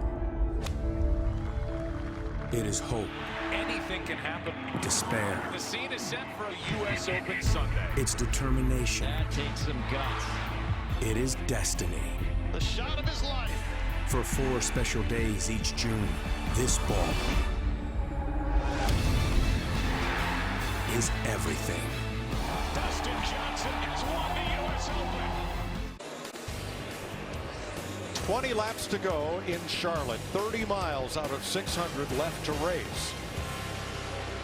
Jimmy Johnson up 3.5 seconds on Austin Dillon, who with Joey Logano, Ryan Newman, And Chris Buescher trying to not stop and stretch the fuel mileage, but for different reasons. Johnson has wins in the bank.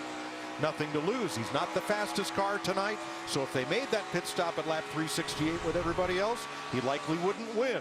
Now he's got a chance. Austin Dillon's never won a cup race. He stayed out, trying to win his first one. And what of Joey Logano in third, who also stayed out? We're about 5 short. Stay out long. No precautions. I don't feel you can stay the car. Yeah, 5 laps short is there's a just lot. no way you can do 5. No, 2 or 3 I'm thinking I can work with, but 5, no, I got to come sometime here before we get to the end. And I mentioned it earlier, they played this strategy before the caution came out the right time, and they were able to come in and get tires. I think we maybe have gone past that point though now, because everybody would come and get tires. Jimmy Johnson, your leader. Matt? Last pitted on lap 330, and Mike, Chad Knaus, a master strategist, was telling Johnson, I need you to run 31 flats. Now, compare that to what Truex, he's all the way back. He was running about almost a second and a half faster of Johnson, but he was about 15 seconds back a few moments ago. Knaus just told Jimmy Johnson, our calculations have us running out at lap 399, so just take it easy, easy on the brake. That time, Martin Truex was 1.3 seconds faster than Jimmy Johnson, but Truex is 12 seconds back. Now the 2 Childress cars, the 3 and the 31, Dillon and Newman, they're both on the stay out strategy. Their crew chiefs, Justin Alexander and Luke Lambert, college roommates at NC State. Just think about Justin Alexander. He jumps in here. He's a crew chief on the 3 car. Why not go for it? They can make him a hero tonight. Look what it did for Luke Lambert at Phoenix when he left Newman out, and he won that race. You can't tell me that in the back of his mind. Wow, Jimmy Johnson just pedaling at 31.3 seconds a lap. Yeah, the job of sorry, Mike, I was just going to say, the job of these guys right now is to conserve, get the right lap time, and get that fuel mileage where they can make it all the way. And also stay ahead of the 78 and the 18, because those guys have the exact opposite agenda. They're pushing as hard as they can. They got plenty of fuel. They want to push those others and catch them right in those closing laps and either force them to run out of fuel or pass them. Martin Truex is 9 seconds back with 14 laps to go. And he's a second a lap faster than Jimmy Johnson. It's going to be, and Johnson's going to have to slow down even more to make it to the end. So I don't think Johnson can make it, but I do believe the 3 can. But he's going to have to slow down so much, I'm not sure Truex won't catch him. That's the thing. Even if they slow down and can make it, Truex is going to catch him. But Jimmy Johnson maintains the same pace, Truex will catch him with about 5 laps to go. Exactly, and even if the 3 doesn't win the race, this is a better finish than he would have gotten had he not tried this strategy. Here's Austin Dillon's radio. The scenario here is Austin, the 78 car, has already pitted. He's about more than a straightaway behind us, making up about a second a lap on us. So by the time it's over, he's probably going to be there. I mean, obviously we got to make it to the end, but we're just letting you know. 12 laps to go. Matt. They're telling the 3 car that Austin and Dillon can actually pick up the pace a little bit.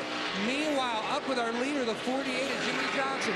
Chad Knaus told him moments ago, going into the corners, you need to get out of the throttle about a second earlier than you have been to try to save a little more fuel.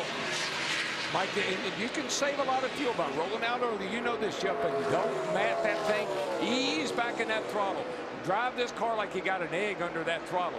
You might make it. Yeah, and the key is to do all those things and not lose any time. You're just using less fuel. And if you don't use brake, you roll out of it and then roll into it late. You might be able to maintain a pretty decent lap time and use less fuel. And that's what they're trying to factor in, what Chad Knaus is telling the Jimmy Johnson. Whoever thought a 600-mile race could be won with an egg between your foot and the throttle pedal? Exactly. It also looked like Jimmy Johnson was using about 75–80% throttle down the straightaway. That just saves fuel. I mean, the less you mash the pedal down, the less fuel you're going to burn. Now that lap, Truex was only 0.7 of a second quicker than Johnson. He's 6 seconds behind with 10 to go. He might have to pick it up a little. I'm thinking he's doing all he can do. He's pedaling as hard as he can go. These two guys in front of him, they're just trying to save fuel and get to the end. Jimmy Johnson's best friend here might be Austin Dillon. He's going to need to try to hold Truex back. They are separated by about 4.5 seconds. It's so tricky for those front two, because the 3, he sees it in his grasp. I want to go past Jimmy Johnson. I know he's conserving fuel, but I've got to conserve fuel. Jimmy's so looking at the 3 going, well, I got to keep him behind me, but I don't want to use too much fuel to do it. And then the 78's on his way, coming at a high rate of speed as also. We know that Chad and Jimmy Johnson are shrewd, man. They're shrewd. That kid in the 3 car, he's going to push it a little hard. They hope he run him out of gas. 8 laps to go, Matt. Mike, we are 8 laps away from possibly a history-making night for Jimmy Johnson. Growing up, one of his heroes was Cale Yarborough, the Hardee's car, the number 28. Well, the last win for Cale, his 83rd, came right here in Charlotte in the fall of 1985 with that livery. Jimmy had his hat as a kid. Can you imagine how great it would be tonight to pull off that feat? Ty, one of his heroes, remember, he came out and surprised Jimmy on his 3rd straight championship when he was in New York. Truex is coming, and so is Kyle Busch. They're 1 second apart from each other, 3rd and 4th. Kyle Truex 4.7 out of the lead. Yeah, Mike, you're right. Kyle Busch is really starting to gain a lot on Martin Truex here in the closing lap. 7 to go. Jimmy Johnson has 2 issues. Do I have enough gas to get to the finish? And do I have enough time to get there in front of Martin Truex? And he went a little bit faster that last lap, so he used a little bit more fuel. Joey Logano's giving it up. He's coming to pit road for fuel.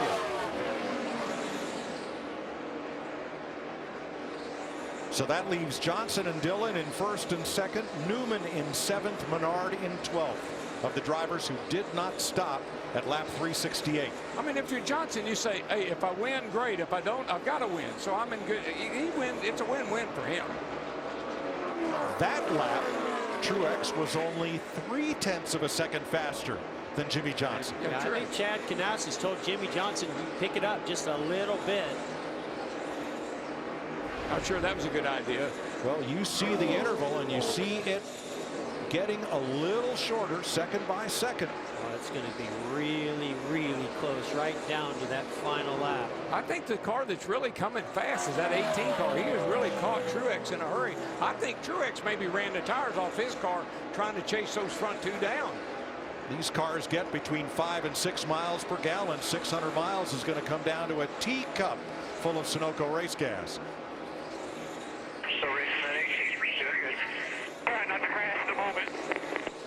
You know, that's really interesting. I saw the 78 wiggle there in one shot we had a few laps ago. I think he's getting really loose. Oh, we have a problem with the 34. Yeah, Landon Castle right front. Getting down on the apron. 3 laps to go. Boy, he didn't. I don't know how he kept that car going in a straight line. It looked like he made pretty heavy contact, but he got off the racetrack. That's great. 3 to go, and Truex is 2.2 back. Austin Dillon 0.6 back of Johnson. Johnson is in no man's land now. They said he had 5 laps short, and he's still going. How do you make up 5 laps? And here comes Truex and Kyle Busch chasing the lead. 2 to go. You're running out. Yeah, run out. He's out. He's out. We're right around here. We'll give you a little bit of gas. Austin Dillon, the new leader, as Jimmy Johnson is out of gas. 3's going to make it. Richard Childress's grandson trying to return the 3 to NASCAR victory lane. There he goes. Nice One to go. The white flag wave, sponsored by Credit One Bank. Tell you what, if he can just make it, if he can make it to turn 3 and 4, he can coast. Now Kyle Busch just went to the outside of the 78 to take over 2nd place. If the 3 runs out of fuel, he'll be the winner. That 3's got it made. He's down on the bottom, coming around turns 3 and 4. Here But he's got to get there. on fumes. Austin Dillon wins at Charlotte for Richard Childress Racing, Dow and Chevrolet. Wow.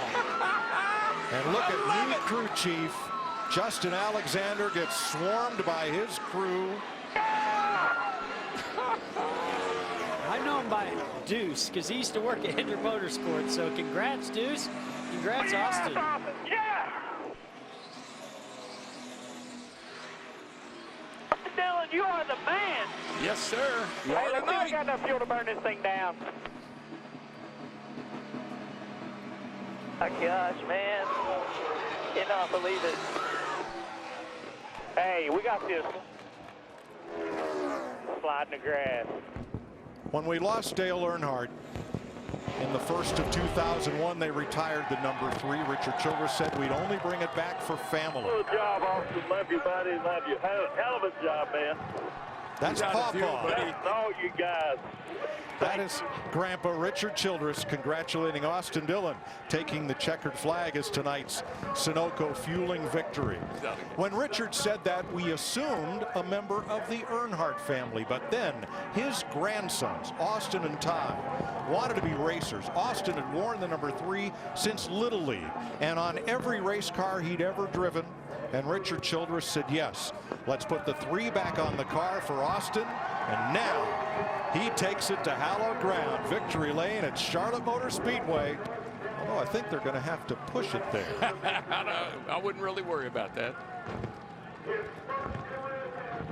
He spun the tires for about 20 feet, and then it ran out. David Pearson went to victory lane in car number 3 in the 600. So did Buddy Baker. So did Dale Earnhardt for Richard Childress. And now Richard's grandson, Austin Dillon, will join that and this illustrious group who scored their first career Cup Series win on stock car racing's longest night. Mikey was very competitive all night long. Ran in the top 10 all night long. He did the big slide in the grass. That kind of became his signature move. Oh, God, so good. Great to see somebody win their So first good. race. All that enthusiasm. Kyle Busch was coming. He was 0.8 of a second back at the checkered flag. Martin Truex 1.1 second back. Matt Kenseth, Denny Hamlin, the top 5. Kurt Busch, Eric Jones, that's 2 top 10 cars for Barney Visser for the first time. Pole sitter Kevin Harvick 8th. Ryan Newman on that fuel saving strategy 9th. And Dale Earnhardt Jr. gets a top 10. Yeah, nice finish by Junior tonight. Hung in there, got him a top 10. 600 miles of racing and about a quarter-mile walk to victory lane to cap it off. They could push that car all the way around the track if they had to. No That's problem. how much adrenaline they got flowing right now. Let's join Jamie with the driver who led the most laps tonight.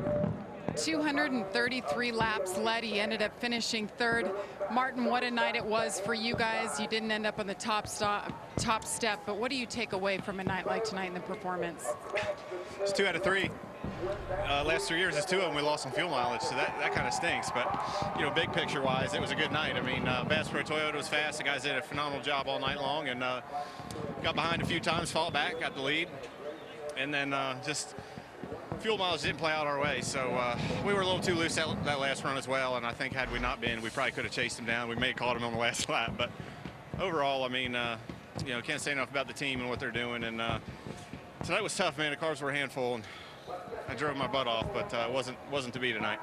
Thanks, Martin. Mike? Thanks, Jamie. Boy, to see that 3 roll into Charlotte victory lane once again. How about that? There's the big belly flop onto the grass for Austin Dillon. Now that's the thrill of victory right there. More to come from Charlotte as Austin Dillon heads for victory lane.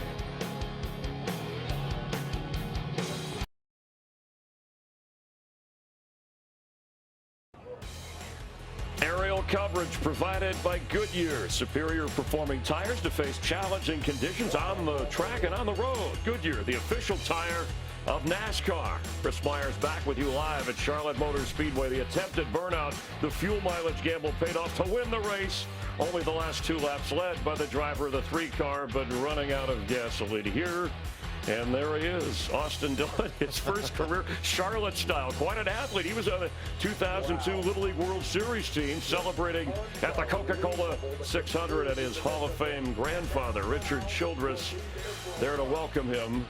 And another stunning upset, because in Las Vegas, the odds were 100-1 for Austin Dillon to win this race. Let's go down to victory lane and Vince Welch. I can't imagine victory being any sweeter than this one tonight. The 3 is back in victory lane, your first Cup win. How do you describe the emotions, Austin, with this win tonight? It hadn't sunk in, man. I can't believe it. I was just really focused those last laps, and my fiance wrote in the car, when you keep God in first place, he will take you places you never imagined. And never imagined to be here at Coke 600 Victory Lane, and I'm just praise the Lord and all these guys that work so hard. My pit crew is the best on pit road, and I love it for them. We're in the chase, baby. It's awesome. How nerve-wracking was it when you knew you were low on fuel and then the 48 ran out and you just had to get to the end?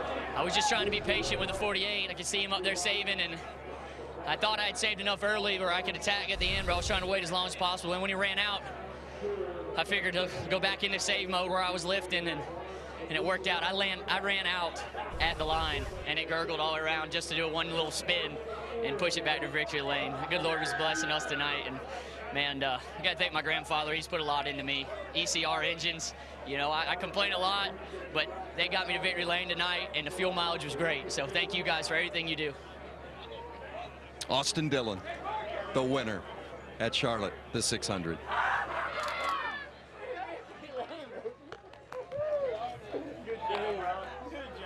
Hey, we are partying tonight.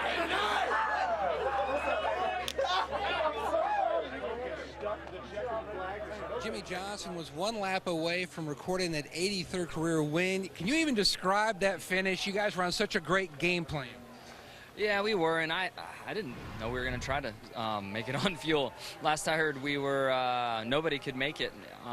So if I would have known that a little bit earlier, I think I could have made that extra lap. So, but you know, they're calculating stuff on the box and looking at lap times and trying to get that just right. So I just came up a little short, but congratulations to Austin. I guess probably first win, nothing like that first, and we'll come back next week and try to get my favorite track. Thanks, Jimmy. That's Dover next weekend for Jimmie Johnson. Can you believe 600 miles of racing, one driver, Martin Truex, dominates, and it all comes down to here's a hard-charging Kyle Busch and Martin Truex, and it comes down to that last teacup of fuel. Yeah, but I think it's interesting that Jimmie Johnson didn't know the plan, because that's one thing that a crew chief has to do. If you're going to try to make it, you got to tell him early on. Don't wait till it's about over with. So felt sorry for Jimmie they ran out, but I am so elated for that Austin Dillon crowd. What a great night for them, Jeff. Yeah, I thought it was fantastic to see the enthusiasm of a young guy who's been trying so hard for the last few years to get to victory lane, get the 3 back to victory lane. But I think that was their game plan. That was the one that they had in their back pocket. They played it perfectly right from the beginning of that last stop. And hey, it really paid off for him. That was fantastic. His dad, Mike, was a winner. His granddad, Richard Childress, spent a long time in this series. And, Chris, that was their best and maybe only shot to win this race. And Austin mentioned, Whitney, the plans to be married in December, a lot to celebrate. What about the fuel mileage challenge gambling? It's got to be, Michael, difficult on a driver to maintain your track position and yet save fuel when you've got people gaining on you. Well, the kid knew he had a good car. We talked to him in pre-race. Yeah, you shared a Coke with him on the pre-race. And a smile, by the way. And now he's really smiling. And he just was confident about what he had. He loves his new crew chief. He felt like he was going to have a good night. How are you going to win a race? You've got to take a gamble. There were dominant cars. No one was going to beat Kyle Busch and Martin Truex. And think about Kyle Busch. I'm so happy for Austin Dillon. He tried so hard. He worked so hard. But think about Kyle Busch. he was the best car at the end. He passed dominating Martin Truex Jr. to get second away from him. So Kyle Busch walks away without victory, but Austin Dillon has a big smile on his face. And he started on Sunday, and it took, 30 minutes into Memorial Day Monday for Austin Dillon with that rain delay and weather delay earlier to win. So Chevrolet in first place, but then a string of Toyotas with Kyle Busch, Martin Truex Jr., Matt Kenseth, and Denny Hamlin. Let's check in with Chris Neville. He's standing by with Kyle Busch. Kyle, you raced so well all night. You had great speed. You did what you needed to do. But how frustrating is it to get beat on a fuel gamble?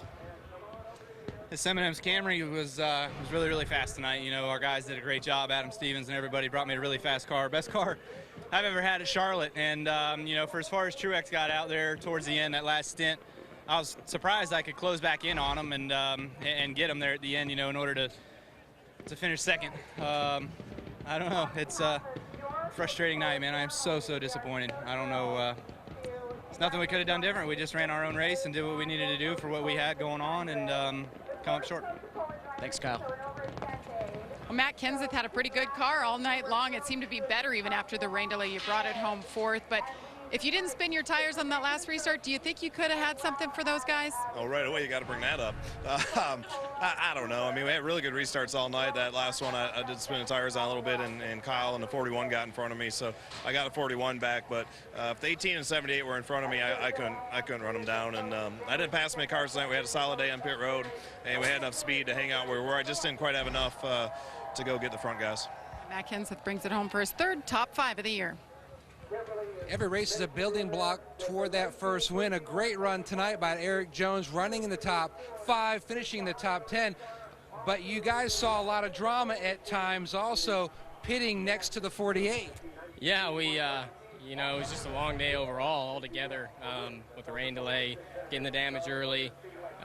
So just a lot of things going on, but a good learning experience nonetheless. We had a good 5-hour energy Camry. Just, you know, I think getting that damage early kind of put us behind the 8 ball, and I don't know if we ever had the same race car we had at the start. I think we had a car that would contend up there with probably Martin and Kyle if we did a little work on it.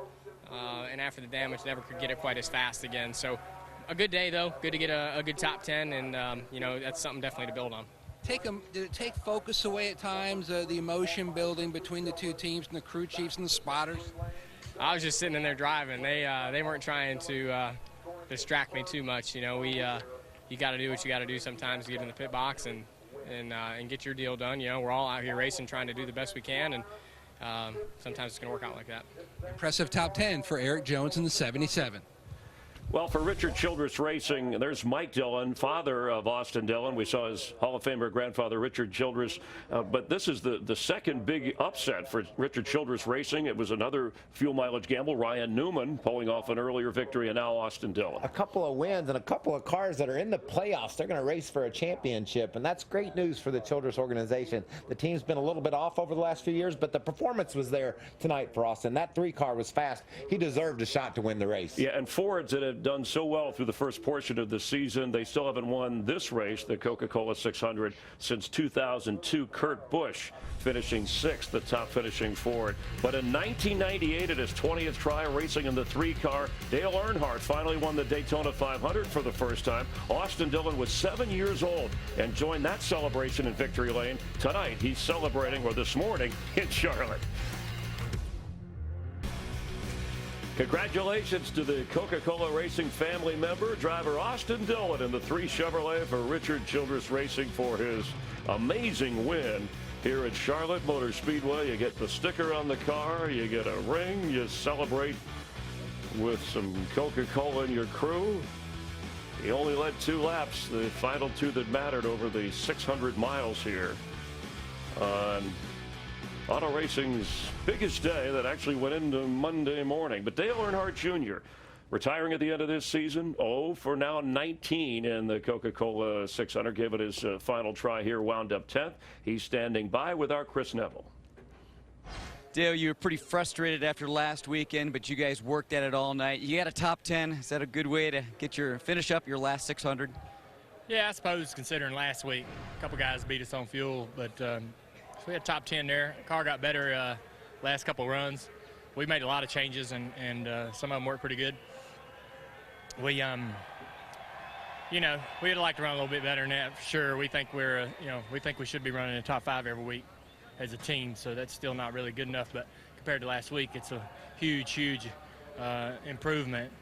We got to thank Jimmy and the 48 guys. Jimmy especially. He was communicating with me all week, in and out of calling me and talking on the phone. He'd come across the garage and get in my window even during practice. You know, get out of his car and come talk to me.